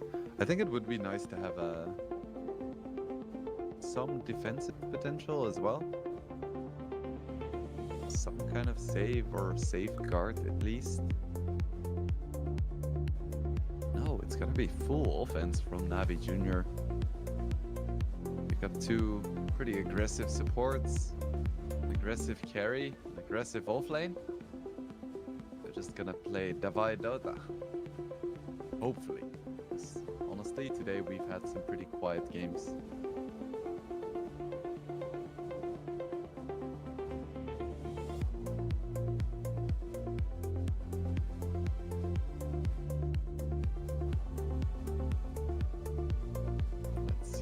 the final, or well, the fourth pick for VP Prodigy gonna be in response to this combination of heroes. Built-in break could be nice, but there's not that much left. They already have their supports, and said it's gonna be a Timbersaw. Very good against Bristleback. Not super great against Gyro. Not terrible either, truth be told.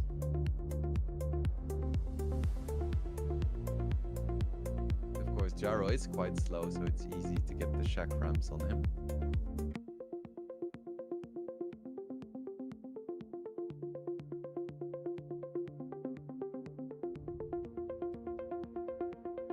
We have an Ember ban and a Sand King ban. So both teams most likely still lacking a mid hero.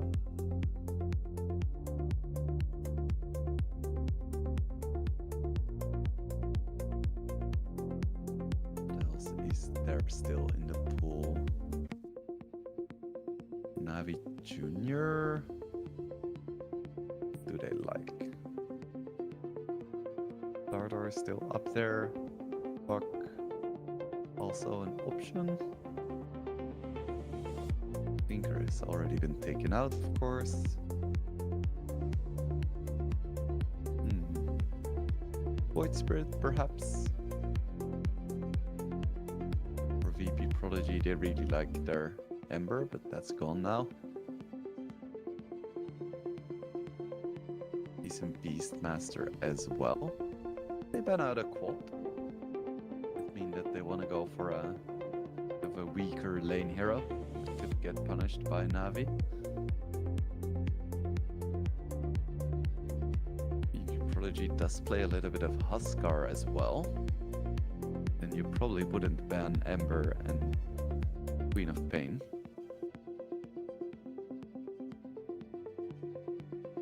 Honestly, there is no hero that really jumps out for me right now.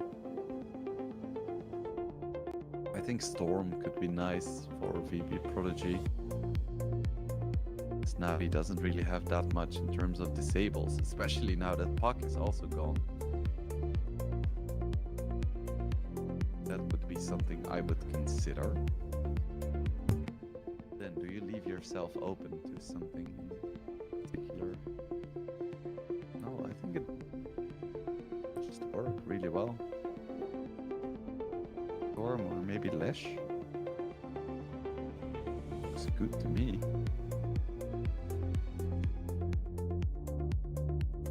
They have another 120 of reserve time.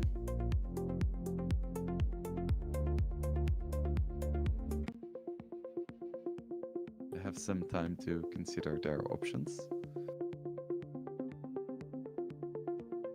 If it's not Storm, then what is it? Void Spirit.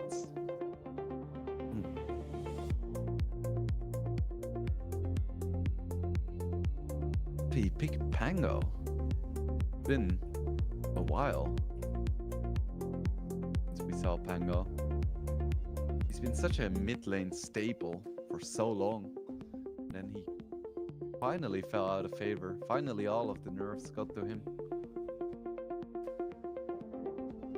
Cool. That's gonna be the final draft. The best of 3 between Navi Jr. and VP Prodigy. It's enough for Navi Jr. to upset VP Prodigy, take their place in the first winners match.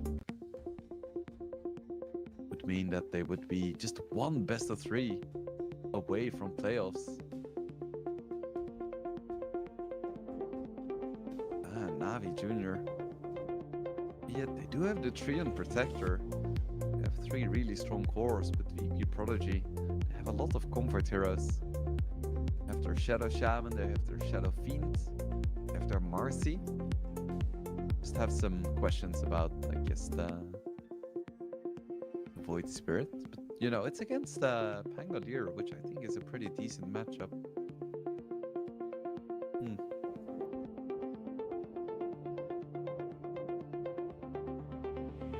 What can you do?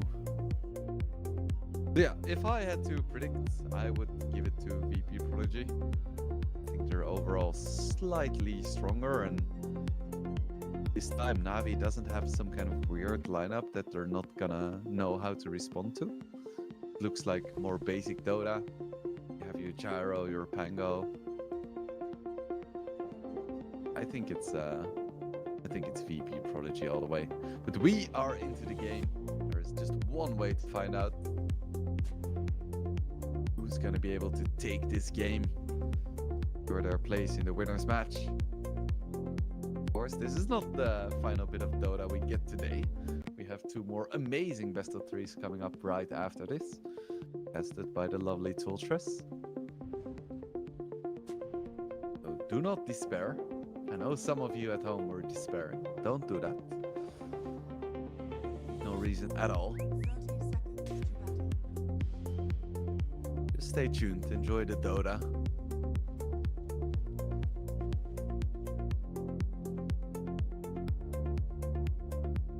VP is posturing aggressively in Navi's jungle here.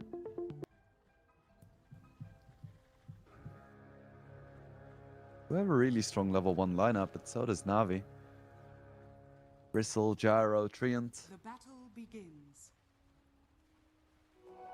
Yeah, Navi doesn't really want to contest that because her Bristle and Hoodwink are bottom. It's just going to be a classic 2-for-2 bounty exchange. Pretty much what has been happening since bounties were a thing. You know, last game, Navi got 4 and they won the game. I don't think it's a coincidence, honestly. The big deal at the start of the game. All of your heroes get 160 gold and the enemy doesn't get gold. You start the game with almost a 1000 gold lead.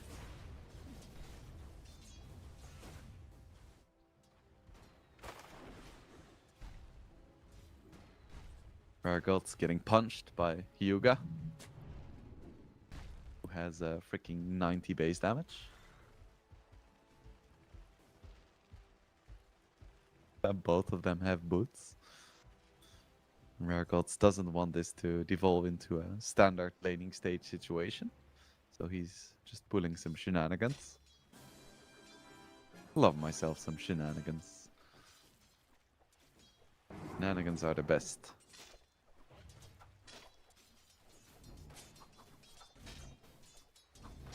See if Pango is still gonna do Pango things. I would be surprised if Pango wasn't doing Pango things. Dire's top Izawa tower manages is to under get attack. first blood in the top lane. Nice pullback onto the Treant. Yes, he deals a lot of damage, but at the same time, still a strength hero playing against the Timbersaw. That's all that needs to be said.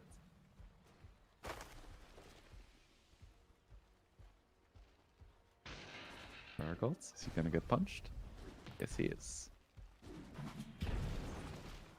Nice toss back into the creeps. The swaggy play.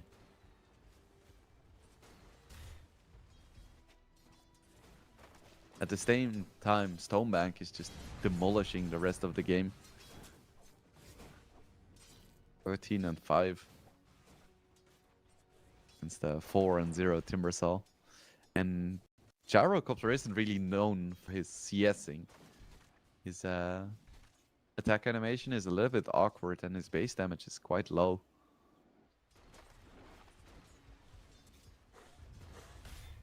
He's doing a banging job. Radiant's top tower is under attack. Doing their gods. Ooh, taking a lot of damage there from Stonebank. I don't think he's making it out of this one. Level 1. I'll do anything. Stonebank picks that up.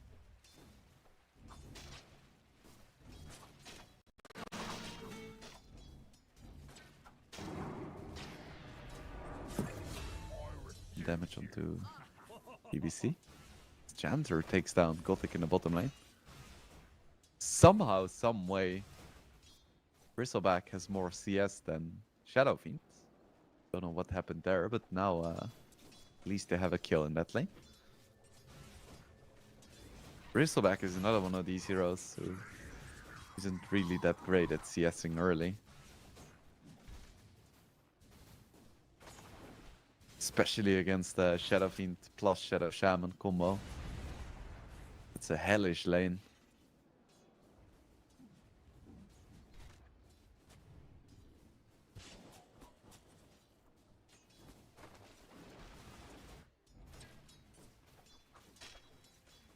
The mid lane, it's completely even. No surprises there. These heroes do very similar things in most stages of the game. Dire's courier has been killed.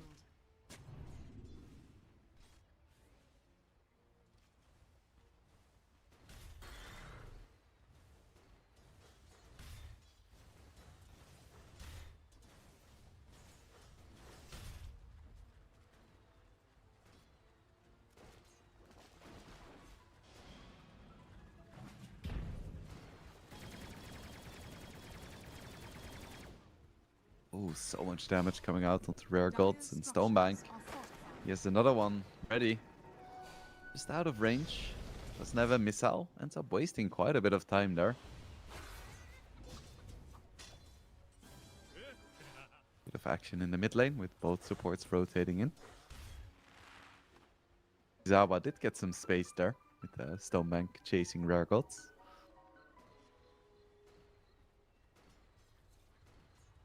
I think it's quite a different story from level 6 onwards. It'll be a lot more fun for the Timber to play that lane. Dire's courier has been killed. BBC rushing Diffusal, as expected, of course. Radiant Really are good scanning. Diffusal game as well. A lot of really mana-reliant heroes with low mana pools. Heroes like Timber and Void Spirit are especially vulnerable to it. Especially now that Timbers no longer buy Arcane Boots, they buy Treads. JBC getting some pressure here. Isn't gonna be able to get off his ulti, so he goes down, and now they're gonna keep chasing onto the Treant, but Treant turns around, whacks Rare Gods, goes down. Nice bushwhack there by the Hoodwink. Itsura extremely low as well. Radiant are scanning.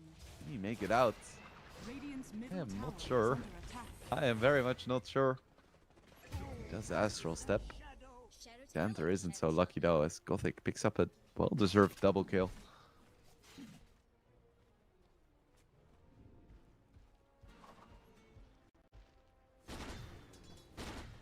Radiant's middle tower is under attack.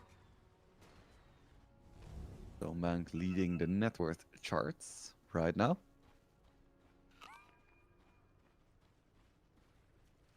Dire are Really good scanning. start for him on this gyro. Of course, we would expect the Shadow Fiend to start outpacing him a little bit in the mid game.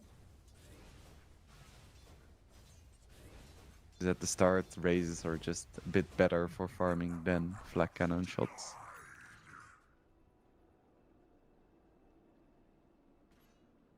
Just the way the cookie crumbles.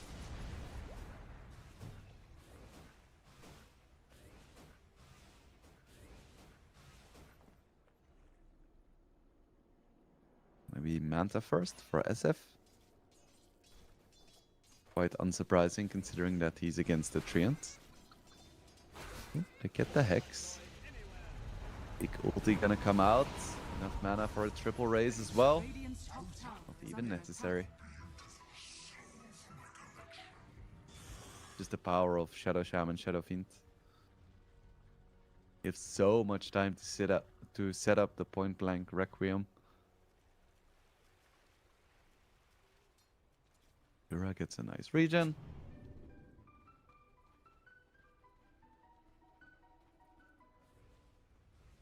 Dire's bottom tower is under attack. See two VPP players rotating to the bottom lane.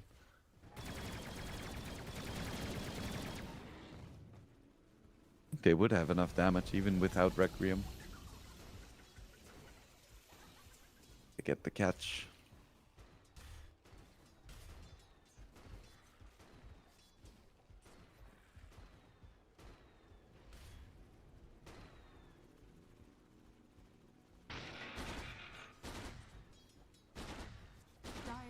bottom tower is under attack. Jump in onto the gyro. You have enough damage. This time, Stonebank goes down with the chakram. Like I mentioned, once the Timber hits level 6, suddenly it's not as much fun anymore for the gyro.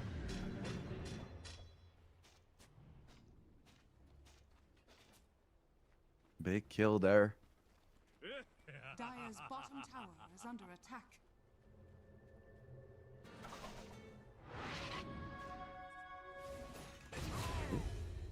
Find another kill onto the Dire's bristle. tower has been killed. They have to use a Requiem. Radiant's middle tower is Yes. under Oh, attack. no. No, they did not. Bristleback not really enjoying his life right now. Not yet. Or maybe he's a masochist. Maybe he's having a great time. Stonebank. At least gets the kill onto Rare Gods, but Takizawa is gonna escape. So it is a 1-for-1 in the top lane.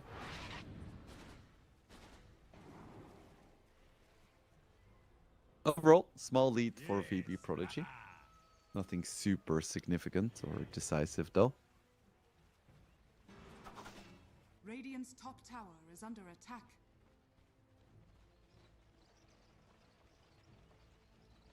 BBC almost has his defusal. He's not the richest Bango we've ever seen, but Bangos don't need to be rich to be impactful. It's a Blade Mail first on Takizawa. I do like that. We're playing against a Bristle and a Gyro, both of which have a lot of uncontrollable damage going everywhere. So just walking in the middle and popping your Blade Mail is gonna be a lot of damage.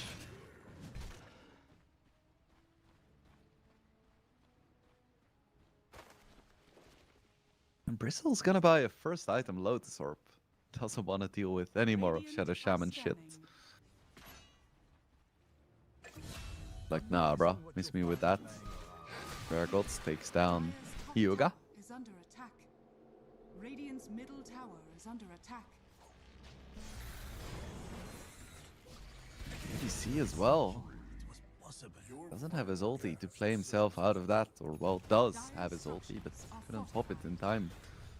Dire's bottom tower Now is VP under Prodigy attack. is in the top lane as well. Have a catapult. Be able to take this tier 1 here, no problem whatsoever.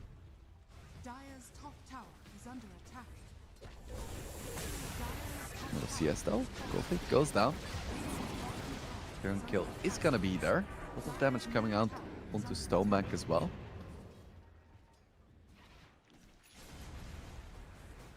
The Void Spirit just gets out. No problem.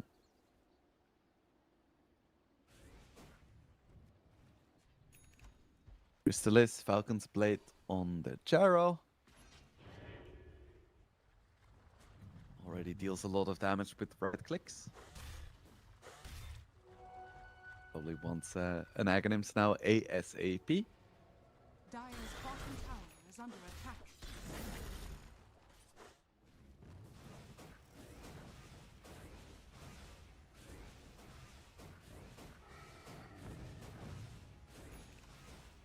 Duty working towards his Manta, as discussed earlier. Gonna get it in the next 2 minutes or so. And Treant is no longer a concern of his.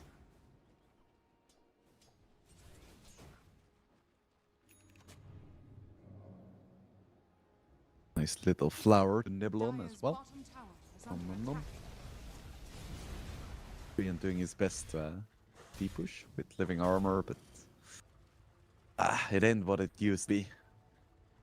Radiant's middle tower is under attack. Remember when you had these Treants just maxing living armor, level 7, putting it on towers and fighting to keep those tier 1s alive.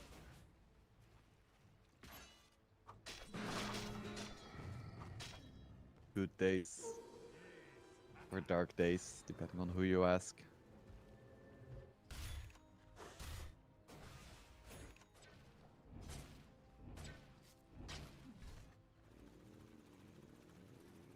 Radiant's middle tower is under attack. Aghanims is indeed next on the menu for Stonebank. Gonna do some nice flak cannon farming. where you drag one camp to another camp, so you can hit them with your flak cannon. Lots of heroes can farm like this because they have AoE spells in some form. Just drag the one creeps to the other ones, and then you hit them both with your spell, which basically means that you double the damage of a spell. A lot of people would not take the effort, but imagine if your spells dealt double damage to creeps for farming. That would be insane. That is essentially what you're doing. So put in that effort, son. Dire's middle tower is under attack. Manta now up. Spike is next. And we want to get a quick silver edge, of course, against the bristle. Also, both the Shadow Shaman and the Void Spirit tried to CS the tower there, and both failed, even though there were serpent wards up. Creeps are strong, you know? Gotta respect them.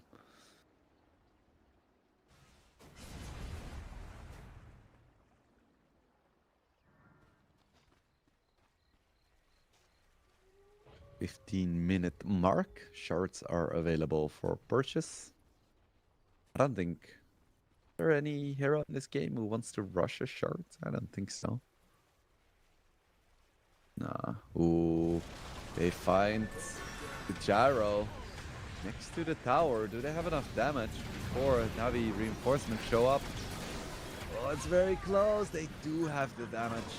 At the same time, Rargold's already taken down as well, and the Chanter is gonna fall too. So it's the two supports dying for the gyro. Honestly, fully worth it.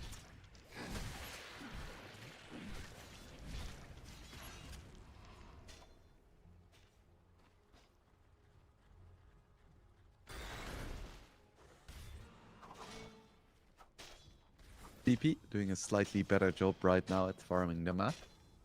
6k gold lead.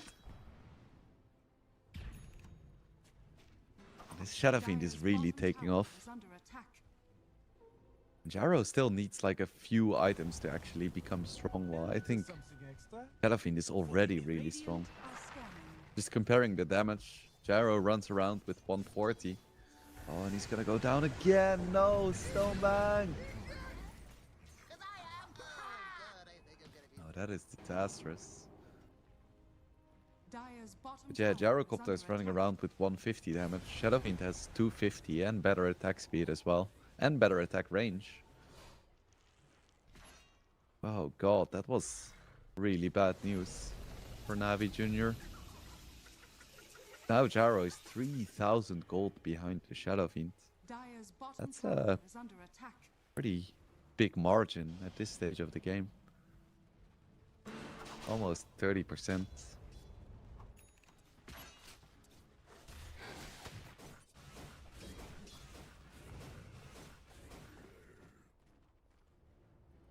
They're still hanging around this top lane. They're like, come on, Gyro, TP bottom. There is creeps. They're free. They're just free to take.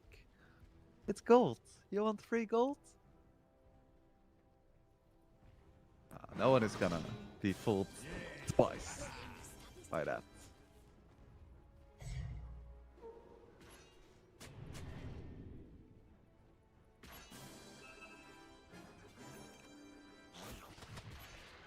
Ooh, Blink on Shadow Shaman now as well. Gonna make Navi's life even harder. There is a Blink on Pango as well, so if he gets off the ulti, might not be as much of a problem as we feared. Speaking of problems though, a Crimson Guard on Timber is huge. Gyro is gonna deal like no damage whatsoever.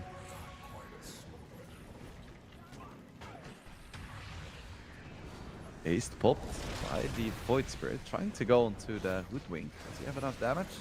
Looks like the answer is no. Gothic is gonna survive. Lotus Orb and the Living Armor, but looks like Shadow Shaman might not be as lucky. But Stonebank now in the middle of nowhere gets taken down. And so is Hyuga, and oh, the Bristleback, who's supposed to be a tanky hero, taking a lot of damage as well. Ever seen someone bleed out in a net? He is indeed quite tanky. If he gets his back turned the right way and isn't broken, he is still forced to be reckoned with in these fights. Top tower is under attack. Still, VP Prodigy, they kill Gyro again. Stonebank was doing such a good job with his farm earlier in the game, but now he's falling further and further behind.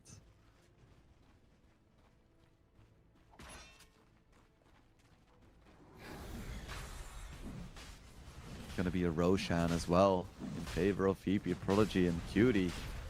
Just like in game 1. Just so dangerous on this Shadow Fiend. He understands the limits of this hero. Where do I stand? When do I go in? When do I pop ulti? Everything about this hero is slow. Except for his killing speed.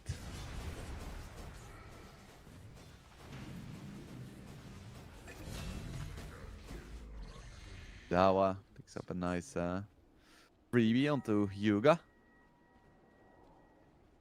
He had such a tough early game, but now even he is 2,000 gold ahead of the Gyro. Dire's middle tower is under attack. 20 minutes, Tormentor time. Jenter and Rare Gods need to be a little bit careful though. They are quite low. Should be fine. QD deals enough damage. Tower is under attack. Free shard for Shadow Shaman. No complaints there. On the menu for Bristle is Blade Mail as well. VP Prodigy also has a lot of uncontrollable damage. Radiant's middle tower has fallen.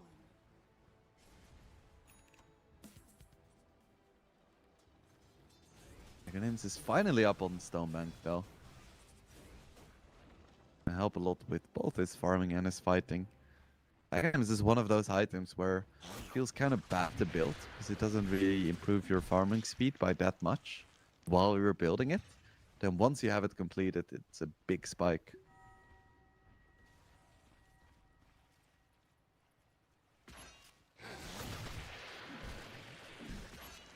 VP Prodigy. Wanna take this tier 2 top. Dire's top tower is under attack. Are gonna commit snakes as well. So that should secure it. A DC, unfortunately. Stonebank is gone. Hopefully everything is okay.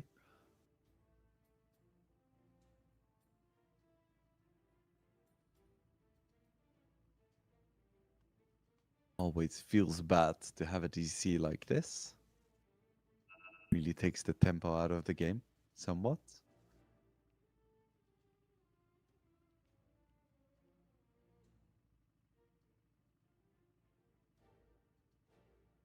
I have not seen a reason yet. But you know, sometimes your PC just crashes or you lose internet for a few minutes. That's just life with technology.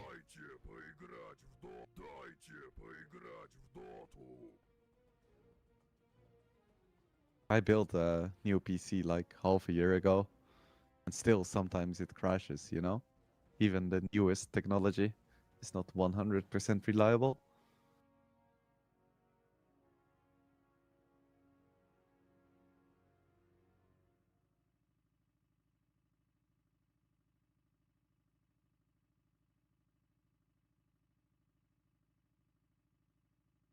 So, I hope everything is okay, but if the pass takes a lot longer, we may go into a small break. We'll just give it like another half a minute to see if he suddenly shows up again. They might just reappear as fast as they disappeared. Never know. But it doesn't look like it's the case for now. So we are going to go into a small break where the moment he reconnects, we will be back. But just stay patient. We're going to go into a break screen. So we will be right.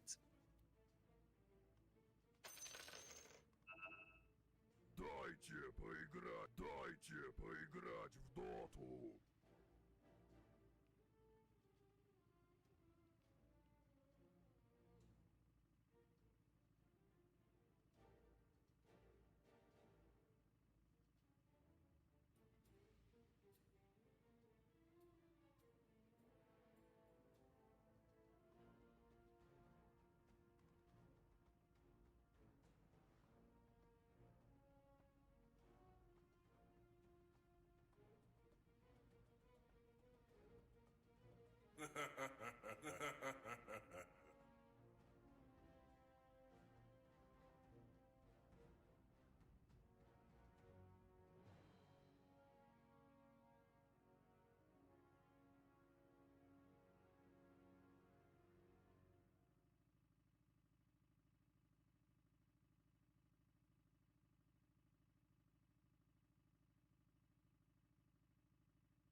Oh, shit. He's back. And we are back as well. PP Prodigy. They are going to be able to take this tower. No problem. Luckily, Stonebank is fine. No structural problems. No broken PCs. No rodents chewing through power cords or something. Just a small DC. Overwatch is almost up on the Shadow Fiend, and then that's gonna amplify my worry about Navi's state of affairs a little bit. Dire's middle tower is under attack. Game is not over. Gyro only just got his Aghanims. And our Gods is being smacked in the face by Kroll. Dire's middle tower is under attack. No escape for him. Of course, he could have popped the ulti. Timbersaw getting very low. This is a 1v4 situation, sir. Kizawa, you are tanky, but not quite that tanky. So, just as I say it, Navi, they get 2 nice pickoffs.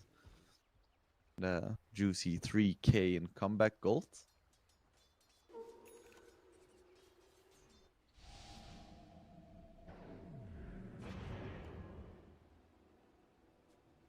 Radiant's bottom tower is under attack.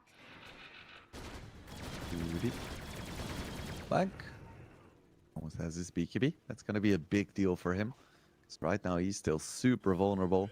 2.5k is nothing. You don't have magic immunity.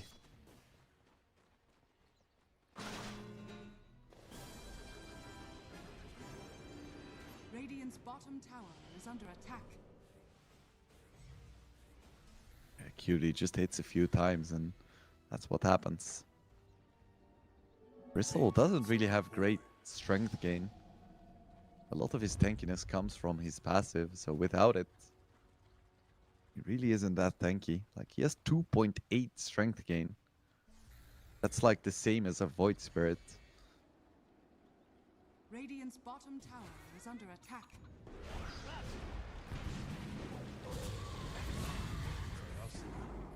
Ura picks up the freebie as well. JVC goes down. And so does Gothic. VP Prodigy is taking back some ground in this game.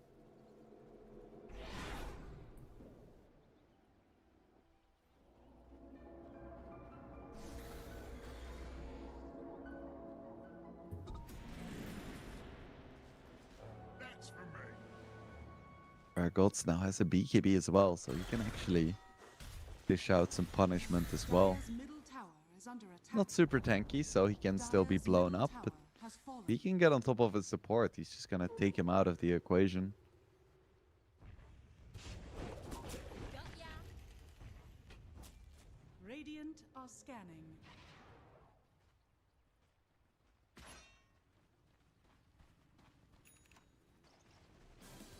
Navi Jr. only a single tier 2 left. I can imagine next Aegis being a big point of contention. You don't want to give a Shadow Fiend another Aegis. You already don't have that many buffers left. Gothic is gonna get solo killed by Katsura. Katsura needs to be a little bit careful though, and he's just gonna fall. Overcommitted pretty hard there. Yes, you get the support kill, but at what cost? Your team was so far away.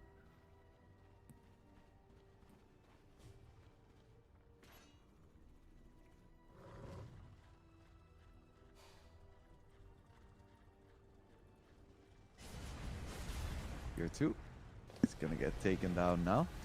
I don't think wards will be even needed. They're gonna put them though. Probably a bit of a waste. It just speeds up the kill by like 3 seconds. BKB is up for the Bristle. Be very nice. All of the BKBs on Navi are gonna be really nice. Only GBC doesn't really need one. He already has shards.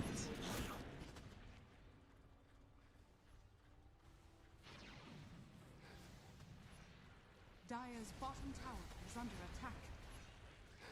BP Prodigy still hanging around this bottom lane. Wanna find something, if possible.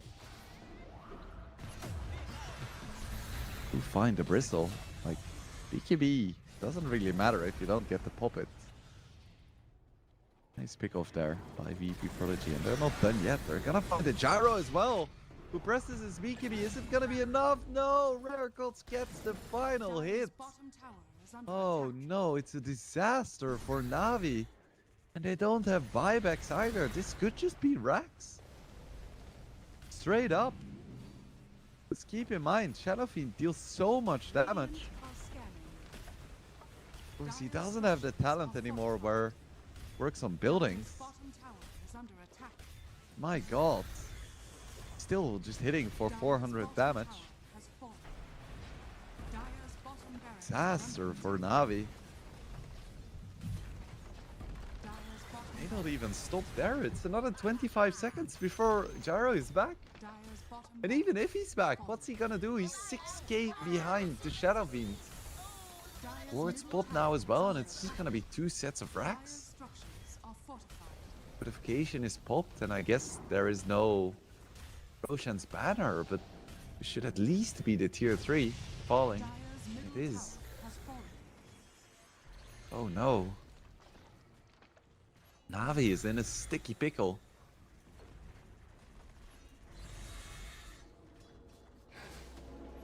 At least it's not the second melee racks as well. Fortification definitely saved them there somewhat. How are they gonna be able to contest Roche when they're 18k behind? Gonna try to go for a smoke right now. If they can find Timber or Shadow Fiend, that would be huge. Dire are scanning. Find a scan as well. They know someone was there. Find Takizawa, probably the worst target. Roll is popped, but can't find anything, and they're gonna have to go back. Katsura jumps in. There's a ton of damage there, sets up for his team, but now he's in quite deep himself. He's gonna be able to get out. He used everything he has, but there is no detection. Katsura survives. And Cutie gets a double, and they're not done yet. Stonebank goes down as well. Bro, can you escape from this one? You're so tanky. This is gonna be enough. Looks like he is gonna be able to get away, but 3 lives were lost for Navi.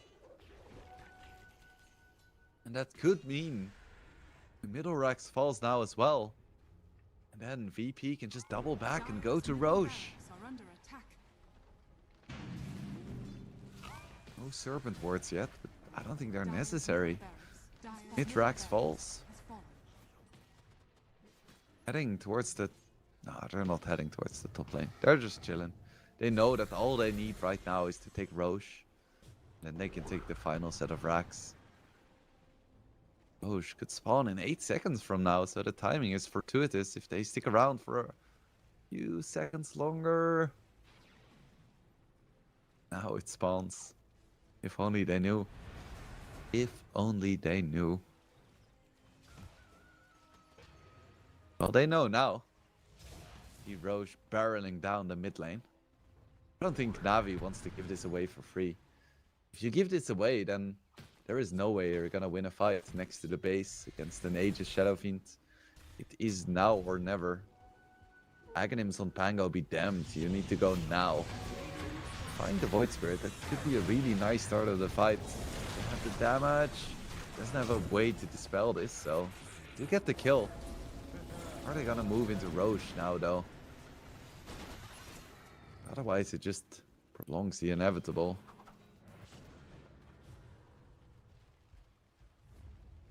Dire are I don't think scattered. they're gonna do it. Still gonna go to VP. Gala jumps in. Stonebank pops his BKB. He's gonna go ham. Timber is taking a lot of damage. Surprisingly, Cutie going ham as well. Doesn't have a BKB, but he does have the damage. Stonebank goes down. Pro goes down, and it's a rampage for Cutie as VP Prodigy. They have what it takes. It's a double rampage. And they're gonna go to the winners matchup here in this second best of 3 of CCT Series 7. Radiant victory. They had some struggles in the second game as Navi Jr. brought out their cheese, but VP Prodigy are too damn strong, and this is why you ban Cutie Shadow Fiend. You never want to deal with it again, that's for sure. Teams watching, beware. 13-0 and 7, 800 GPM, most hero damage by far. He is a force to be reckoned with as VP Prodigy. They move on in the tournament. Of course, Navi Jr. is not out just yet, but now they're in a position where they need to win 2 best of 3s in a row to even stay in the playoffs. So that concludes the first 2 best of 3s of the day, and that unfortunately concludes my presence here as well, as my lovely colleague Tutras is gonna take over from me. So do not despair, we have 2 more best of 3s ahead of you. But this is goodbye from me, so we're gonna go into a small break, and when we get back, we will continue the CCT. So it's been a pleasure, and I'll see you all later.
meta to the big stage, Rubicon knows how to play a very mean Windranger. He knows how to play the heroes like the Razor. These heroes, these carry heroes that often at times teams don't really like to go for, Rubicon is the one player that does like to go for them and knows how to make it work.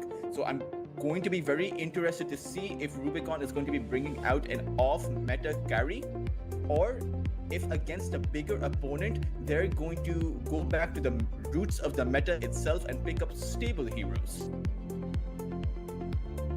It's going to be the first pick for Inner Circle, so we'll have to see what they actually go for. Oh, they actually take the Razor away from Spirit Academy. This is actually very interesting. Wouldn't have imagined them to be doing that, but it does go to show that they are giving respect to the other side, right? It's the fact that you want to be wary of the kind of strengths in Team Spirit possess, as Spirit do pick up that Largo. Now, the Largo is in a very interesting position in the meta.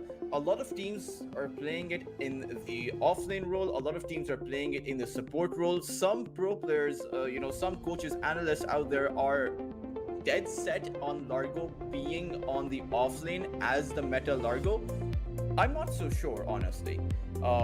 Because the Largo offers that basic dispel, and honestly the Largo's toolkit is really good for a support. Now I get the idea behind the core Largo. You get to that Aghanim Scepter, you can strum 2 songs with your ultimate at the same time. It certainly provides you with a lot more value if you have that kind of farm. But what the Largo doesn't provide you is that initiation capacity, right? The Largo is not a Blink Dagger builder. Largo doesn't go in with an AoE stun. Sure, he has that Frog Stomp, but it's mini stuns, right? It's not a sure shot lockdown that you can go in, chain lock this Razor, come in with some follow up. Someone else has to do that. So if Spirit Academy do go for an offlane Largo, they need someone either on their mid lane or on their safe lane to be able to go in and lock down that Razor, because you never want to give the Razor the space for that static link, the space for the Eye of the Storm to wreak havoc on your lineup. So what is going to be Spirit's insurance policy? That is probably the biggest thing they'll have to answer as far as the lineup go. And it does seem like they go for the Mars. Now, I will add, yesterday or like a few days ago, I was casting Spirit Academy and they brought out the mid Mars. Now, I personally did not agree with that decision. They did end up losing the game, and I will add the caveat that even though they did lose, they played a phenomenal Mars. But just the kind of impact that a mid lane Mars brings in, there's no differentiating factor between the mid Mars and the off lane Mars because the items are all going to be the same. I don't think it offers you the same kind of value. It doesn't pack the same kind of punch that you need. So for Spirit, if this is an offlane Largo and a mid Mars, I would start to worry, particularly because Inner Circle do bring out that Tusk. So they have that snowball save. And now they also have that Dazzle, so they can use a Shallow Grave inside of the arena. So I really do hope that Spirit Academy don't put this Mars as a central aspect of their entire lineup. Just send the Mars towards the offlane, play a support Largo. It's really okay because you still have that catchy lick, that dispel against that poison touch, that dispel, or rather even that repositioning against the ice shards. You can essentially reposition out of the ice shards entirely if you use it on an ally. So it's actually a very good counter tool against the Tusk if I think about it like that. And just pick up some more meta heroes, in my opinion. Can go for the Beastmaster as well. I recently did also see Spirit Academy go for that. But I think for Spirit Academy, playing with tempo is certainly the right approach here. Inner Circle quite clearly want to bring in the tempo. With the Tusk, Dazzle, Razor, you know that they want to play aggressive and that they're going to be doing just that early on. So Spirit Academy can't be caught trying to play the farming game against a lineup that is both, I would say, has more experience than them and will be coming in with a lot of aggression. Spirit pick up that Grimstroke as... I suppose it's a decent spell, especially with that Inkswell coming in for the Mars. You can pop the Inkswell, Mars can blink in, you have a follow-up stun, you can pop the arena. There are quite a few ways you can make it work. Not to mention, that catchy lick can be applied with the Grimstroke's ultimate, and That's essentially 2 dispels on the opponents. It's a fair bit of damage too, but there's not too much you can pair the Grimstroke's ultimate with here. I mean, they don't actually have any other single target ability if you think about it. Even the Jakiro that they now pick up has that dual breath. Sure, the liquid fire can be considered a single target ability, but or is a single target ability, but it doesn't give you any disable, it doesn't give you any stun, doesn't give you much of anything else. But at the same time, it is now going to be a Largo off lane, and it's going to be a Mars on that mid lane, right? This is something that I was afraid of, because you can see Inner Circle, they just pick up the Huskar. And for them, it's a question of how do you want to pummel this Mars down? Do you want to send the Huskar towards the mid lane, completely demolish that Mars, or you can even send that Razor down that mid lane and completely demolish that Mars? It's, honestly, it doesn't put Spirit in a good spot. It kind of feels like they did box themselves into a corner. This 4th pick from Spirit could have been a carry, and at the very least, they could have still kept their options open. But by revealing the Jakiro and the Grimstroke, they've essentially called out their entire hero picks and just, you know, announced it on loudspeaker for Inner Circle, who know exactly what Spirit want to do. It's just a matter of how Inner Circle will choose to approach this. And honestly, the way that they're approaching it is going to put Spirit on the back foot. It's quite clear what the Inner Circle are trying to achieve with their draft. The Huskar, Razor, Tusk, Dazzle. I assume this lineup is going to be playing very quick, very aggressive from the end of the laning phase, maybe even earlier, if I'm being honest, because there's not too much that Spirit Academy come in with to actually push back at Inner Circle. I mean, how are you going to stop this Huskar or this Razor outside of the one silence that you possess?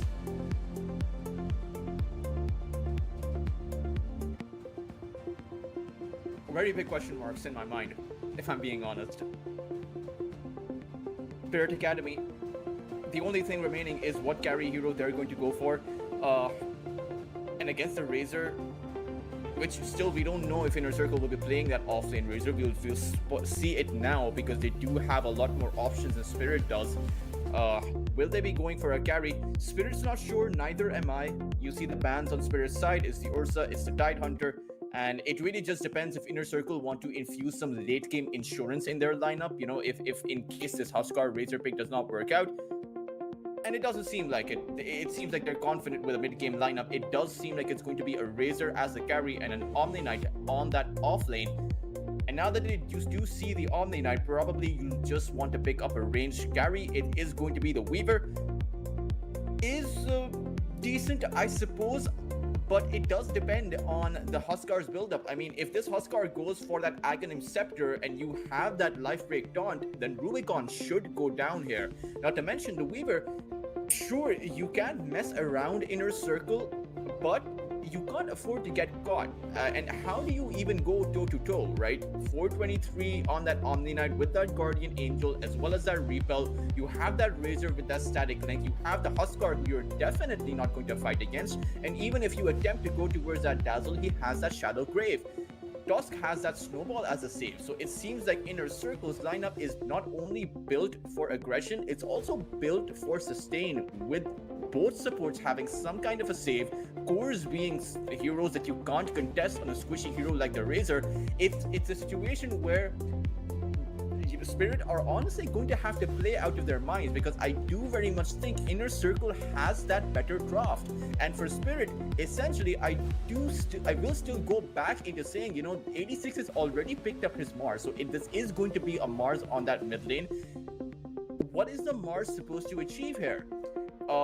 He's going to go for the same items as he would have on the off lane. It's the Blink Dagger, it's the Eels, and I always come back to this question whenever I see the Marsman. I know that in certain tier 1 tournaments, you've had this Mars on that mid lane from time to time, but there's a reason that teams no longer pick it up. There's a reason they experimented with that and they decided to abandon that approach. It's because the Mars doesn't offer you anything different than he does if he were to be on the off lane.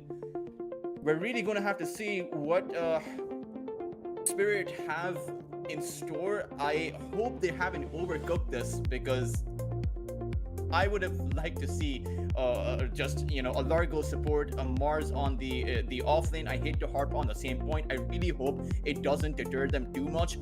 Probably will still be able to get a bit of something happening around the map. We'll see if it's enough to actually push back at Inner Circle, a lineup that is going to be charging at them with full force, as right now they are huddled up together in that jungle.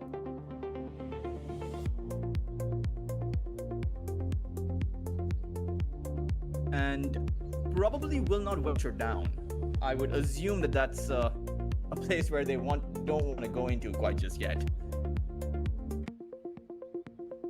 As I say that, they will add some extra protection with that Smoke of Deceit. 30 seconds to Supreme will drop down an aggressive Observer Ward over on that Radiant high ground towards that tier 1 tower.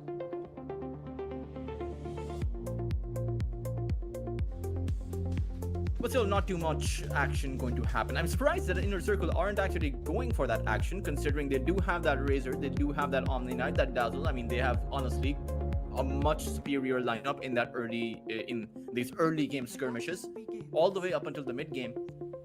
But we'll see what kind of itemization. We'll see how much both of these teams are able to get done in the laning phase. And I do think it's going to be a battle of survival for Spirit Academy because of the fact that their laning phase is going to be rough.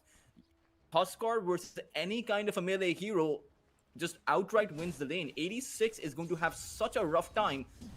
His only recourse in this mid lane is drop down that spears, perhaps push Supreme back, use a rebuke on Supreme, but he even has a dispel to instantly disable the slow against him. So it's still it does put the Mars in a rough spot. It's not impossible, especially if you do come in with some rotations.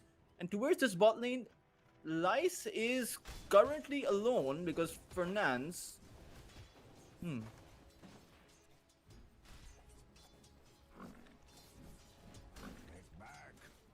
it appears I was mistaken. It's actually going to be Fernand's playing instead of Jing. I thought it would be Jing instead of Fernand's, but it's Fernand's instead of Jing. So I had that wrong. It is going to be the fan favorite of CCT, Fernand's.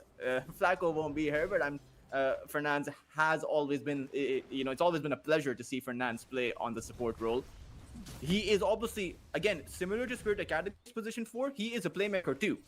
Towards this top lane, it is going to be 423 on the Omni Knight carry, so they do go back around. They send their Razor towards that off lane against that Weaver, while they have the Omni Knight towards that top side. It achieves nearly the same thing, because this Omni Knight is probably just unkillable.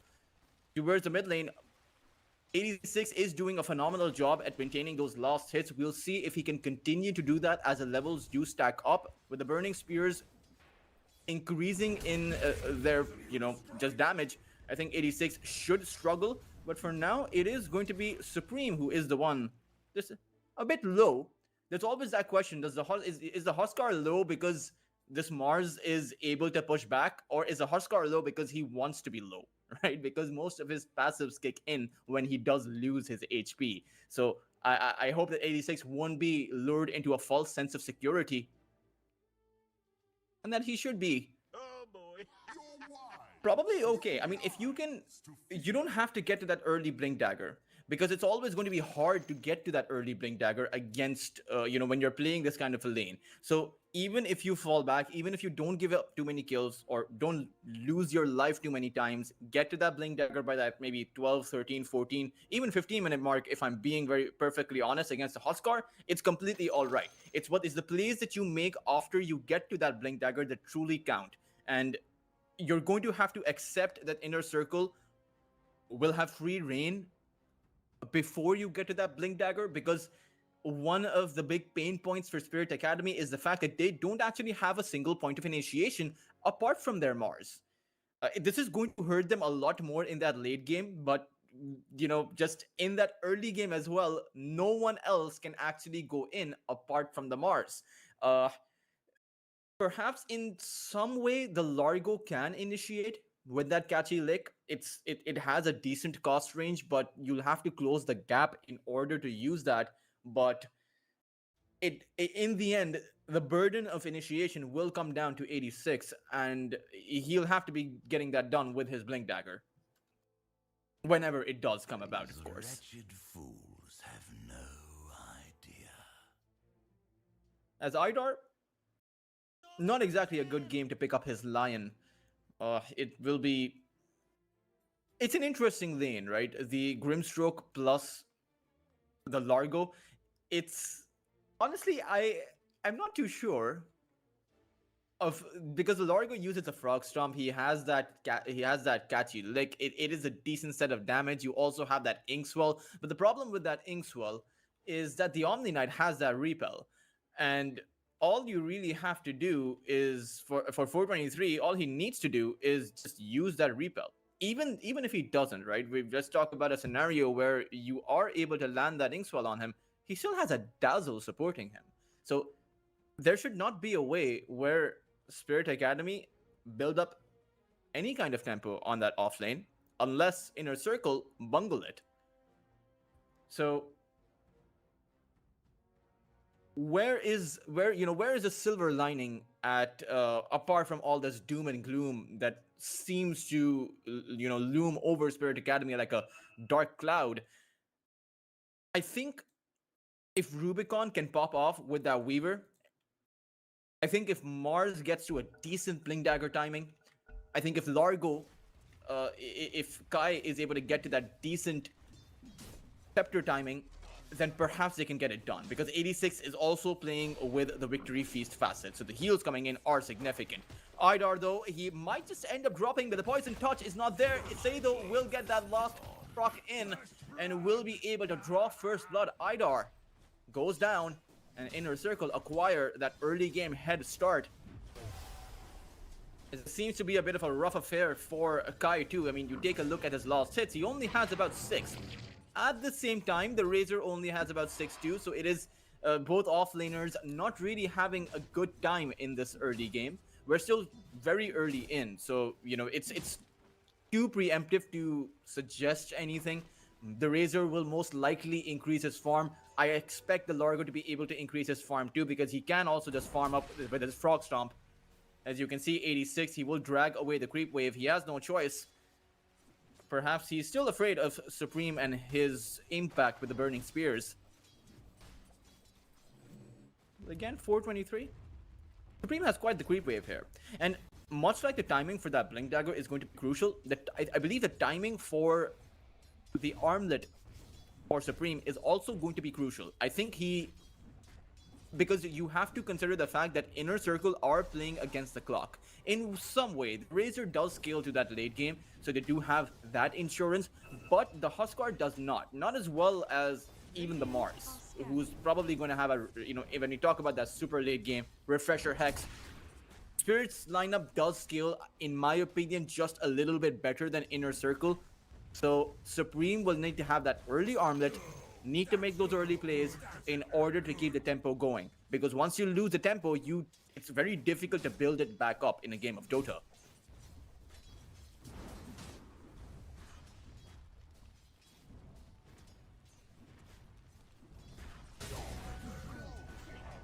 Supreme is... I would consider this a pretty much a great spot for Spirit to actually be in. If 86 isn't going down, if 86 isn't getting pushed back out of, losing out experience on this mid lane, he's also gone for the bottle so that he has the sustain. So this is partly why he seems to have a lot more HP. But the biggest thing is the fact that he has 15 lost hits. Sure, Supreme has more, 22, and has more deny. Oh, well, 86 doesn't have any denies. Supreme has 7, but it's still okay. As long as you can stack up the experience, as long as you can get something out of this lane, I think Spirit Academy are not going to be in too bad of a spot, at least relative to Inner Circle. Objectively, I would still worry about Spirit's chances here, just based on the lineup. 11 wand charges, Supreme has around 1100 HP, will hit his life break, and it will be curious to see if he chooses to rotate. Kai is playing aggressive on that off lane, and you can choose to go towards that Largo. Decent enough to take down. The problem is the Burning Spears, they can't be dispelled. So the Catchy Lake won't actually take those Burning Spears away. Interestingly enough, when the Largo came out, I did not know that you can actually lick yourself. you can actually apply the catchy lick dispel on yourself if you don't want to use it on an ally, if you need it for yourself, and so you can get that HP regeneration that the Largo has for yourself. This was something interesting I saw when I was playing against a Largo. Rubicon at the very top of the last hit chart, and certainly a very impressive player. When Spirit first started out, you know, Rubicon had the best showing in the team, but as of late, the more I look at this player, the more impressed I truly am. Now, sure, he's playing a Weaver. It's easy to get the last hits in the lane. The Razor can't really do much. There's no way to stack up the static link against a hero like the Weaver, who runs away with max movement speed, but it's still pretty darn impressive, as laning phase not really going too bad for Spirit Academy, all things considered. Supreme is the one who is farming up the jungle, perhaps just to optimize his farming pattern. He's able to farm the lane creeps as well as the jungle here, so should have that early armlet. I believe by that 8 to 9 minute mark he'll have it, but towards that top lane, it does seem like a skirmish is brewing. Idar will go down. Kai is also going to be in big trouble. It's an arena though coming up by 86. They'll actually counter initiate because they want to protect their Shrine of Wisdom at all costs.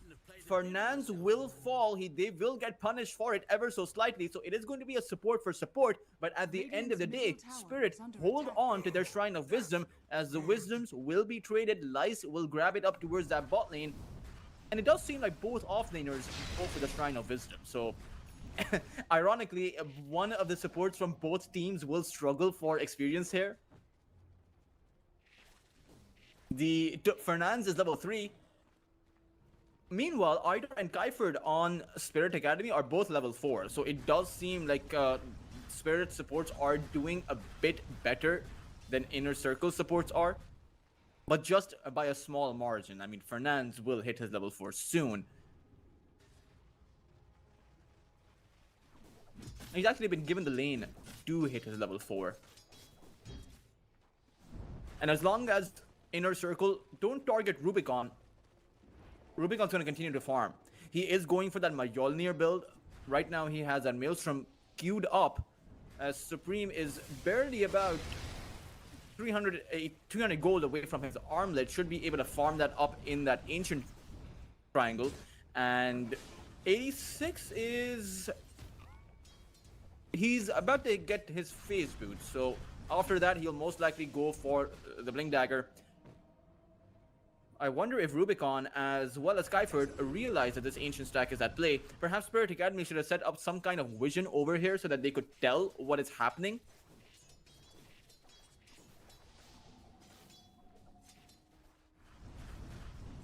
But Supreme now has his armlet, so I wonder what kind of moves Inner Circle will be making.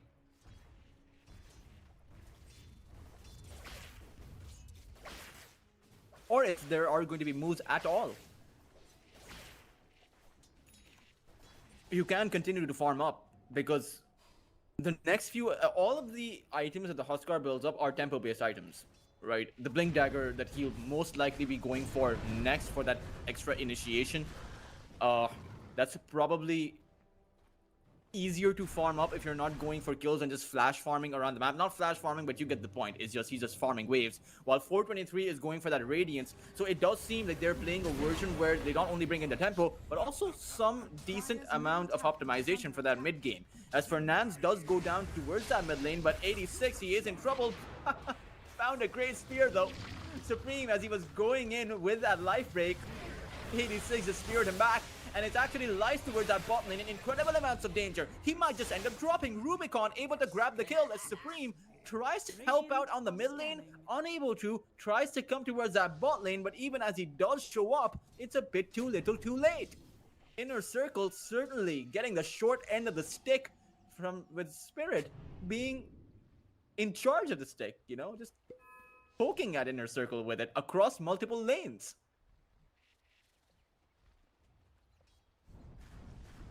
Certainly seems like Spirit Academy, they're coming in with maybe a little more than what Inner Circle bargained for. Because it does seem like while there's one team that has a tempo-based lineup, at least for the first 10 minutes, it's Spirit who are able to bring the tempo to Inner Circle. Which is a healthy dose of a surprise call for Inner Circle, because honestly, the rotations from Supreme that we just saw were counterplays. They were hasty attempts to come to the aid of his allies, rather than a concerted effort to try and take the fight to Spirit. And I wonder, I really do, why Inner Circle, or rather, what Inner Circle are waiting for? Why are they not making those rotations, making those ganks? Because you know the Mars is farming up for that Blink Dagger. You know Rubicon is farming up uncontested on that Weaver. I'm sure Spirit Academy will be very happy with the space that they are being given right now. I mean, sure, 423 is farming away for his Radiance, but you have everyone on Spirit farming away for their own respective items, as Skyford does go down towards that bot lane, and finally, we see Inner Circle show some teeth. Supreme ends up with a double kill, and he takes out that mid laner as well. 86 will go down, and that will delay his Blink Dagger. Is under attack. As Supreme is going for that Sanj first, but does have that Blink Dagger queued up. And Inner Circle, this is the point at which I expect them to continue this tempo up by taking this tier 1 tower down. It might be a trade though, but no, the mid lane tower for Inner Circle is plenty healthy.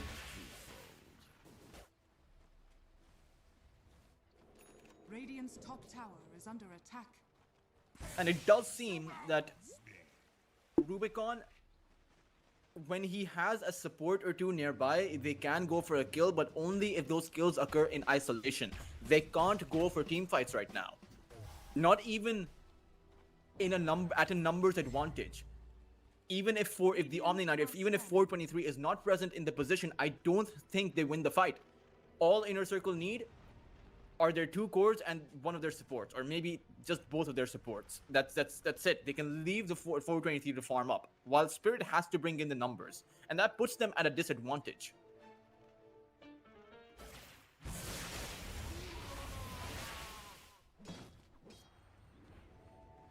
Dire's bottom tower is under attack.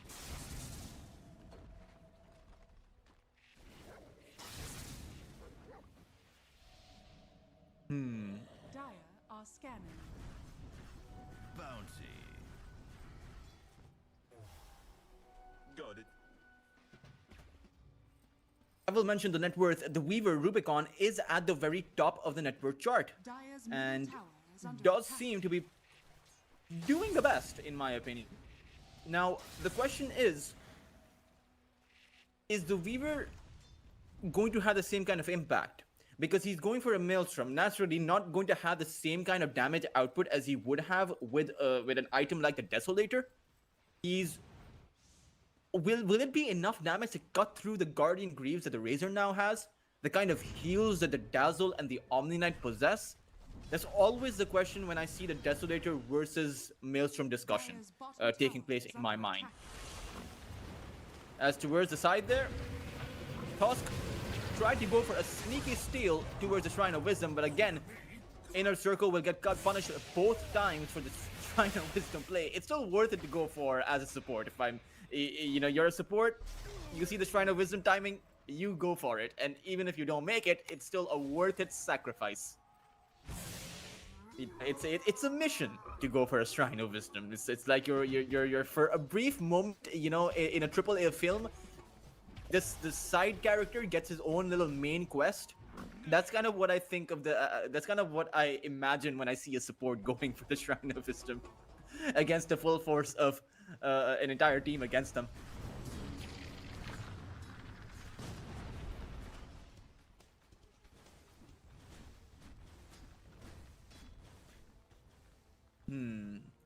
Radiant structures are fortified. Dire are scanning. 86 starts things off. Can they burst the Huskar down? The Dazzle comes out with a Shallow Grave. It's a Nuzzle projection that can enter the arena. And that's something that Spirit perhaps did not accommodate for. And now is the Weaver in incredible amounts of danger. Rubicon will be able to get that time lapse though. Kai's heals do provide that Weaver with a new lease on life. Inner Circle aren't able to break through, but neither are Spirit Academy as they go for it once more. Omni Knight, this time around, not going to live. It's 423 who has fallen down, but now Lies with the Eye of the Storm is going to collapse upon Spirit. They are losing their lives in the midst of Supreme. The Razor has fallen though, and with Supreme having that shallow grave, he'll be able to take out Rubicon, turn his attention on towards Kuiper, end this with an ultra kill, and he's still going on strong. Inner Circle, despite of that being a move from Spirit, not only once but twice, they wipe out Spirit. And I have to say, the MVP of that fight wasn't in my opinion, wasn't the Huskar, wasn't the Tusk, the Omni, no one else. But say, if he did not get that shallow grave off the first time around when the arena was popped, Supreme was a goner. As currently, it seems like the fight is not over, as Spirit, they haven't had enough of a beating. Fernandes will be able to pick up the kill, and that is a dieback for Idar. And coming back to the point, this Dazzle, say, he not only saved the Huskar once, but twice. When Spirit re-initiated, they would have been able to take Supreme down the second time, but Say came in with another shallow grave. And that should really ring alarm bells for Spirit Academy, as they should be prioritizing this Dazzle instead of anyone else. I spoke about this in the draft. Both of Inner Circle's heroes or supports come in with saves. It's Fernandes with that snowball, it's Say with that shallow grave.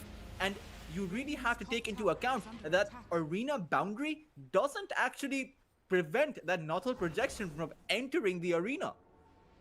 It goes through it. So then the Dazzle has vision. Or, well, I mean, the Mars never went for the vision blinding facet either. Dazzle had vision on Huskar in either case, so would have been able to drop the grave, but can close that gap with the Nautil projection.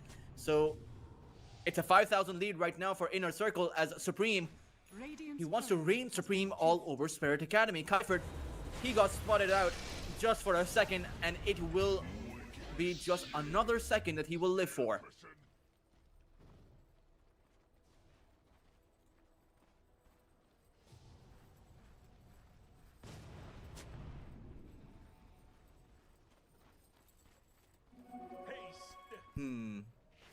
This is danger zone. This is the danger time. I mean, Spirit Academy chose to force that fight. Perhaps it was the fact that they had that Blink Dagger coming up for 86. Perhaps they thought that that would have given them their big break. But clearly, it did not work out. And the problem with a full team fight not working out in the early to mid game against a tempo-based lineup, well, they do get another shot at this. Say, holding on for his grave, will be able to activate a Rubicon this time around. May not be able to make it out with that time lapse, but 86 comes in with a great arena. Is it enough though? They don't have any more damage output. Spirit Academy will, in the end, despite that massive play coming in by 86, will not be able to bring in any kind of follow-up. Supreme, despite of being on the inch of death, will still stay alive. In fact, he will actually blink forward, take out Kai, and will end it with a monster kill streak. Again, it's withered tempo trying to clash against brutal amounts of just aggression coming in. Every single one of Inner Circle's heroes are picked up for aggression. Even when I talk about Say's Shallow Grave or Tusk Snowball, those are defensive aggressive abilities. And what I mean is that the grave is used in positions where the Huskar, the Razor, Omni Knight want to put themselves in dangerous positions and rely on the shallow grave. So it's aggression coming in with an insurance policy. Dire's courier has been killed. Idar spotted out. And at this point, it is a rough affair for Spirit Academy. It's even going to be Kuiper. Dire's middle tower is under attack. They're not going to be able to honestly fight back at all. You're going to have to give Inner Circle whatever you want around the map. Or rather whatever they want around the map. Spirit don't have the luxury of asking for things in this game. What Spirit have is a possible mid to late game timing. What Spirit have is pick off potential. And they need to somehow force that out. Somehow go for these pickoffs. Rubicon does hit his Mjolnir timing, or does have his Mjolnir, but he's still so far away from these items. Even when you have to at least try and continue to farm up. I know he's at the second place position in terms of net worth. He's doing a good job. And I hate to say it, it may not be enough, but that's the only chance that Spirit have. Radiant's top tower is under attack. Radiant are scanning. Sometimes you're in a Dota game where you're just in a very poor position. Radiant's top tower And has fallen. there's nothing else you can do but to stick to your plan A. Right? In a lot of Dota games, you have a plan B, you have a plan C. Rarely you have a plan C, but most of the time you have a plan B. Unfortunately for Spirit Academy, their lineup does not offer them the luxury of a plan B. Their lineup is built for just one plan. That is Rubicon farming up.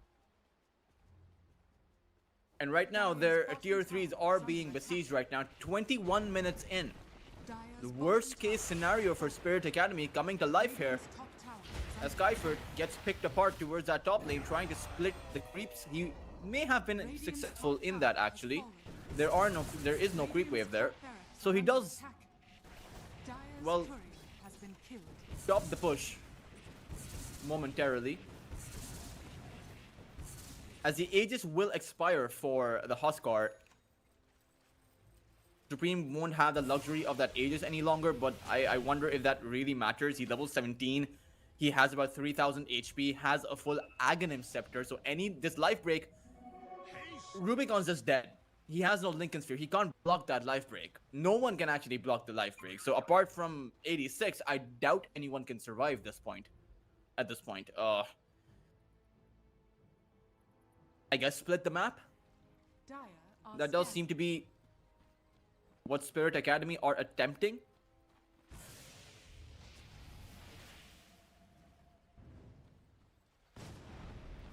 Rubicon? Oh, Rubicon's dead. No way to survive the life break. It's as simple as that.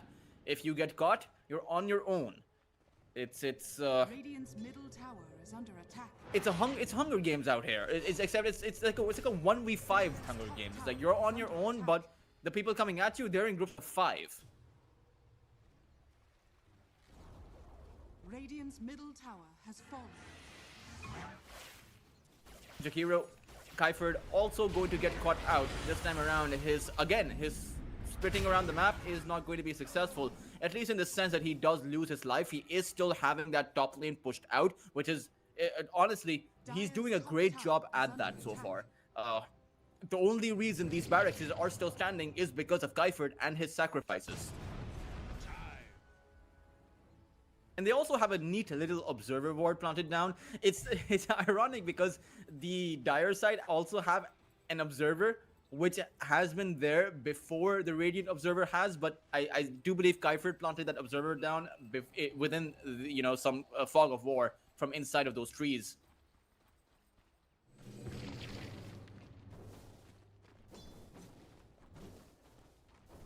Haidar? That's no good.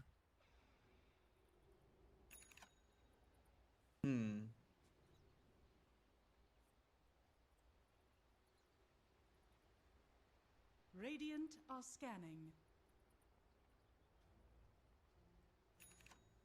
There are mass teleports towards that top lane, as it does seem like Kai is going to take a bow.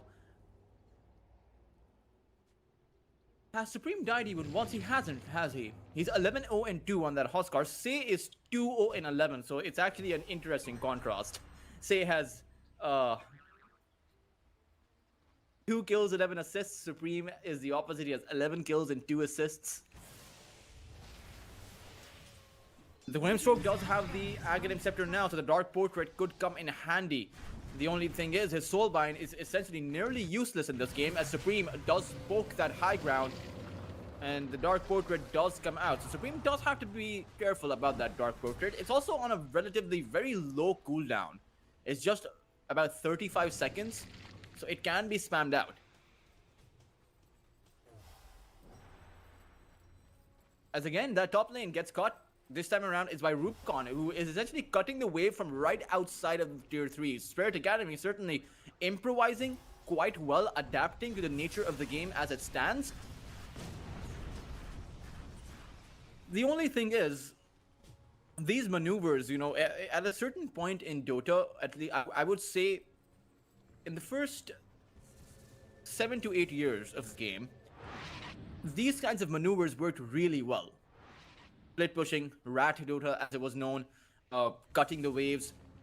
Now in a game of Dota, you almost, universally, you're going to have to confront reality at some point. At some point, your lineups are going to butt heads together. And the win, who gets the win, is going to be determined by who is stronger at that team fight in the end. As Spirit, 86 does have that BKB, so he can survive for a little while longer. Kyfer doesn't have his BKB. Spirit are making a very interesting decision.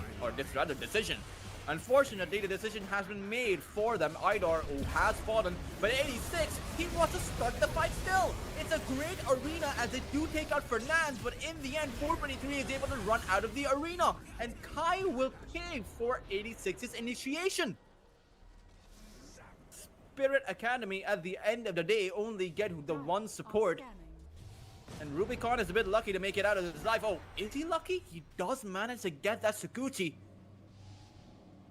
Supreme can't hit Rubicon with his life break.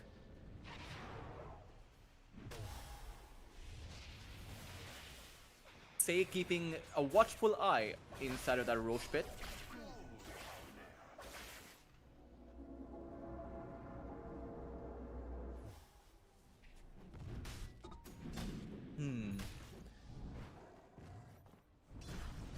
Rubicon does have about 16,000 net worth. It's not unreasonable to expect some hope out of, just Rubicon becoming a behemoth. It's maybe hard, maybe nearly impossible. I mean, I will take a look at the win probability. It is 70% in favor of Inner Circle, so that means it's a 30% chance that Spirit can actually come out with the win, because quite honestly, they have been pushing back, they have been slowing down the momentum of Inner Circle. Sure, the team fights have not gone their way in, well, to be fair, I don't think a single team fight has gone their way in the entire game, but they're pressing Inner Circle to go for these side objectives, have them wait out Roshan. Force them to go for that, force them to commit to awkward pushes where they don't have a creep wave in, so they're only able to take one objective down in every few minutes, which is not ideal, of course. Oh, life break. It's on Kai. Kai will go down. I mean, BKB or no BKB, you can't survive that Huskar plus Razor initiation. The rest of Team Spirit trying to make their way across through the gate will not be possible for Kyford. Radiant's courier has been killed. As the Aegis is up, so 35 seconds, plenty of time for Supreme to grab that second Aegis, comes with a banner too. So I'm surprised that Inner Circle haven't escorted a wave from their base to the opposing high ground, considering that you can't go in for the Sakuchi when Supreme is the one nearby. Rubicon being chased by a Tusk as Fernandes is playing around with the Weaver. Roshan, though, in the end, uncontested because, well, to be fair, there weren't two heroes alive to contest it in the first place. Outpost will also be converted. Inner Circle prepping up for that high ground assault.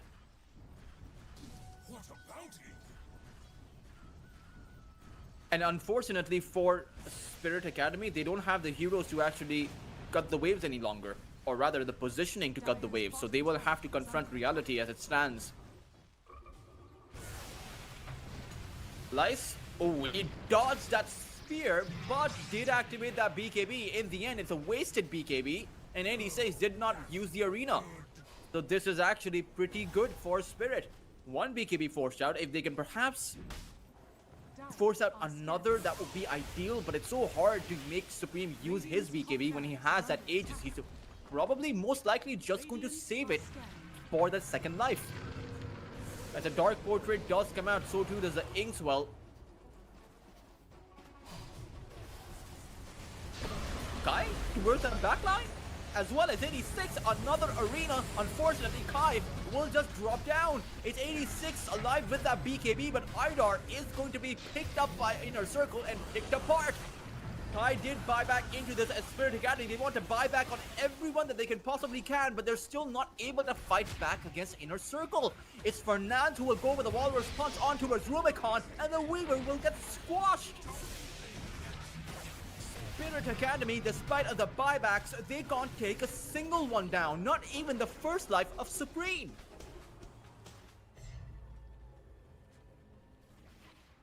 Radiant's top barracks are under attack. Radiant's top barracks has fallen.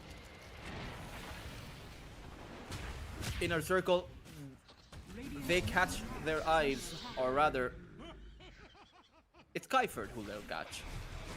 They set their eyes on Kaiferd.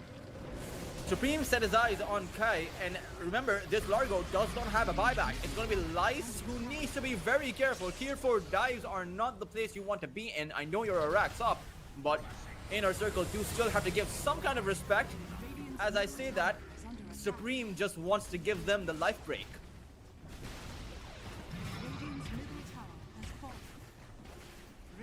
As it does seem like a moment of triumph for Inner Circle. I mean, it's about to be achieved. It doesn't really seem like Spirit Academy can find a comeback out of this one. There are 2 barracks down. They don't have many buybacks available. I'll be surprised if they have any buyback, if I'm being honest. They have the 2 on 86 as well as the Jakiro. Radiant's bottom tower is under attack. But it does seem like one of those positions where you can't come back from. They save the banner up for the very last lane of barracks. And in the end, it's going to come down to a very desperate Hail Mary attempt at a defense. Even as I say that, it's Supreme who will take that away from Spirit. Kaiferd will buy back, and now Spirit are only left with the 1 buyback as Lice comes in with the Razor. It's Kai who is in trouble. 86 will drop down the arena, but still can't contend with the Razor. It's going to be Supreme who will charge in with a life break. 86 will go down, and in the end, it will be Spirit who have to confront reality and accept that this game is a lost cause. 86 will be the first one to call out the magic words, as GG will be called. Inner Circle will be the first game victors in this best of 3.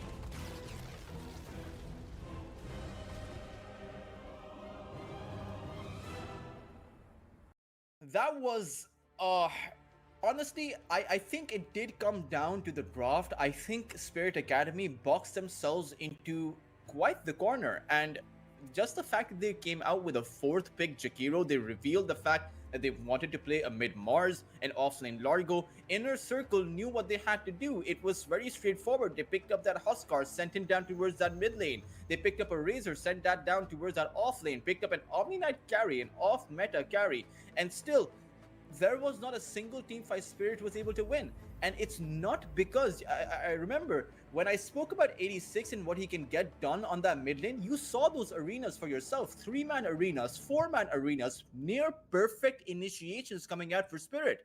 Rubicon found the farm. He was one of the most farmed up heroes in the game. But I do think it came down to the draft. But what I know about Team Spirit Academy is that they will not go down without a fight. Whether or not that fight is enough to take this to a best of 3, well, that's something only time will tell. We will be back for that second game in CCT Europe right after a short break.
Circle, though, they pick up the Beastmaster for themselves, so it can very well be the fact that they are expecting this to be a Primal Beast on the mid lane, and they then pick up a Beastmaster who does do well. Because remember, the boars slow your movement speed down, and the Primal Beast trample depends on your movement speed. So by slowing the Primal Beast down, the Beastmaster can then also slow down the damage output coming into him. So it's a good pickup. They also go for the Silencer, so it does surprising Silencer pickup because there's no big channeling ability. You do have the Pulverize on the Primal Beast, but I'm curious to see if this global silence will be used against that Pulverize or just to disable that team fight overall, right? That Overgrowth, now the Requiem too, so suddenly it becomes a pretty good silencer game, particularly if you're able to stop that Requiem, and it is going to be a Rubicon Shadow Fiend, I believe. I'm not sure if they want to play the Shadow Fiend on that mid lane, so I do think it should be Rubicon who will go for it on the carry position, of course.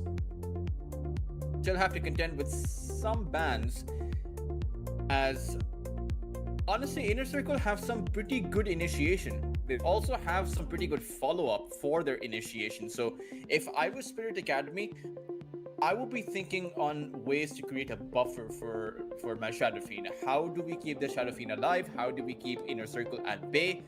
They ban out the Enigma, as it could have been a potential pick that Inner Circle could have gone for. Now, Beastmaster carry isn't that common, but it can be played. And in that scenario, Inner Circle could go back to that Storm Spirit for that mid lane.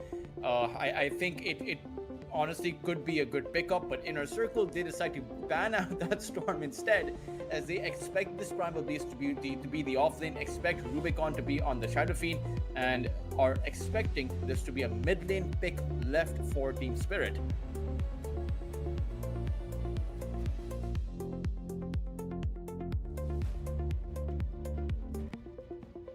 Spirit Academy thinking about their lost ban. I will point out at this stage, it is a much better draft. I think it is not entirely even. I think it's still going in favor of Inner Circle, but still much more even. Has a lot more oomph, has a lot more fight potential. There's a plan A, there's a plan B, there's initiation capacity that they lacked last time. There's also sustain coming in, there's damage output, it's a very healthy mix of what Spirit are good at. And Inner Circle, this will truly be a contest, I believe, as even in that previous game, Rubicon found his farm, and if he finds his farm on the Shadow Fiend, then it's going to be difficult for Inner Circle to survive, at least on their Silencer or on their Hoodwink. As Spirit Academy do go for a mid lane pick, it is going to be the Lina that comes out for them, and actually a hero that does really well against that Beastmaster. Just use that Dragon Slave to take out those boars from afar. Will be interesting to see if the Lina goes with the Thermal Runway or the Supercharged facet, because I think the Thermal Runway would be good against the boars, but the Supercharged would be good overall, as far as the team fights go, as far as scaling up goes.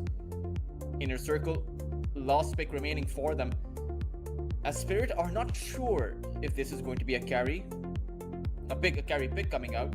It is not. It is going to be a Puck on that mid lane. It is going to be Supreme playing the Puck, and it does seem to be a Beastmaster carry, and it's going to be Lice on the off lane Timbersaw. Again, taking a look at the overall draft, I do think that this is a much more even draft. I will still give the edge to this draft from Inner Circle though, because they have the easier initiations. The Puck does not have too much against him.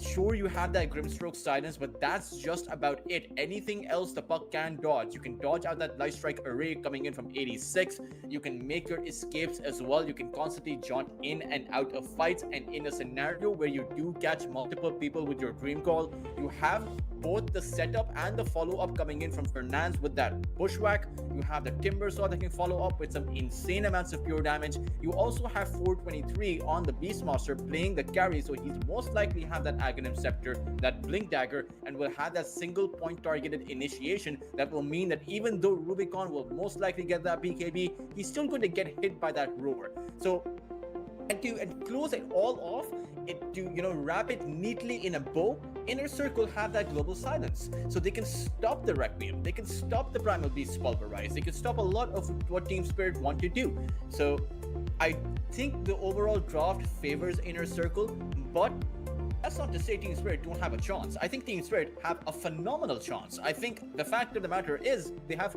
multiple initiators. The Primal Beast going in with the Onslaught or the Blink Dagger, the Treant Protector with the Overgrowth, the Grimstroke, whose spells are honestly a lot more enabling this game compared to the previous one where it just felt like the Grimstroke was walking around the map. In this game, he has value added in. The ultimate from the Grimstroke, this time around, you have the Laguna Blade that can be used for a double Laguna. That is pretty potent. You have the Leech Seed coming in too. You have quite a lot, and you have a solid carry pickup, the Shadow Fiend, that if he finds his farm, like Rubicon did find his farm in that last game, but in this one, he's playing a much different hero. He's playing a hero that will truly pack a punch, around 400, 500 DPS per hit, which is quite a lot for Inner Circle to deal with, considering the fact that their heroes aren't quite tanky. It's the Puck, it's the Silencer, it's the Hoodwink, who are so squishy. And not to mention, Shadow Fiend also builds up that Silver Edge, so he does offer that break mechanism against that Timber Saw. Now we will see what kind of a build Rubicon goes for, because we're noticing an interesting trend, right? Even for those of you who were watching CCT South America, you must have noticed Peru Rejects, you must have noticed Parker going for the Yasha and Kaya into Blink Dagger build for the Shadow Fiend. And ever since then, I'm also noticing a lot of other Shadow Fiends go for the exact same build across all the regions. You know, I cover Southeast Asia, Europe, South America, and Shadow Fiends now on the carry position want to build up that Yasha and Kaya and that Blink Dagger. Probably just to be able to play with those initiations a lot more, probably for the sustain that comes in to flash farm with those raises. And the fact that Shadow Fiend has damage output irrespective of whether or not he goes for those early, utility or magic utility-based items like the Yasha and Kaya or, the Blink Dagger. So it's still okay. I think the Blink Dagger is an item that can be good on just about any hero, irrespective of what it is.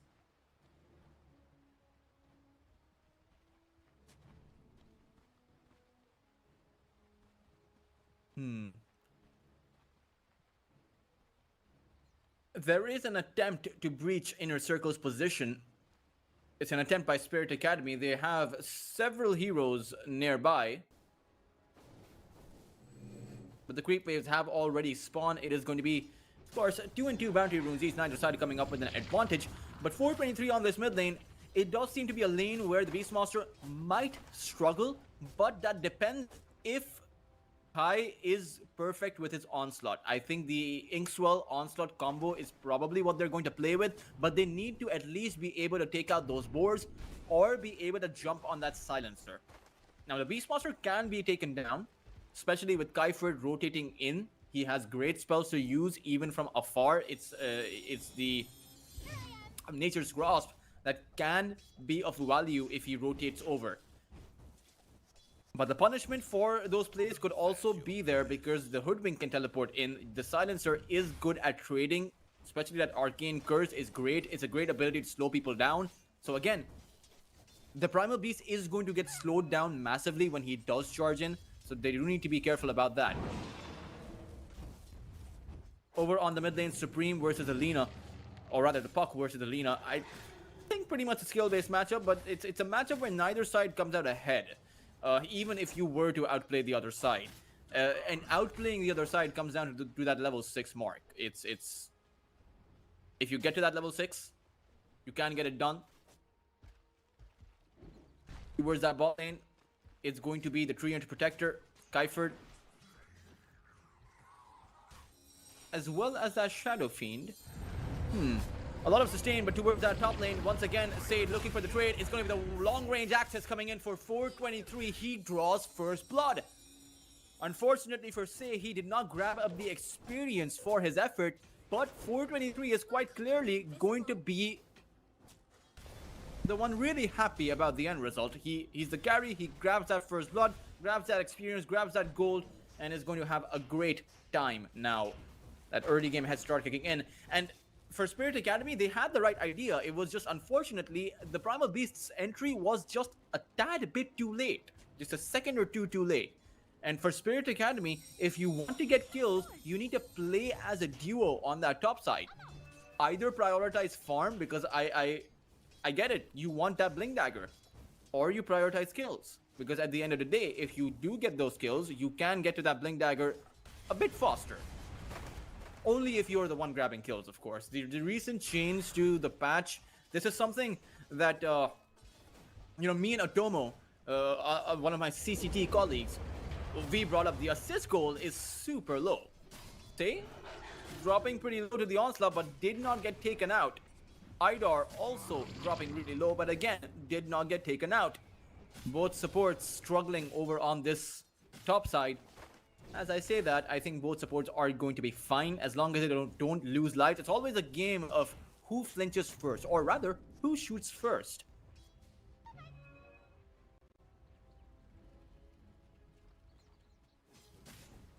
And the one with the more effective initiation always, of course, the prize, the reward is hefty over here. For 423 is that early Aghanim Scepter. For Kai, it's that early Blink Dagger. And I know, and they know that whoever gets those earlier timings are going to be significantly ahead. Mid lane is pretty much an even affair. 22 CS for the Pog, 21 CS for the Lina. The denies are completely even too. As now it's dead even between both of these two sides. Idar has 2 mangoes as well as a lotus and has the wand, so he can essentially replenish the majority of his mana if he wants it.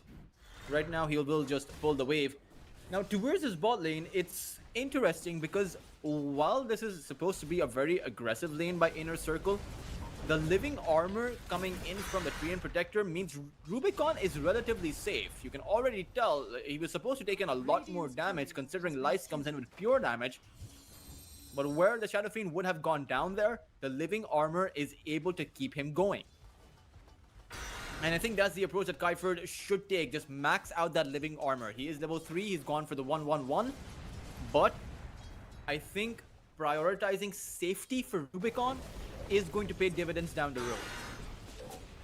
Kaiferd is going to fall. Fernand will be able to pick up a kill.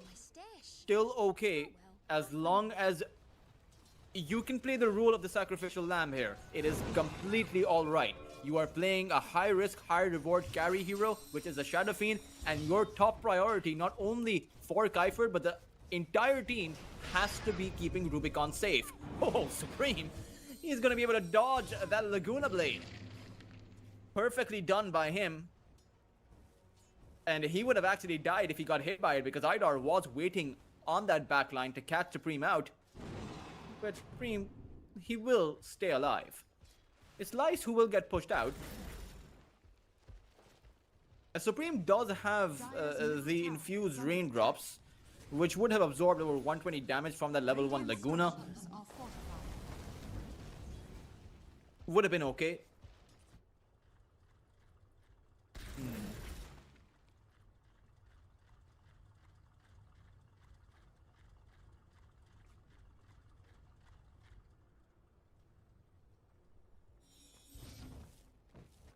Six and a half minutes in.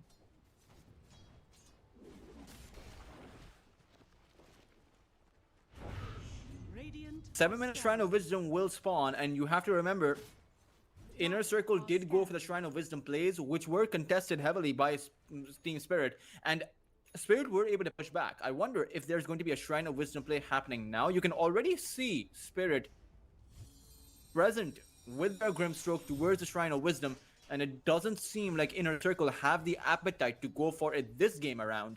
Radiant's middle tower is under attack.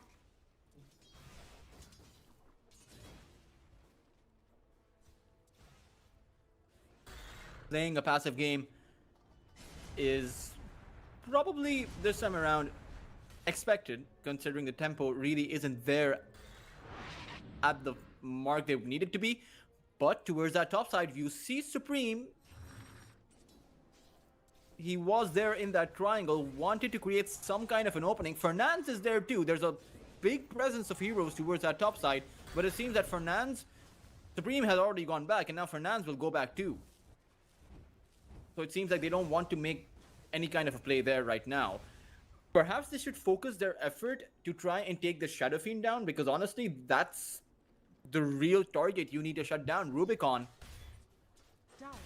is not going for that Yasha and Kaya build. He's going for the Mask of Madness into Manta Style. And the Manta Style is a great item this game. Perhaps that's why he's going for it. And the biggest value of the Manta this game is the fact that you can dispel away the global silence. I'm really glad the reverberating silence has been taken out of the game. I mean, a global silence that can't be dispelled because it just applies on you twice was absurd, in my opinion, to play against, or even to have in the game overall. It's towards that top side. It's a rotation. It's on that Beastmaster. 423 will drop, but a Dream Coil comes out by Supreme as they want to punish Kai, and they'll probably be able to find him. But Spirit will be very happy about that, being able to take out the opposing carry while your own carry farms up. That is going to always be worth it, as by the time the Beastmaster respawns, it should be Rubicon who is going to be at the top of the lost, or rather net worth chart.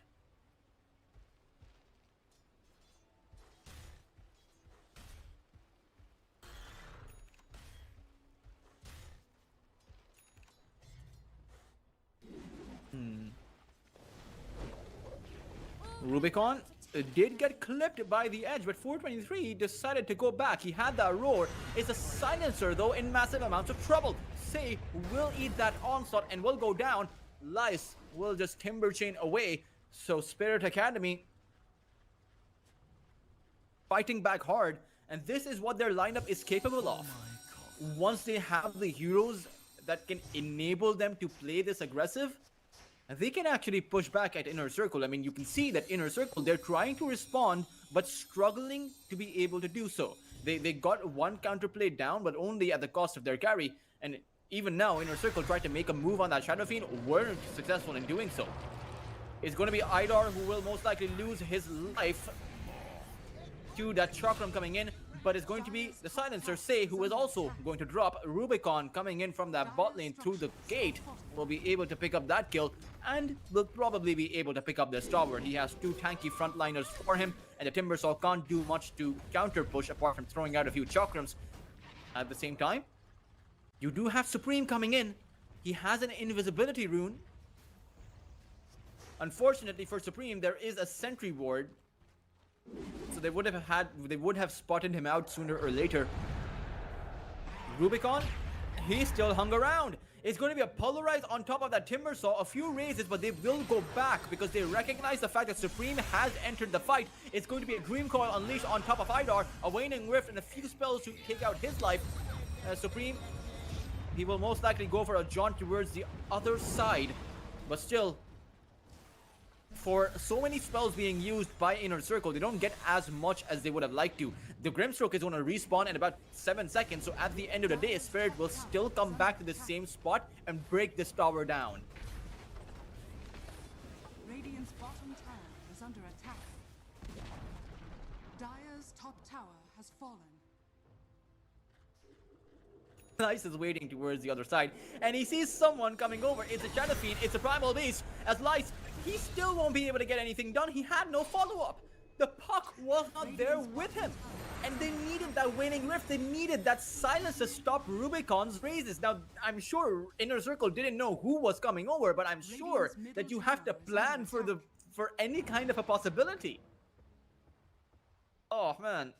Perhaps it was also the fact that they weren't expecting two heroes to show up simultaneously. Perhaps they were just expecting the one, and that would have given enough time for Say to, or rather for Supremes to show up with some support. But that's not how it happened. As Spirit are up 1,000 net worth, a convincing lead at this point, considering that they are playing with a carry that is at the very top. It's also a Shadow Fiend carry. An 800 net worth difference between the Beast Monster and the Shadow Fiend that should give Spirit some leeway, but you have to consider the power spikes. In a game of Dota, it's not about the net worth, it's about the power spikes that you gain from your net worth. 423 is about to hit his Aghanim Scepter timing, which will mean he is going to be significantly stronger than the Shadow Fiend, probably significantly stronger than anyone on Spirit Academy, because you don't have too many items at the 12-minute mark. This is an early Blink Dagger, or rather an early Aghanim Scepter, as Guy does have his Blink Dagger. He's actually keeping his courier near his tier 1 tower, doesn't want to bring his Blink Dagger in his inventory quite just yet. Just sitting there on the courier. Tower is under attack. Perhaps he's waiting for the opportune timing.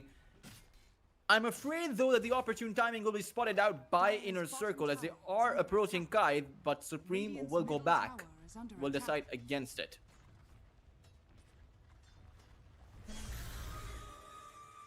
Objectives favoring Spirit Academy though, that is honestly a big one considering how heavily they're favoring them.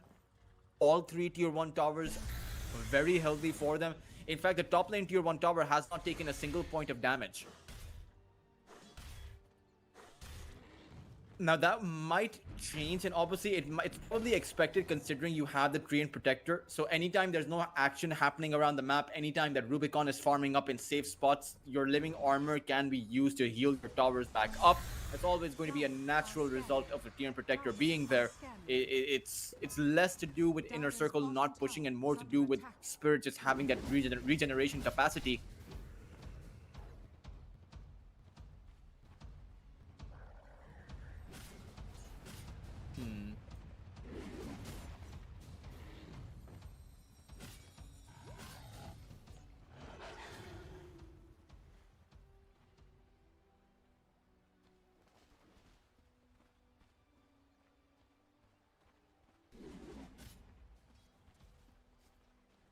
Dire's Let's see. is under attack.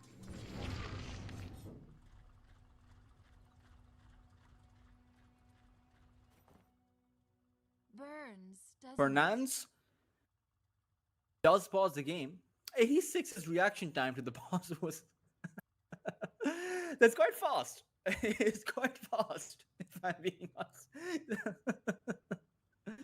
Oh man, and this like it's very interesting to see. Some of the reaction times for people who throw out these voice lines, it is very quick. I wonder if the bind on his keyboard is at a particular position where it allows him to use it quickly. But the game will be resumed, and you can tell the bind is near his fingers, right? Because him typing go was not as quick as him throwing out that voice line, which is obviously in a pleasant way quite funny.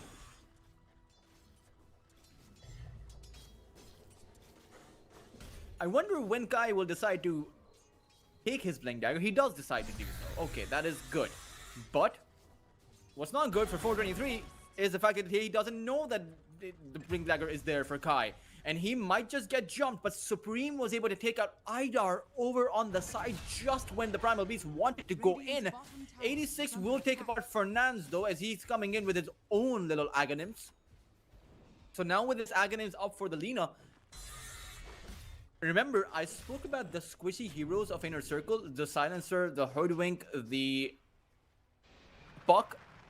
This Aghanim Scepter from the Lina means he can burst any of those 3 heroes down. Maybe not the Puck, because you do have the phase shift, but the Hoodwink and the Silencer for sure. Radiant's top tower is under attack. As the mid lane is going to be broken through by Team Spirit, 86 will be able to take that tower apart. And it does seem like a fight is underway, but Global Silence will prevent Inner Circle from losing their position. 423 farming up and has that Blink Dagger. So the question is, it was a question that was in my mind in that last game too, around that 11 to 12 minute mark, is when will Inner Circle make a move? And right now they have everything at the ready. Sure, maybe not everything, but everything on 423 to at least make some moves around the map, but they aren't. And that will leave Spirit free to make moves on their part, on their terms. as they are trying to spot out that Beastmaster, but they will realize that the Beastmaster is not there. Are scanning. Oh, Supreme, Radiant's he top was tower able to is use under the phase attack. shift. Unfortunately, the Inks was still gonna stun him down. And they have the Polarize on him. Overgrowth comes out, but it's the Beastmaster who will try to come up with a counterplay with the Acronym Scepter. Should be able to take apart both Kai and Kaiferd. For 423, that is very well worth it. For the puck, though, for Supreme, that is a bit unfortunate. Of course, I do consider that to be a bit of an even trade. For Spirit, I don't think that's a bigger loss because Rubicon continues to farm. And you may have lost an offlaner and the support, but you do take down the mid laner, while 86 also continues to farm. So it's your two most important cores farming up, while the third most important core is lost, and your Twin Protector, who, I mean, he has 27 net worth. He Bottom tower is under creep attack. waves give more gold than a Twin Protector does. Lice, is he dead here? He is, isn't he? 86 coming in with a snipe. A solo kill for the Lina, as Inner Circle are realizing this game is going to be a lot tougher than they imagined coming out after game number 1. Almost seems like a completely different Spirit, but it isn't. This is just the difference of the draft from the disaster of a draft that was game number 1.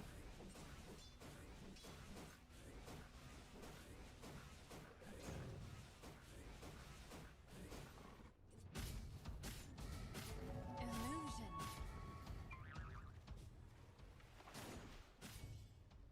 Now still, when you consider the fact that 423 got a double kill, you have to take into account that that was a counterplay.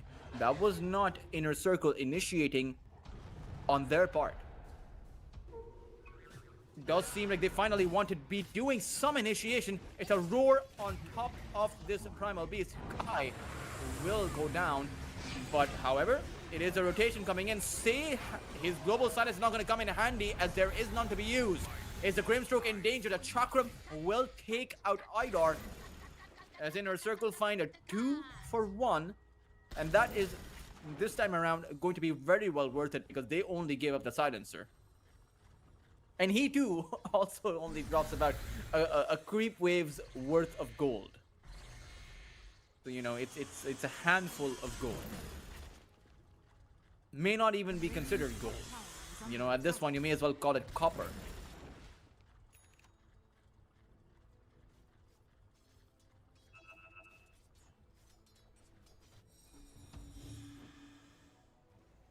Roshan is being probed here.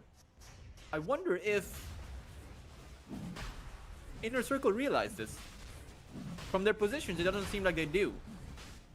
And they will go for a smoke, but it's probably just going to be too late by the time they even show up. In fact, they're not even moving in this position, so I don't know if Inner Circle know this play is happening. They finally go for a full 4-man smoke, but Roshan, the tooltip, gets sent out. Rubicon now is in possession of that Aegis. The question is, do they still want to go in? They will start it off by bursting Idar down, but Rubicon still holding on to his position by taking out the creep wave. I mean, the boards are right there, so they do see him. However, there is no roar. Now, there is a BKB on 423, so he can still fight as Rubicon continues to charge in. See? Is also low. It's actually going to be Supreme who will initiate towards that backline. It's Kai who will instantly get bursted as the Beastmaster is taking in too much damage. Rubicon able to take out 423 and still Inner Circle. They might be going on strong, but they cannot survive against the amount of hits that come out from Spirit. Rubicon as well as 86 able to rip apart Inner Circle. Even though they do lose. How is it just the Primal Beast and the supports dying? Right, every single time I see a trade, it's the Primal Beast plus either the Grimstroke or the Treant Protector, which is a bit ironic, as Idar also Idar goes down. He also does get the shard, so it's worth it, honestly. You don't give up any gold because it's a Tormentor kill. It's just every single time I see the Tormentor take out someone, there's always a slight giggle, you know, and it's not just me.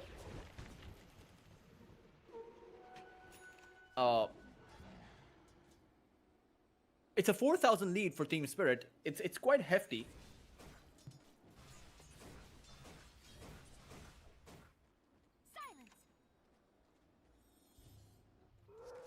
As at that 22-minute mark,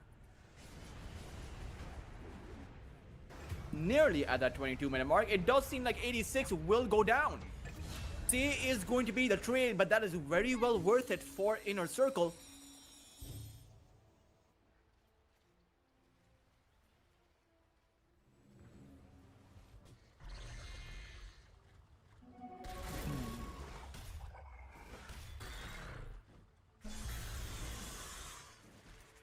Supreme does end up going back.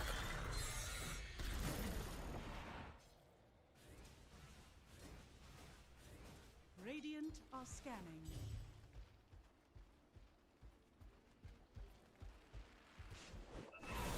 Primal Beast does get jumped towards the top side. Timbersaw, it's actually Timbersaw who will actually get jumped, and Rice has no recourse in this position. He will go down, especially when the hits start coming out. Now, this Primal Beast is starting to pack a punch. I wonder how Inner Circle will respond. It's still only a 3,000 net worth disadvantage, so both teams are actually in a pretty good spot. The only thing is, Rubicon has been uncontested the entire game. Truly, the entire game. He is 5-0-1, has the most amount of lost hits in the game, is about to hit the 300 lost hit mark. And we've seen how quickly Rubicon is able to decimate the Beastmaster. So the... Okay, Idar does fall. The overall question is still going to be how Inner Circle deal with this Shadow Fiend. Radiant's middle tower is under attack. As the Grimstroke almost has that Aghanim Scepter of his own, so the Inkswell coming out on that Beastmaster is going to provide them with a lot of value, that additional DPS coming in. It's the tier 2 tower that is being probed. As Rubicon will be able to acquire it around 400 and, or rather 550 gold each, 500 in total, to their entire lineup being infused. Almost back to that 4,000 net worth mark. But Supreme, he will spot at Idar and should be able to take him out. Health ring not really going to help as long as there is a long range sniper shot coming in by that Hoodwink. Once again, these kills are nice, but when you consider the fact that the majority of the kills that Inner Circle have are just on that one Grimstroke. 9 out of 16 kills are on that Grimstroke, and that's not good enough.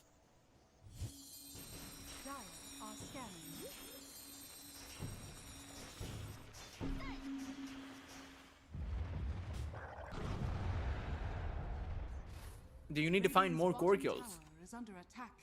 Now, the problem is that Rubicon has been... his farming pattern is excellent. He is just not visible for Inner Circle to take down. And you have to consider that the living armor is going to be prioritized on Rubicon. So when you do go for him, you need to bring in just absurd amounts of damage, cut through the living armor quickly, and take Rubicon out. And then somehow deal with the counter initiation. And the problem is, if you can't take Rubicon out, he'll be able to activate his BKB and just unleash the Requiem. It's a full 9-second BKB. Is that a Manta style for the Beastmaster? It is. 423 is now going to be in possession of that Manta style. Can take out the Phantom's Embrace, the silence that comes in. But he also has that BKB to use on top of that Phantom's Embrace, so it's not too sure what he has that Manta for. Maybe it's just the overall stats, since he is a universal hero, but perhaps there could have been better items, like the Shiva's Guard, or... I mean, he is going for the Shivas now.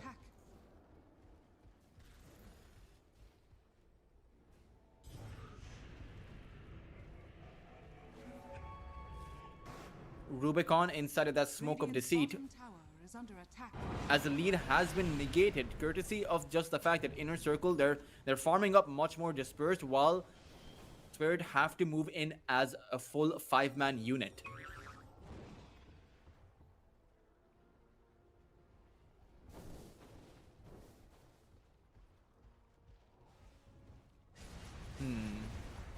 Dire's middle tower is under attack.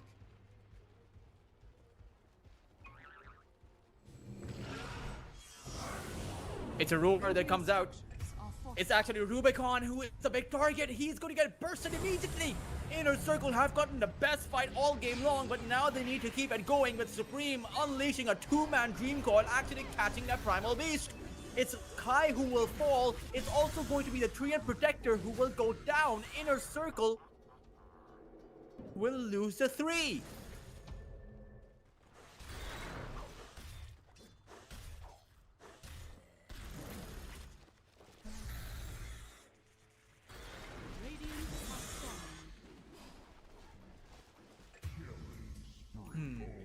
Idar also falls. This was a very overzealous move, and quite clearly Inner Circle bring in the amount of damage necessary to be able to take apart Team Spirit's carry. Radiant's bottom tower is under attack. And man, oh man, was it quick. I mean, Rubicon did not have a shot at being able to survive that initial jump. Radiant's middle And tower is the under question attack. is, who else is supposed to frontline? Is it the Primal Beast? Because I think the end result is almost always going to be the same.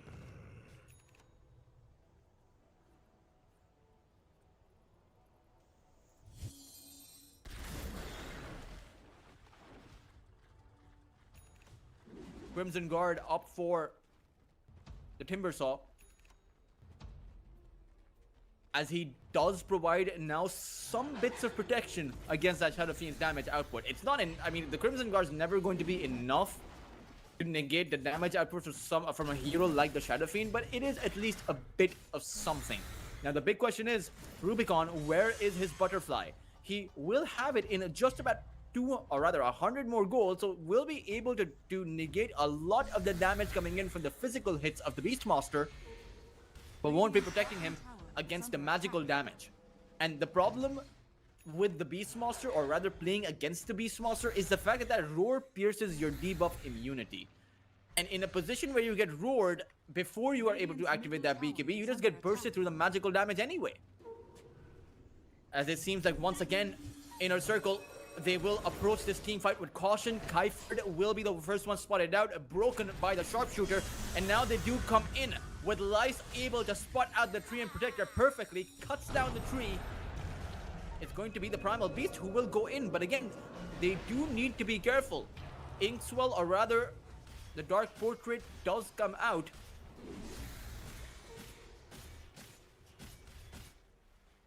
Dire's top But tower it's is still under going to be attack. Inner Circle who only get the 1 despite that full 5-man smoke play. 86 also has some decent farm. I mean, he has the Shadow Blade, he has that Aghanim Scepter, he quite clearly can burst someone down, but the fact of the matter is Inner Circle's supports are playing their positions perfectly, where they're not revealing themselves to, honestly, anywhere on the map. They're just huddled on that back line. Nothing to burn.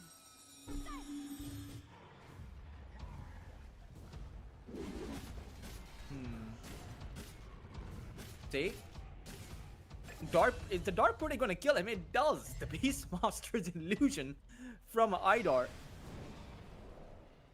As Alina does activate that Laguna's Blade on towards Lice, who does try to make his way out, but the onslaught may just be able to clip him. Kai decides against it though. He will disable or disjoint that onslaught midway.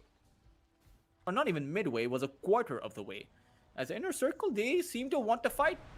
Thunder does not have a buyback, so they will have to take a fight without that global silence coming into play. As the Beastmaster jumped in, but immediately got hit by a Roshan's bash. It's going to be Supreme who will jump on top of that high ground, unleash a 2-man Dream Coil, but it has not done anything. It's the Timbersaw who is going to get pulverized, but does find that chain out. And Inner Circle, they will disengage, at least for the moment, recognizing the fact that Roshan is not being probed right now by Spirit either. Dire are scanning.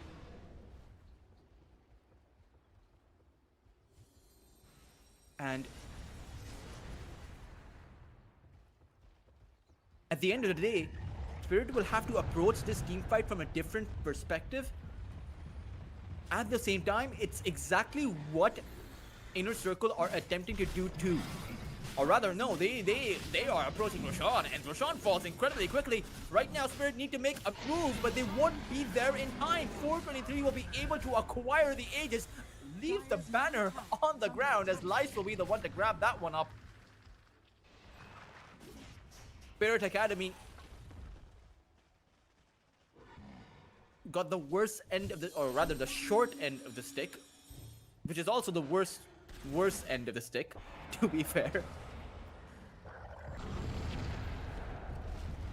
A 4,000 to 5,000 net worth lead up for Inner Circle.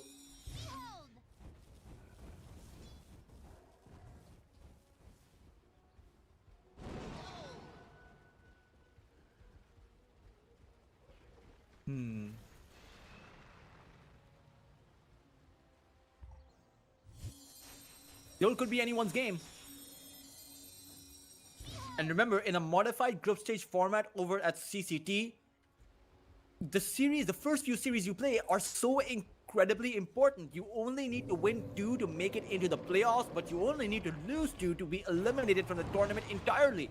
It's a much different format than the other European tier 2 to tier 3 tournaments out there, which feature either just a straight up playoff bracket or even a round robin. Speaking of, it's Rubicon who threw out his Requiem, but no one was actually caught with it. And that means they won't have their big spell to use. Rubicon's position will be revealed thanks to that Chakram coming in from Lynx.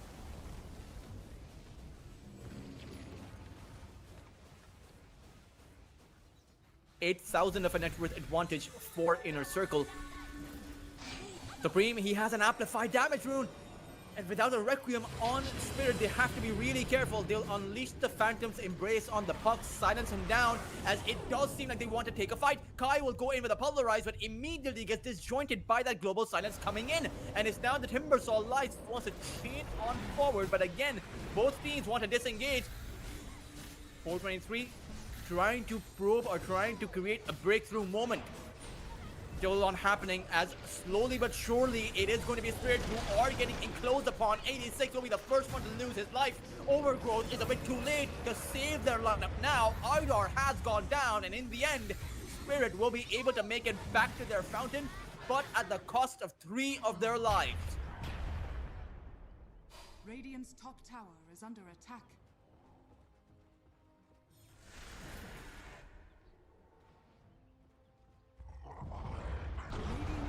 Once again, it's probably just the experience of being able to approach mid to late game timings.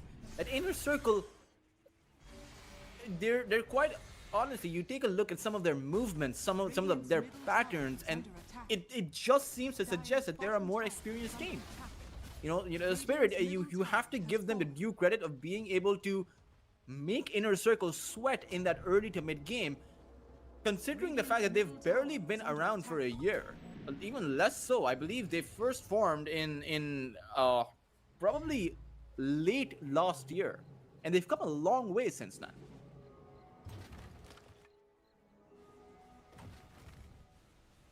Radiant's middle tower is under attack.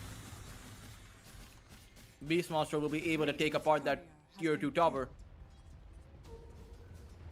Has that Shiva's Guard, has that Aghanims. Well, I mean, the Aghanims has been there since the early days, or early minutes. It's Kai, he has no chance. And honestly, anyone that gets caught right now is just going to get blown up. For Spirit, Rubicon needs to stand tall on that high ground, or they don't have a shot at staying in this series.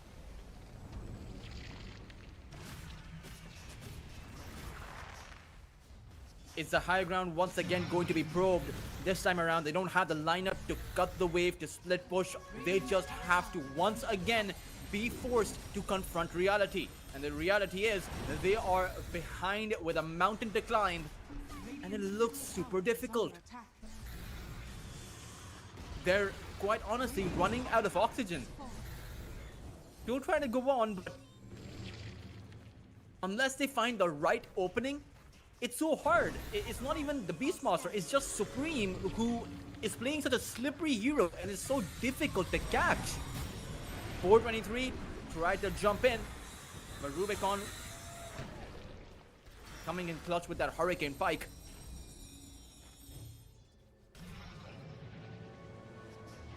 Again, multiple catapults as well as a banner, which means that Kai wants to try and create an opening here for the rest of his team. However, it's another creep call that comes in. Global silence coming out on top of it all as Rubicon got hit by the roar. He still has that Requiem and is holding on to his BKB. Will attempt to unleash it now, but it hasn't done enough damage. The hit will be enough to take out 423 though, as it does seem like Spirit are going on strong, but now they have to take apart the rest of the lineup from Inner Circle. But Supreme is still going on strong, able to wipe out the 3 as it is just 86 as well as Rubicon left alive. It will be Kai who will have to buy back to even out the numbers as Rubicon is trying to fight back against the rest of Inner Circle without any backup. Spirit couldn't come to the aid of their carry, and like any Dota game out there, when your carry is isolated, left to fend for himself, it is always going to end up badly, as they will realize that this game has become nearly impossible. 20,000 of a net worth advantage staring them down with a barracks no longer present on their high ground. This is coming to a moment where they'll have to make one last stand, and I'm not sure they have much to stand on. Radiant are scanning. Radiant's middle tower is under attack.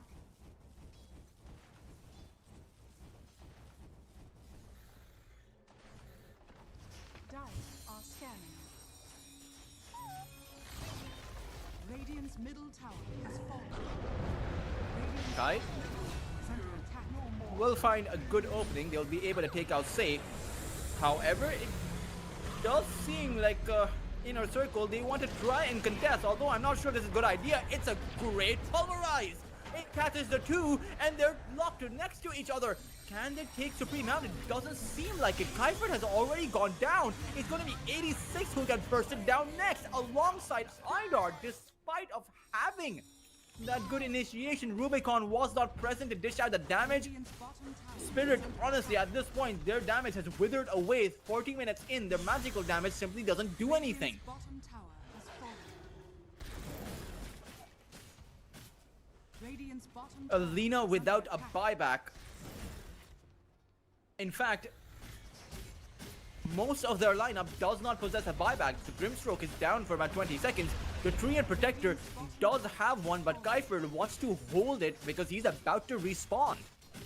Radiant's bottom barracks are under attack. Radiant's bottom barracks has fallen.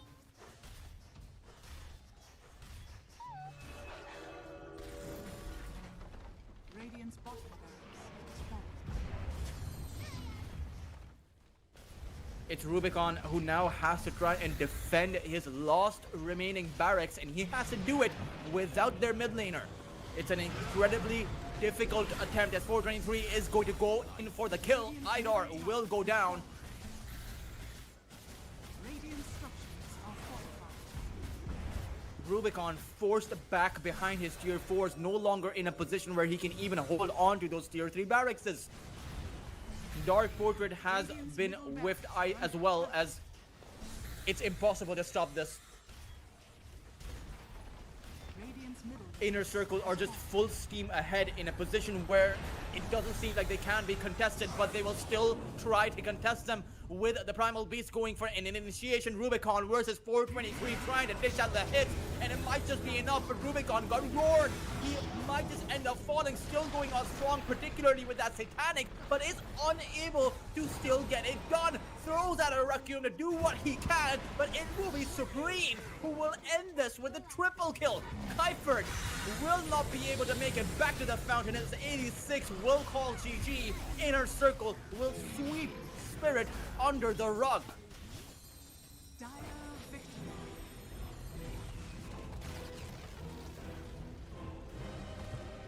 Oh man, it honestly seemed, a position where Spirit did come up with a better draft. It was a much better draft, and they had the advantage. They had the 3 to 4 thousand net worth advantage going, into the early game. Rubicon was at the very top of the net worth chart. 86 was sniping out heroes with his early Aghanim Scepter. And even Kai had that Blink Dagger, was getting those initiations. Unfortunately, they weren't able to stop the momentum coming in by 423 and later on coming in by Supreme, as when they finally started to, steamroll ahead, it looked like they were unstoppable. I just think that the macro decisions, the team decisions that Inner Circle made were at the end of the day much better than Team Spirit. But the road may be hard from here on out, but it's not over for Team Spirit. This is a modified group stage format, so Team Spirit still get to show what they're made of and still get to stay in the tournament, live to fight another day, even though they're now going to be on the brink of elimination, while Inner Circle are only going to be one game away from securing their playoff run. This isn't it though for today, guys. We still have one more best of three that will be a particularly feisty one. It is going to be Valinor playing against Team Lynx, and that will be brought to you in about 15 or so minutes. So you can grab yourselves some tea, some snacks, but make sure to drop by again and stay tuned in for CCT, as we will be bringing you all the action back when we resume. So I will see you all then.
match because all three of these heroes were picked up, save for the Brewmaster there, Valinor. And I remember, I know why Valinor are banning out the Brewmaster. Lynx really like to pick up the Brew on that offlane position. Of course, I think it's been a while since the Brewmaster was played on any other position other than the offlane. I remember back when Dota 2 started out, there was you could have gone for the mid lane Brew, but that's over 10 years now. I am old at this point. Shadow Fiend also being banned up, Largo, Jakiro, pretty much stable meta bans, right? It's interesting to see teams give a lot of priority to the Largo. I don't consider the Largo to be a broken hero. I think Largo is one of those few heroes that are released and are not completely broken, because most of the time out there when a hero is released, not only in Dota but just about in any MOBA, usually they're really overpowered and then they get scaled down. But that didn't happen with the Largo. Largo just started off with a really balanced hero, and you can tell that he was really balanced because Valve added him into competitive matchmaking really early on, more earlier than Valve would add other heroes in. Centaur being picked up for Team Lynx. Valinor pick up that Shadow Demon, and a support versus an offlaner. So Lynx do reveal quite a bit of something, and it should just be an offlane Centaur, most likely. I say that, but last series Spirit did play that mid Mars, and the mid Centaur is something that tier 1 teams did try before the last tier 1 before this last slam. You had that Centaur mid running around, which was interesting to see. I'm glad that teams phased it out, decided that that's no longer going to be a thing. I think the offlane Centaur is good. I will add that teams are still sticking to the Centaur Helm of the Dominator meta, which, to be fair, I don't really agree with. I think that going for the Dominator pushes your pipe timing, pushes your Crimson Guard, or even your Blink Dagger timing way too far back, where you're running around as a Centaur at the 12 to 13 minute mark with a Helm of the Dominator, and you're not really able to contribute much other than just trying to farm up, other than just using your Stampede if your team is caught in a bind or if your team wants to initiate. So it's something that I would like to see changed. Maybe Lynx will change it up. Maybe they'll go for something different, but you do have that Demonic Purge coming in. So they have, as well as that disruption. So that Stampede isn't going to be a guaranteed escape. It isn't going to be a guaranteed initiation, because the Shadow Demon can just disrupt you, can just purge you down. So Lynx will need to add in some more follow-up. And the Tusk is available in the pool if they want to go for that. So it's not exactly a bad hero in this kind of a scenario, especially with the Centaur. The tag team plus Centaur combo, I think it could be pretty nice, especially if you were to catch someone in those shards. Centaur's always been one of those heroes that you can't trade against. The retaliate damage is too much for most heroes out there, simply because the Centaur has most HP than most heroes out there. But still, it should be a support pick. I really doubt Lynx are going to be going for 2 cores right off the bat.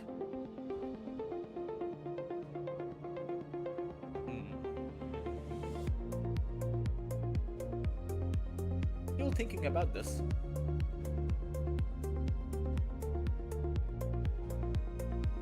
And the first draft of an opening match is always important, as well. Lynx do go for the Tusk.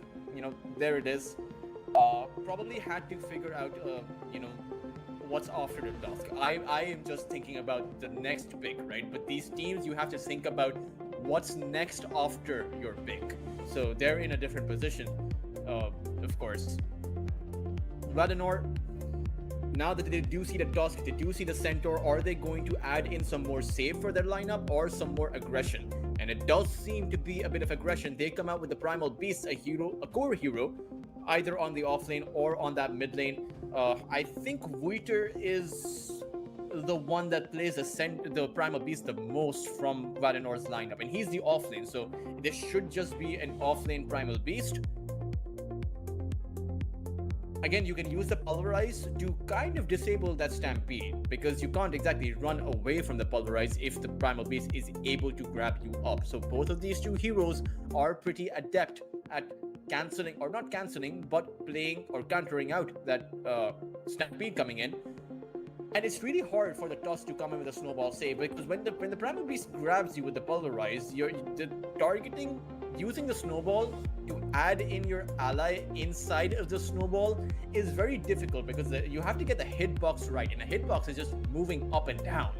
Not to mention, you're also going to be getting hit by those mini stuns every time your ally gets slammed to the ground. Ogre Magi actually coming out for Valinor. This is... This makes me think that Valinor are going for just a glass cannon type carry. Is this going to be maybe a Lynx or even a Drow Ranger coming out from Valinor? Drow wouldn't be all that bad. I know that Drow teams shy away from the Drow Ranger. I don't really see the Drow Ranger, but the reason I'm recommending the Drow is because it's so good against the Centaur. Just pierce through the Centaur's armor. Sure, early on you can't stack up against the Retaliate, but later on, when you do find the farm, with that Bloodlust, with the amount of attack speed you have, you can cut through nearly anything. As Lynx will come out with the with the Ringmaster, and it does seem like they have a good read on what's going on. The reason they pick up a Ringmaster is because they see the Ogre Magi, they recognize the fact that there's a potential glass cannon carry in the works for Valinor, and now they want the Escape Act for that additional save against the single target physical DPS. This is a great pick coming in by Lynx. It also adds into their Stampede initiation. That Wheel of Wonder coming in is probably going to be really nice as the Weaver gets picked up, and I have to say, this is a pretty darn good game for the Drow, but I think a hero like the Faceless Void, if you can find the farm, is also really nice. So Valinor have quite a few options as far as their carry is concerned.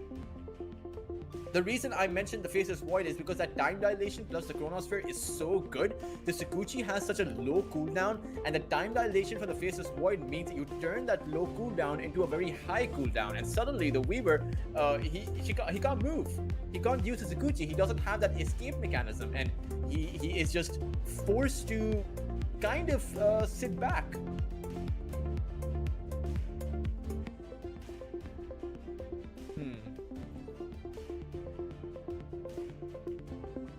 Let's see what they'll be actually going with. Oh, Valinor actually pick up the Templar Assassin. It's another good hero, I suppose. Honestly, I don't think the Templar Assassin is the strongest carry that you can go for. If you wanted a hero like the Templar, it does fulfill the criteria of a glass cannon, but Gyro, Faceless Void, these heroes would have been a bit better, because the Templar Assassin is so heavily countered out by that by that Escape Act coming in from the Ringmaster. If you don't burst someone down, that Escape Act is going to kick in, and suddenly you can't dish out any damage. So that's something that Valinor will have to play around. Will they be able to play around it? Who knows? I don't really know. Because it's a risky pickup. The Swarm is going to tear your refraction to shreds. You're going to have quite a bit of armor reduction coming on towards you too. And the fact of the matter is, the Wheel of Wonder is good against Templar Assassin. You have the Ice Shards, the Snowball. It is a single target, or rather single point instances of damage, so the refraction will hold up for a little while. But if these 3 or 4 heroes get the jump on your Templar, he is going to fall. BKB or no BKB. At the same time, one thing I will have to consider, it's not all doom and gloom. It is actually, the 1-to-1 matchup does favor the Templar Assassin, in the sense that if this Weaver doesn't go for the Desolator, goes for the Maelstrom build like we saw in the previous series, that means that it's going to be a big window where your Templar Assassin has a lot of damage output and Team Lynx don't, because the TA will go for the big Desolator. You know the TA will. That's the only item to go for in the early game. The Weaver will have a Maelstrom. So there's going to be that 10-minute window, which is a big window to have, where your Templar Assassin can dish out massive damage, the other side won't. So maybe that's what Valinor will likely play around, as they ban out the Storm as well as the Ember, as Lynx seem to think that this is going to be a mid-primal beast. Perhaps it will be GTI on the Primal Beast. Who knows? Perhaps Lynx know. You know, perhaps they have that idea. Perhaps they're able to read their draft. Valinor.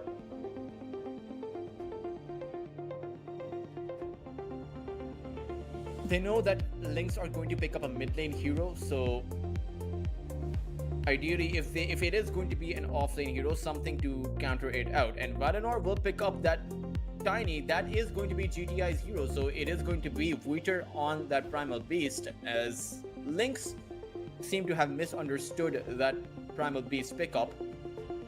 But that's all right. I mean, I doubt the Tiny would have been on the ban list either way.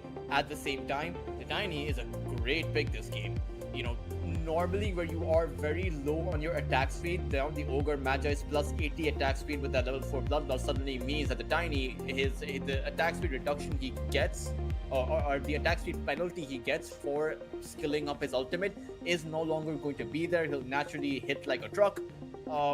Obviously will itemize like for the magical damage. I believe he'll go for the Blink Dagger, maybe go for the Use against the Wheel of Wonder. It's a good item to have. And then later on you get the Scythe of Vice, etc. Maybe the Aeon Disc, who knows. But for Lynx, they need a mid lane pick.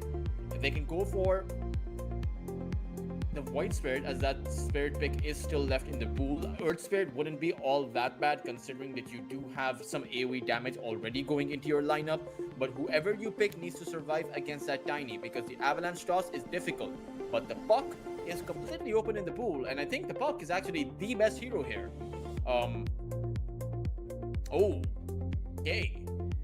That is probably not better than the Puck in that late game, but really good, and in fact will dominate GTI on that mid lane in the early to mid game. So this is honestly a pretty strong draft coming out from Lynx, at least as far as their mid lane goes, but it's an equally strong draft coming out by the other side from Valinor. And I do think that at least, you know, in the previous series we saw quite a bit of an outdraft. In this series, I do not think that outdraft is present. I think it will just come down to who plays this game a bit better. I think both lineups have their strengths. I will add that Metal Jewel will be able to build up space, you know, on that mid lane. He is playing against a melee hero. He should win that lane, but it's going to come down to Seven Jesu and what he itemizes, right?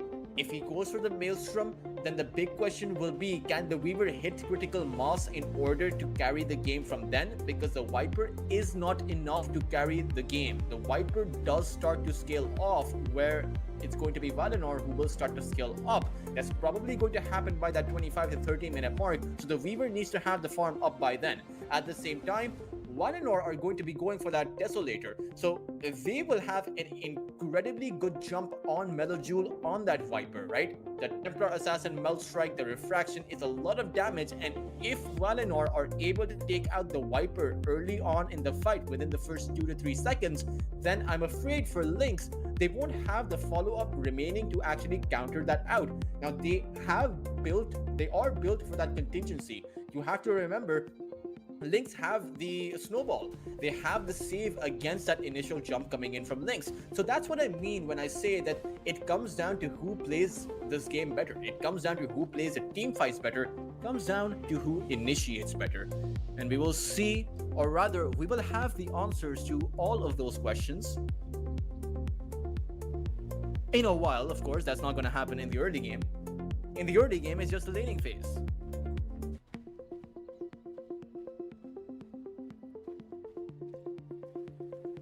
And to be fair, who plays the laning phase also determines a lot on who will win the game. I will say that it's just going to be a Viper show on the mid lane, right? GTI can't really do much. So what exactly is going to be the fallback strategy for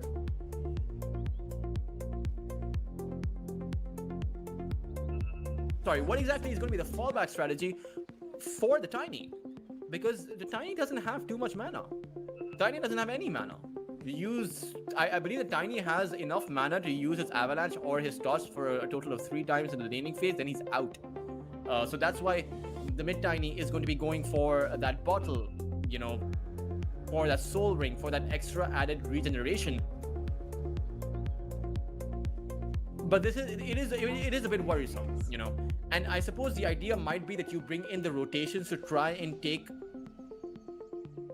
this Viper out, but who do you bring in? This is very interesting. We will see how exactly the mid lane pans out. And this is something we saw in the previous series too, right? The Mars versus the Huskar. This kind of feels the same. It kind of feels like the exact same scenario. I mean, you look at GTI, he's forced to hog his tower, but it's Cracker who doesn't have a tower to hog. GZ has already used his spells. Cracker does have a bit of space, and it should be a situation where Cracker will make it out with his life. At the same time, his life is not going to have too much HP on it. You know, he does have a lot of tangos, and he will wait for the Ogre Magi to make it through the gate. Oh, wanted to actually cancel the teleportation, but towards our top side, Cubify taking in damage, but at the cost of Sauron also dropping low on his HP. So not too bad for the start of the laning phase. We do get to see some bits of action. Now, speaking about the top side, you do have the learning curve facet coming in for Stoic, so it does mean that, you know, he needs his level 2. GTI, Metal Jewel, falling very low. Surprising that the Tiny is able to bring the Viper down to about 100 HP just at that level 2 mark. It does seem like Metal Jewel is playing this very aggressive, which is why the Tiny is able to get the jump on him, which shouldn't be the case at all. I think Metal Jewel should stick to his advantage and not play this too overzealously, as he can go down.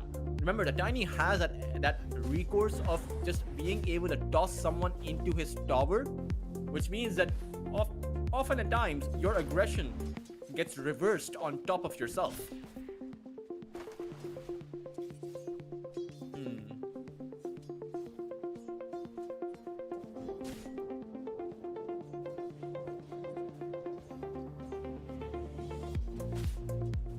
Lynx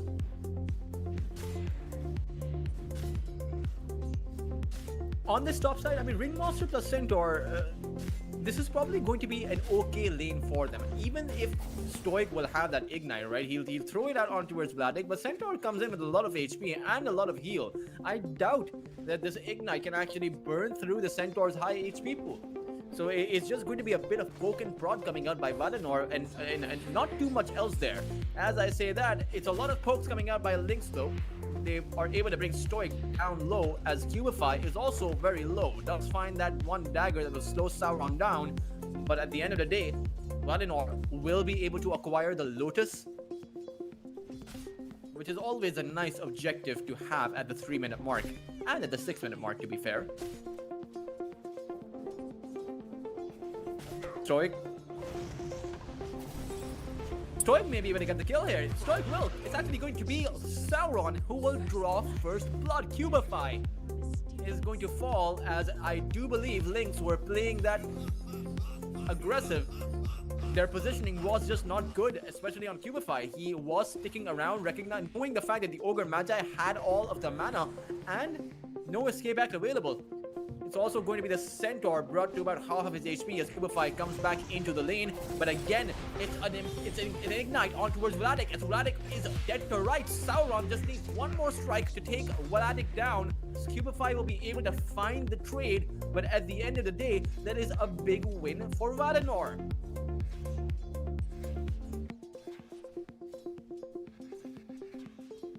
Melajul continuing to farm. Where is the Tiny?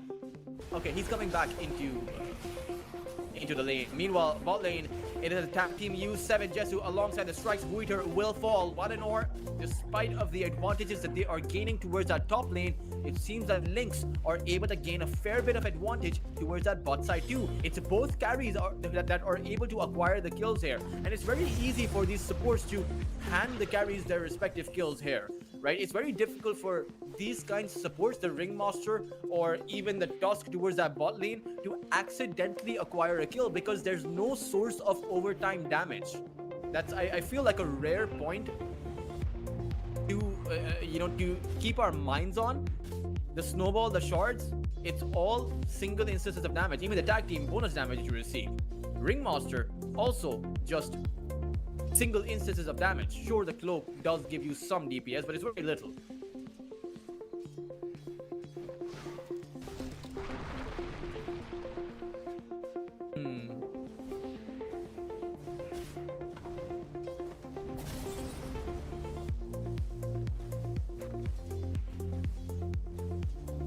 Two for two, but already Lynx are up 1,000 in terms of net worth, and you can tell that the mid lane is as expected suffering for Valinor. GTI on only about 13 lost hits, while the Viper stands at about 34.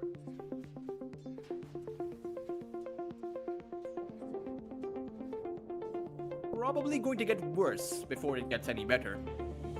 At the 6-minute mark, GTI is kind of suffocated here. I mean, he is...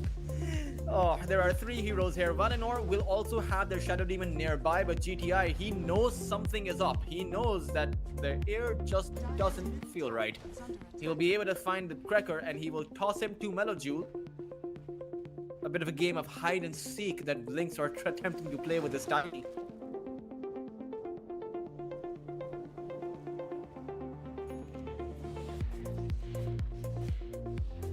As Sauron free farms, does seem like a game where people are free farming around the map, but GTI can find a nice recovery if they can find the kill. It's a big if though, as it's a great set of shards coming in by Cracker, and it will allow Melojewel to close the gap, as Melojewel will be able to acquire a double kill. And even GTI, he might actually go down because 7 Jetsu, he's gonna go in with a Sakuchi. Valinor, they lose the 3. And all they really gain is the 1 task they initiated upon. So, in some way, they got what they asked for. It was just a very heavy price they had to pay for it.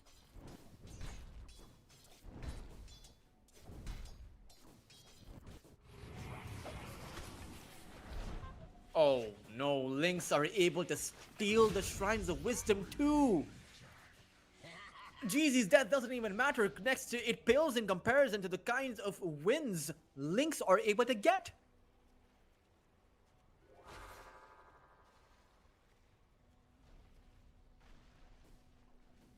Net worth lead isn't that high, but you have to consider the fact that the Cracker is level 5. This is a level 5 task at the 7-minute mark. Is the Ringmaster, who is potentially going to fall, but QFI, he actually finds a whoopee cushion towards that low ground. Valinor getting slightly outplayed here. Dire's bottom tower is under attack.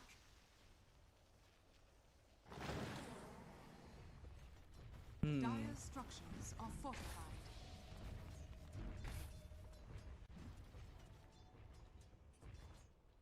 Cracker. He has the Observer reward. Dire's middle tower is under attack.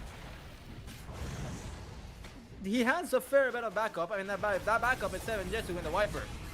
It's the Arachnoids teaming up together for a tag team play onto a Stoic, and now turn their attention towards that mid laner, GTI, who will go down. This is looking rough for Valinor. They simply cannot fight back. This time they even bring Sauron in, but even their carry is struggling to do much. He will be able to take Cracker out, but in the end, Wither may end up going down. Sauron, can he get another kill here? It doesn't seem like it, because he has to keep his distance from the Viper. In the end, it is going to be, again, multiple casualties for just the 1 task. And even then, even when you consider the fact that they are taking Cracker down, it's just the cost of these engagements.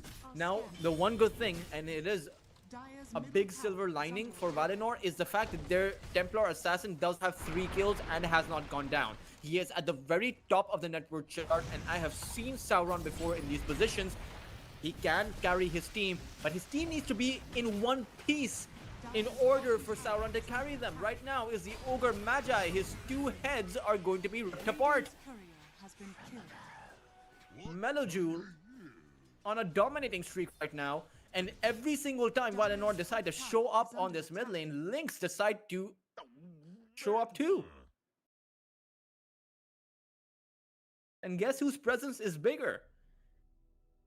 always going to be the Viper. It's just the nature of the hero. So my question is, why are Valinor approaching this mid lane with such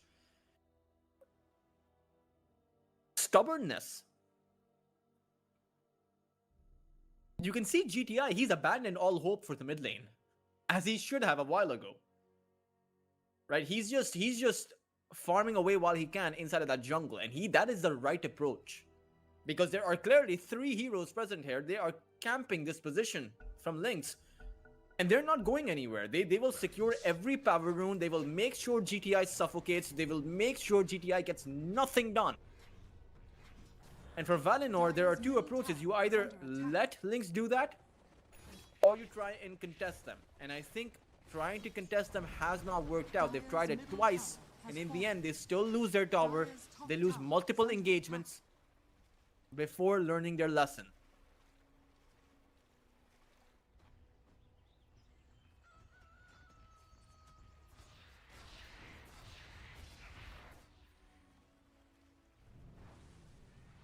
It is going to be a 3-man smoke. Under attack. Dire are scanning.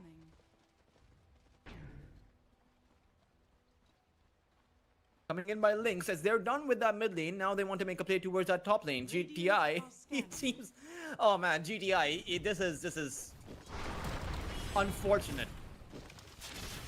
The full fury of Lynx is going to descend upon GTI, and it will not require much, just barely 20% of that said force.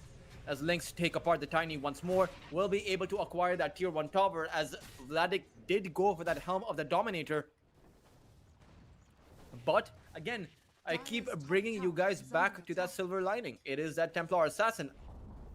Dire's top tower Sauron at the very top of the network chart has the Dragon Lance, the Treads, and 1 component, or I have to hold that thought, 7 Jesu. Clearly they can't get the kill here. He has that time lapse, and Valinor don't have this chain lock. Waiter will be able to get back thanks to the disruption coming in by Jeezy.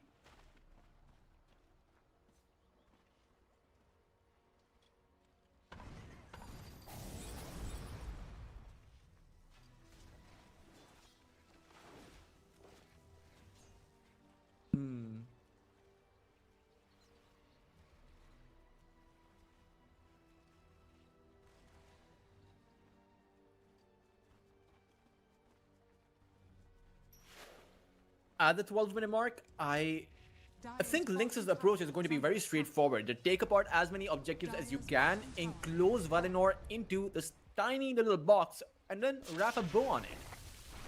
As Melojule, he caught GTI once more, but GTI does have protection nearby. I don't think he's going to fall here, but with the Stampede, that turns into a maybe. Lynx, in the end, will not be able to approach this team fight, and it's near the tier 2, so this time around, Cracker, he is going to go down, and it will not be punished. Valinor, instead, will be the ones to dish out the punishment to Lynx.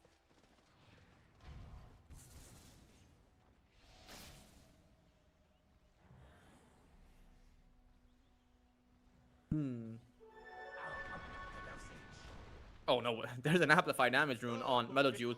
As he also went for the Mage Slayer, he's not really going for that Aghanim Scepter. This was, or rather is, probably the item to build on the Viper this game. It's great against the Templar, great against the Primal Beast, great against the Tiny and the Ogre. You're playing into 3 melee cores, as well as a Templar Assassin who, to be fair, doesn't have too much range. So maybe they should, or rather, Melojule should think about going for the Aghanim Scepter. Mages decide to go for it later on. Right now, they're in possession of a hefty advantage, and honestly, slowing things down, allowing the Weaver to farm up is not that bad of an idea, but the only question is, what happens when Valinor come to fight? Because I do think they will be able to have a lot of impact when Sauron decides to join his team and they go for some of these rotations. And remember when I talked about what I talked about in a draft, is the fact that the first 2-3 seconds are going to be crucial for Valinor, and they will have a lot of damage output in that short amount of time. With the Templar Assassin, having the Desolator strikes. Sauron is here with the Desolator. GC is not going to go down. Viper Strike has been used, but the Wanderer's Punch, it catches Voider, and the Wheel of Wonder, it taunts the Primal Beast, and even Sauron is in trouble. Refraction is not going to save him here. Valinor will lose their carry despite of that attempted counter initiation play. That Wheel of Wonder coming in by Lynx, coming in from Cubify, completely turned it around. Oh man, it finally felt like perhaps there would have been some oomph coming out on top of Lynx. In the end, it just looked like a bit of nothing. You know, it looked like a cannonball attempting to launch a cannon, but in the end, just launches a puff of smoke.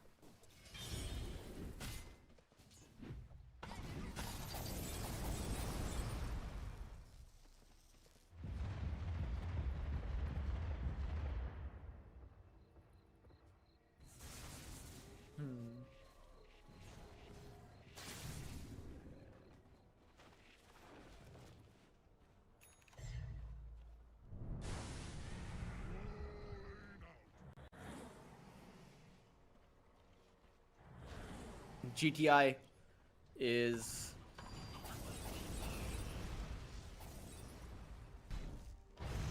well, GTI is doing fine for the moment, of course.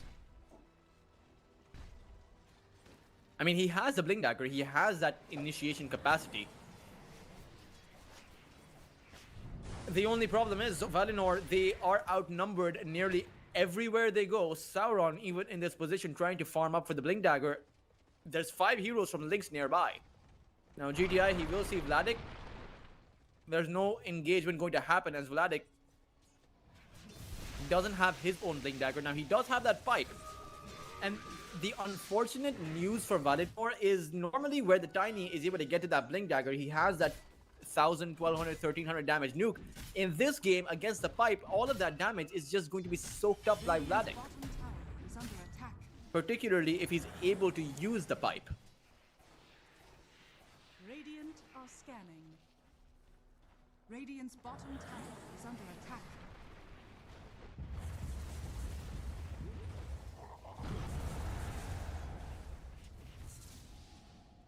Seven Jesu.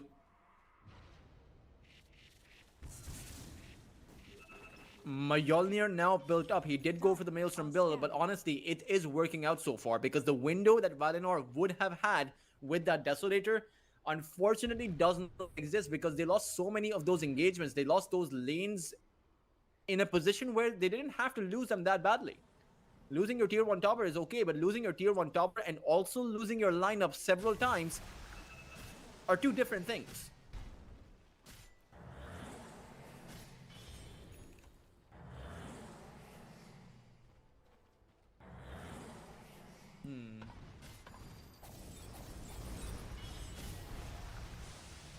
Melojule actually queued up an Eye of Scotty.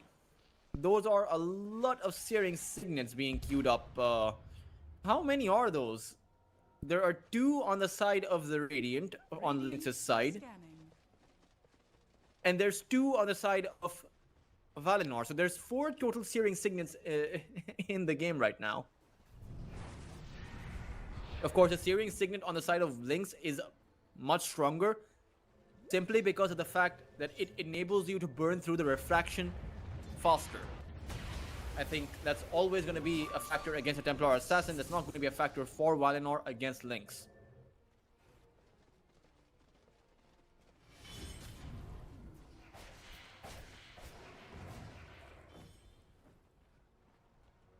A golden thread.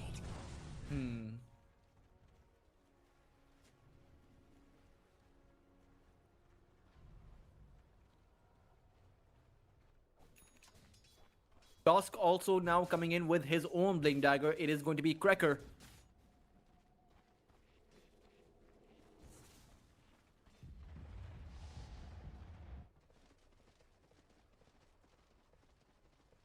At the same time, Seven Jesu with the Mjolnir is Radiant's top tower is under continuing to farm up. I think at the end of the day, Lynx have acquired what they wanted, and now they just want to stack up the farm.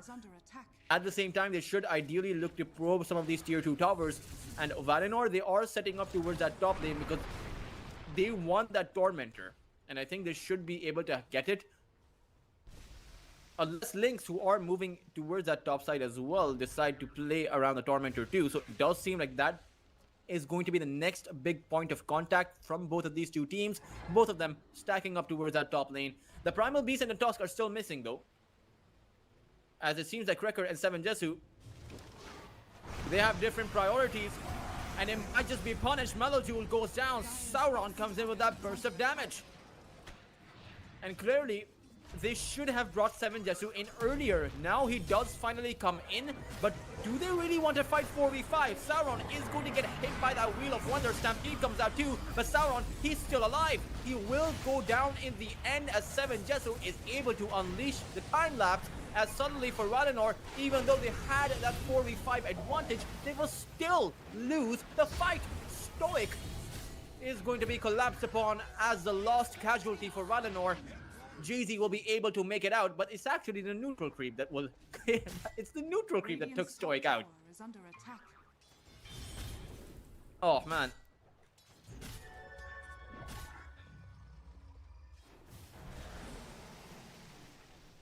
In the end, it's still 1,000 gold going away off Team Lynx, and it's an 8,000 lead without even taking into account the Tormentor.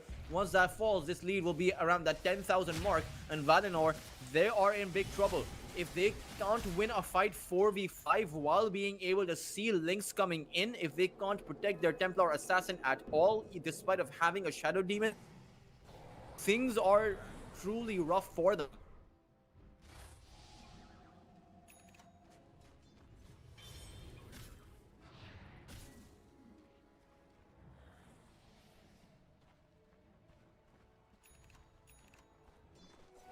This time around, Valinor will acquire the Shrine of Wisdom, a full pipe as well as a Lotus Orb available for the Vladik.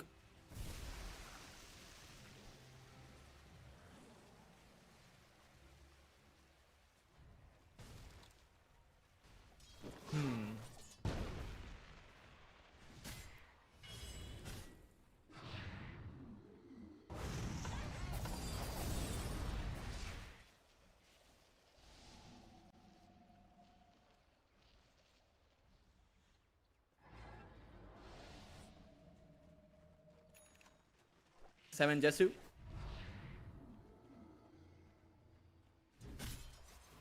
Radiant are scanning. Dire's bottom tower is under Or rather attack. Vladik.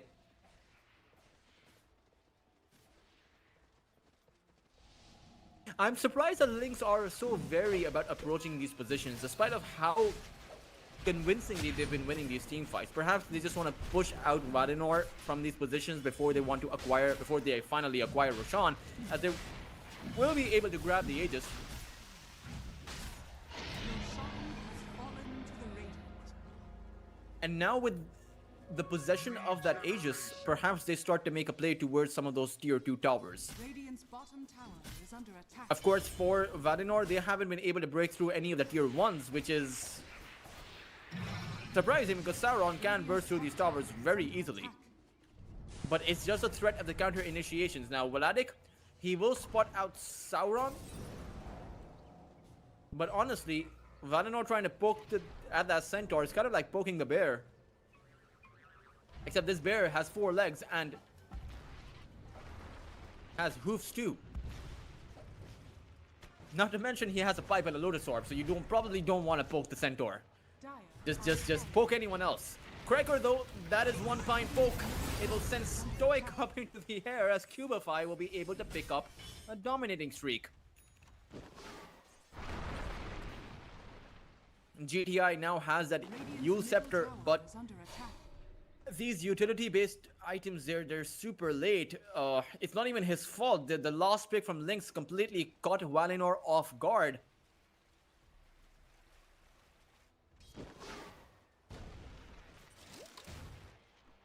Radiant's middle tower is under attack. Dire's top tower is under attack. Radiant's bottom tower is under attack. Top tower should be going down. GTI, oh no, he needs to get back. He will be able to blink out, but the Stampede is going to come in. Vladik, he saw GTI, and they will be able to root him to the ground thanks to Cubify's ATOS. Viper Strike comes in by Melojule, and there is no chance in hell that GTI will be able to teleport out of this one. Cubify will be the one to tame that Tiny.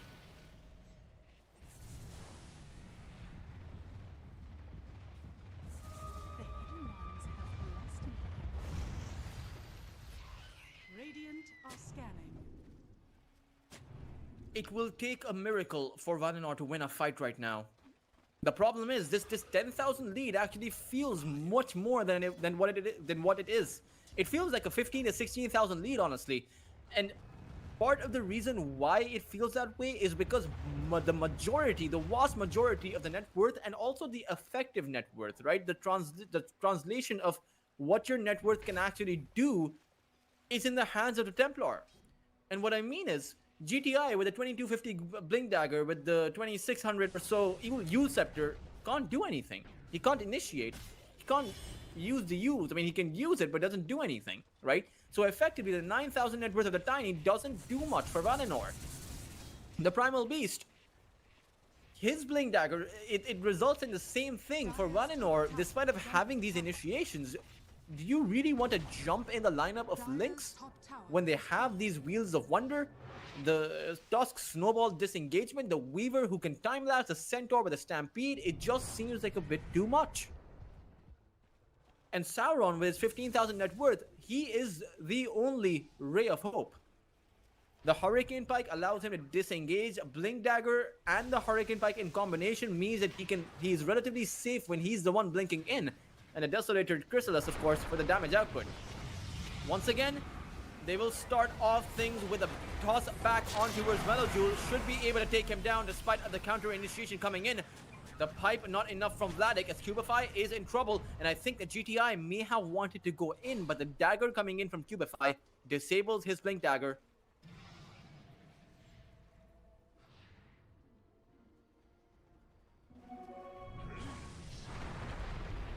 Oh, GTI, once again, it's another toss. But the Templar Assassin was disabled by that Hoof Stomp. 7 Jesu falling very low will actually lose that first life. This is the best fight Valinor have gotten all game long. But it's also the Centaur who falls for Lynx. It's actually a complete collapse of their lineup. Only the Weaver makes it out of this alive. And Sauron finally fights back. Valinor able to come up with that miracle that they truly, desperately needed. Radiant's middle tower is under attack. This puts them back on the map. In fact, Sauron, he's at the very top of that network chart, and suddenly, with this Daedalus, his damage output, that is what they needed. They finally get a big breakthrough, and Lynx bungled that really big. I mean, it was never a question of Valinor being able to burst one hero down. We saw it in the early game. Their potential to do that was always there. And for Lynx, who are playing the Viper without that Aghanim Scepter, no survivability on him, no BKB, he has nothing to do once he gets tossed back. Highly surprising, again, that he did not go for that Aghanim Scepter. Just that corrosive skin nosedive would have been a lot. Sauron? In a bit of trouble, but GTI, he is waiting. Toss up, it is not even needed. Sauron comes in with that critical strike, and even sends a tip back to 7 Jesu that he knows a thing or two about how to play a carry. And quite honestly, Sauron, he is playing out of his mind.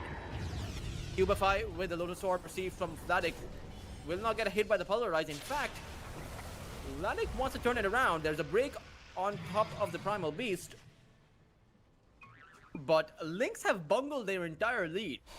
I say this because of the fact that, I mean, the Viper dying on his own, and even more than that, the Weaver actually dying on his own. 7 Jesu playing without a cause on some corner, on literally some corner of the map, the bottom corner of the map. It's given Valinor a new lease on life.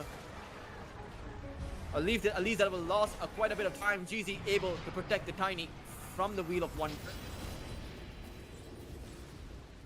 Radiant's top As Valinor, they don't really want the kill, they just want the tower, which they will be able to get. Suddenly, the objectives equalize on the map. 2 tier 2s for 2 tier 2s, and 3 tier 1s for 3 tier 1s. Valinor and Lynx are at a completely dead even game, but I will say that the damage output, the burst potential from Valinor is a lot more. By maybe a margin of, by a multiple of 2 or maybe even 3.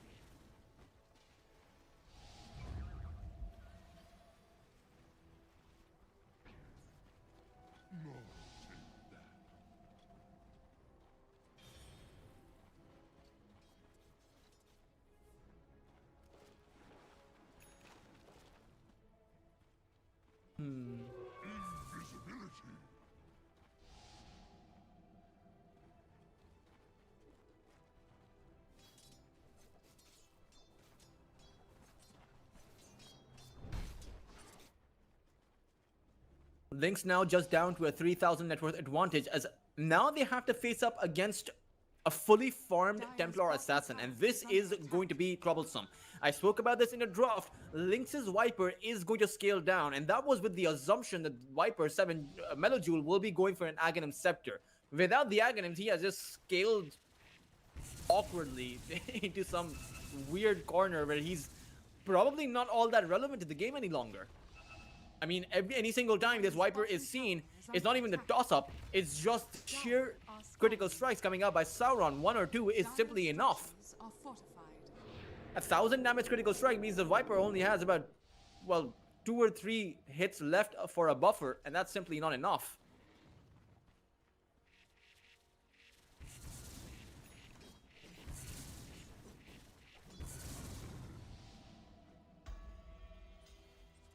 Stoic is able to pick up Tormentor.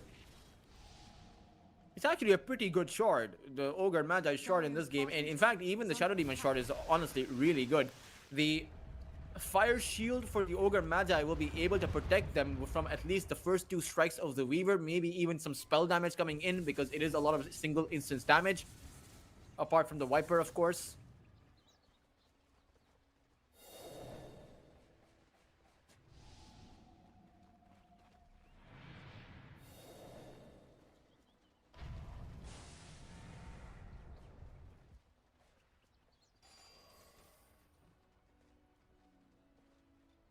Wrecker playing Lion King in a game of Dota.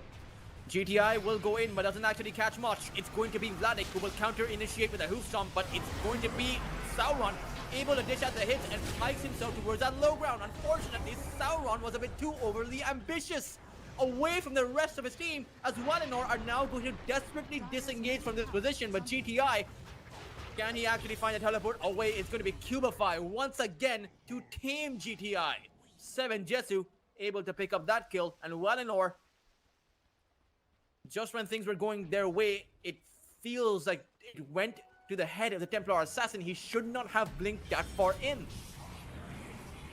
He had that extra buffer provided by him just spiking through that low ground, but you saw the fact that Lynx threw everything they had at the Templar Assassin, because they know, just as well as Valinor know, just as well as you all know, that a majority, 80% of the damage output coming in from Valinor is through that Templar Assassin. You remove that Templar Assassin from the fight, suddenly there is 22,000 net worth missing from Valinor.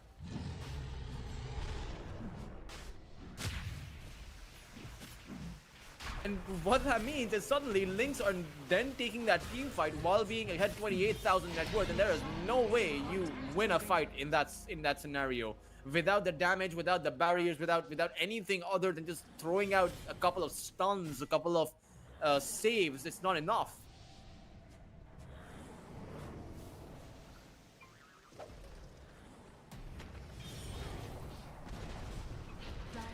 Wrecker goes in with a short. Stoic will be brought in with a fire shield. It's too big of a buffer. Stoic will stay alive.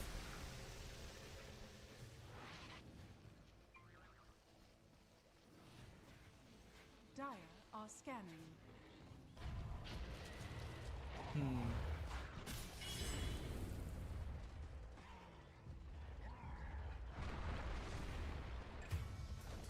It's Cracker who will get caught.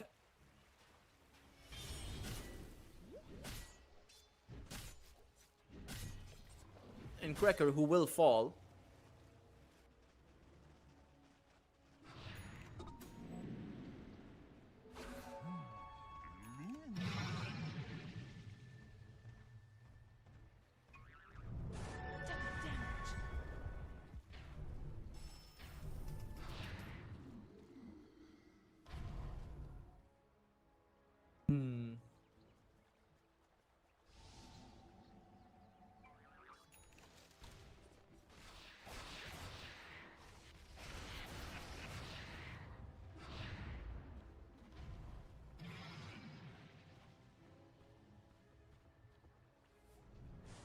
Weaver with the Aegis.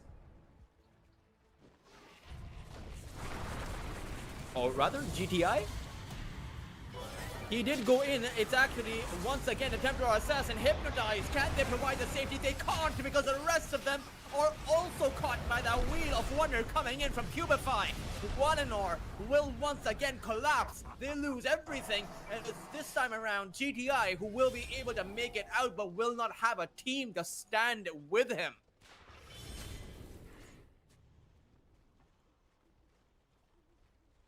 Oh man, it now feels like it's Valinor who are back to step one.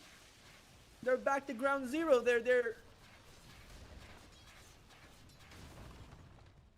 They had so much going their way, but suddenly it's Lynx who are able to once again claw back the lead away from Valinor. Eye of Scotty coming in from Melojule. Certainly, you know, don't go for the Aghanim's, go for the Eye of Scotty. Both of them are pretty good items against melee heroes. The slows coming in from Melojule are too much for Valinor's melee cores, or melee heroes in general. Particularly with the poison attack stacking up on him. GTI, he went in for a very risky avalanche. GZ will come in with a saves, but GZ cannot save his tiny. In fact, GZ can't even save himself. GTI and GZ lose their lives as Valinor. They could have let the racks go. Dire's middle barracks has fallen. But now, because they tried to force the issue, they might have to let more than just that melee, more than just that mid barracks go. They might have to give up the second lane of barracks. And if they force the issue further, they might have to just give up the game.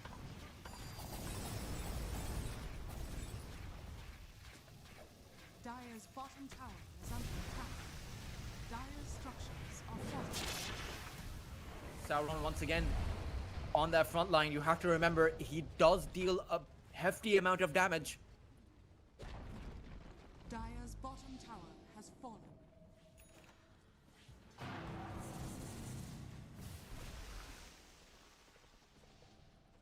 Dire are And scanning. Lynx will respect it. They will back away from the barracks despite of having the Aegis. And by doing so, they will actually have their Aegis take out. Only about 40 seconds left. The Weaver won't have it, so Valinor will have a 5v5 team fighting chance. But again, this game, it essentially boils down to positioning from Valinor. If they don't have the good position, especially on Sauron, he is... Honestly, it's up to Sauron. He has to carry the burden on himself. Which is ironic, right? Normally that will be Frodo. But no, it's Sauron who gets the burden. That is actually insanely ironic if you think about it.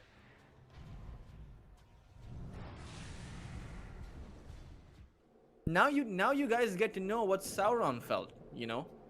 Having the One Ring.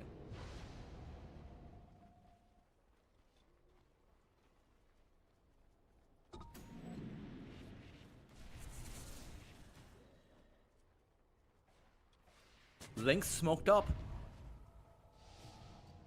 Want to attempt something. They will actually catch out GZ, and GZ is all alone. He's still running forward. Now he'll decide to run back, but he'll realize he should have continued to go Radiant's middle forward. tower is under attack. Oh man. It's still not that big of a loss. I mean, GZ will respawn in about 35 seconds.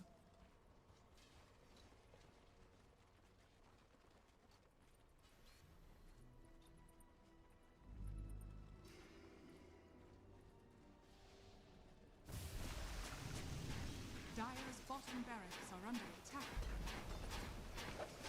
Now that Melojoul has the Aghanim Shard, these objectives are much easier to take down. The overtime damage applying on the barracks, as Valinor will have to give this up. They want the full 5v5 teamfight experience. I have a feeling Lynx want that too. Roshan is going to be a few ways away, as don't really know when Roshan will respawn. We'll find out in about a minute and 20 seconds.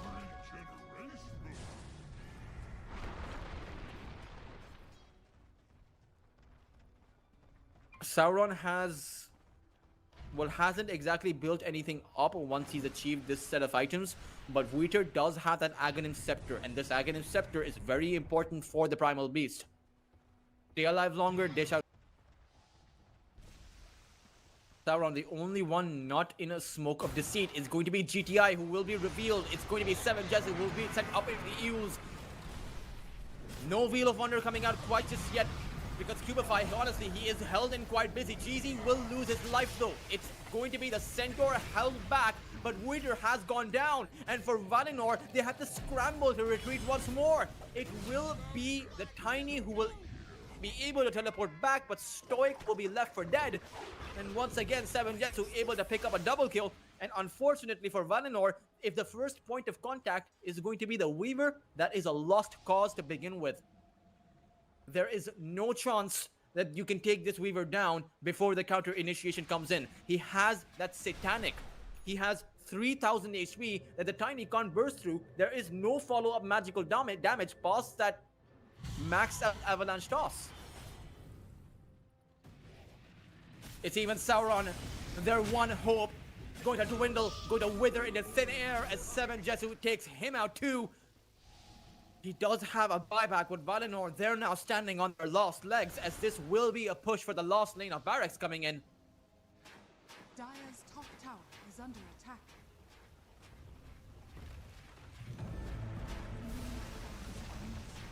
As Sauron does buy back, but I have a feeling by the time he enters the fight, Melojoul will have dealt with these barracks in the first place.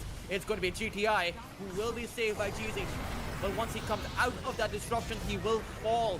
GTI will buy back, but once again, Sauron held in by the Wheel of Wonder. Cubify, time and time again, able to take apart Valinor as Wheater does what little he can, but in the end, it will not amount to much. He will also fall, and Valinor will call GG. Lynx will be your Game 1 winners.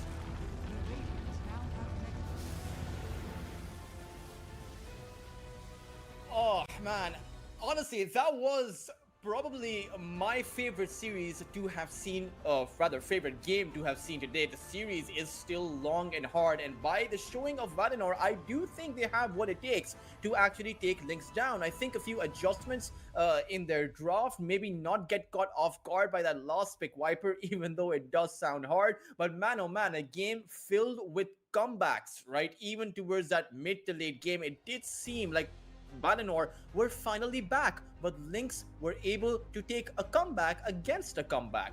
But the question is, who will find the overall comeback? For Valinor, they will need to take that game number 2, which is coming up, in order to stay in this series. I do believe they have a good shot, but is it going to be enough? We are going to head off to a short break, but do stay tuned in as we will resume just after a few minutes.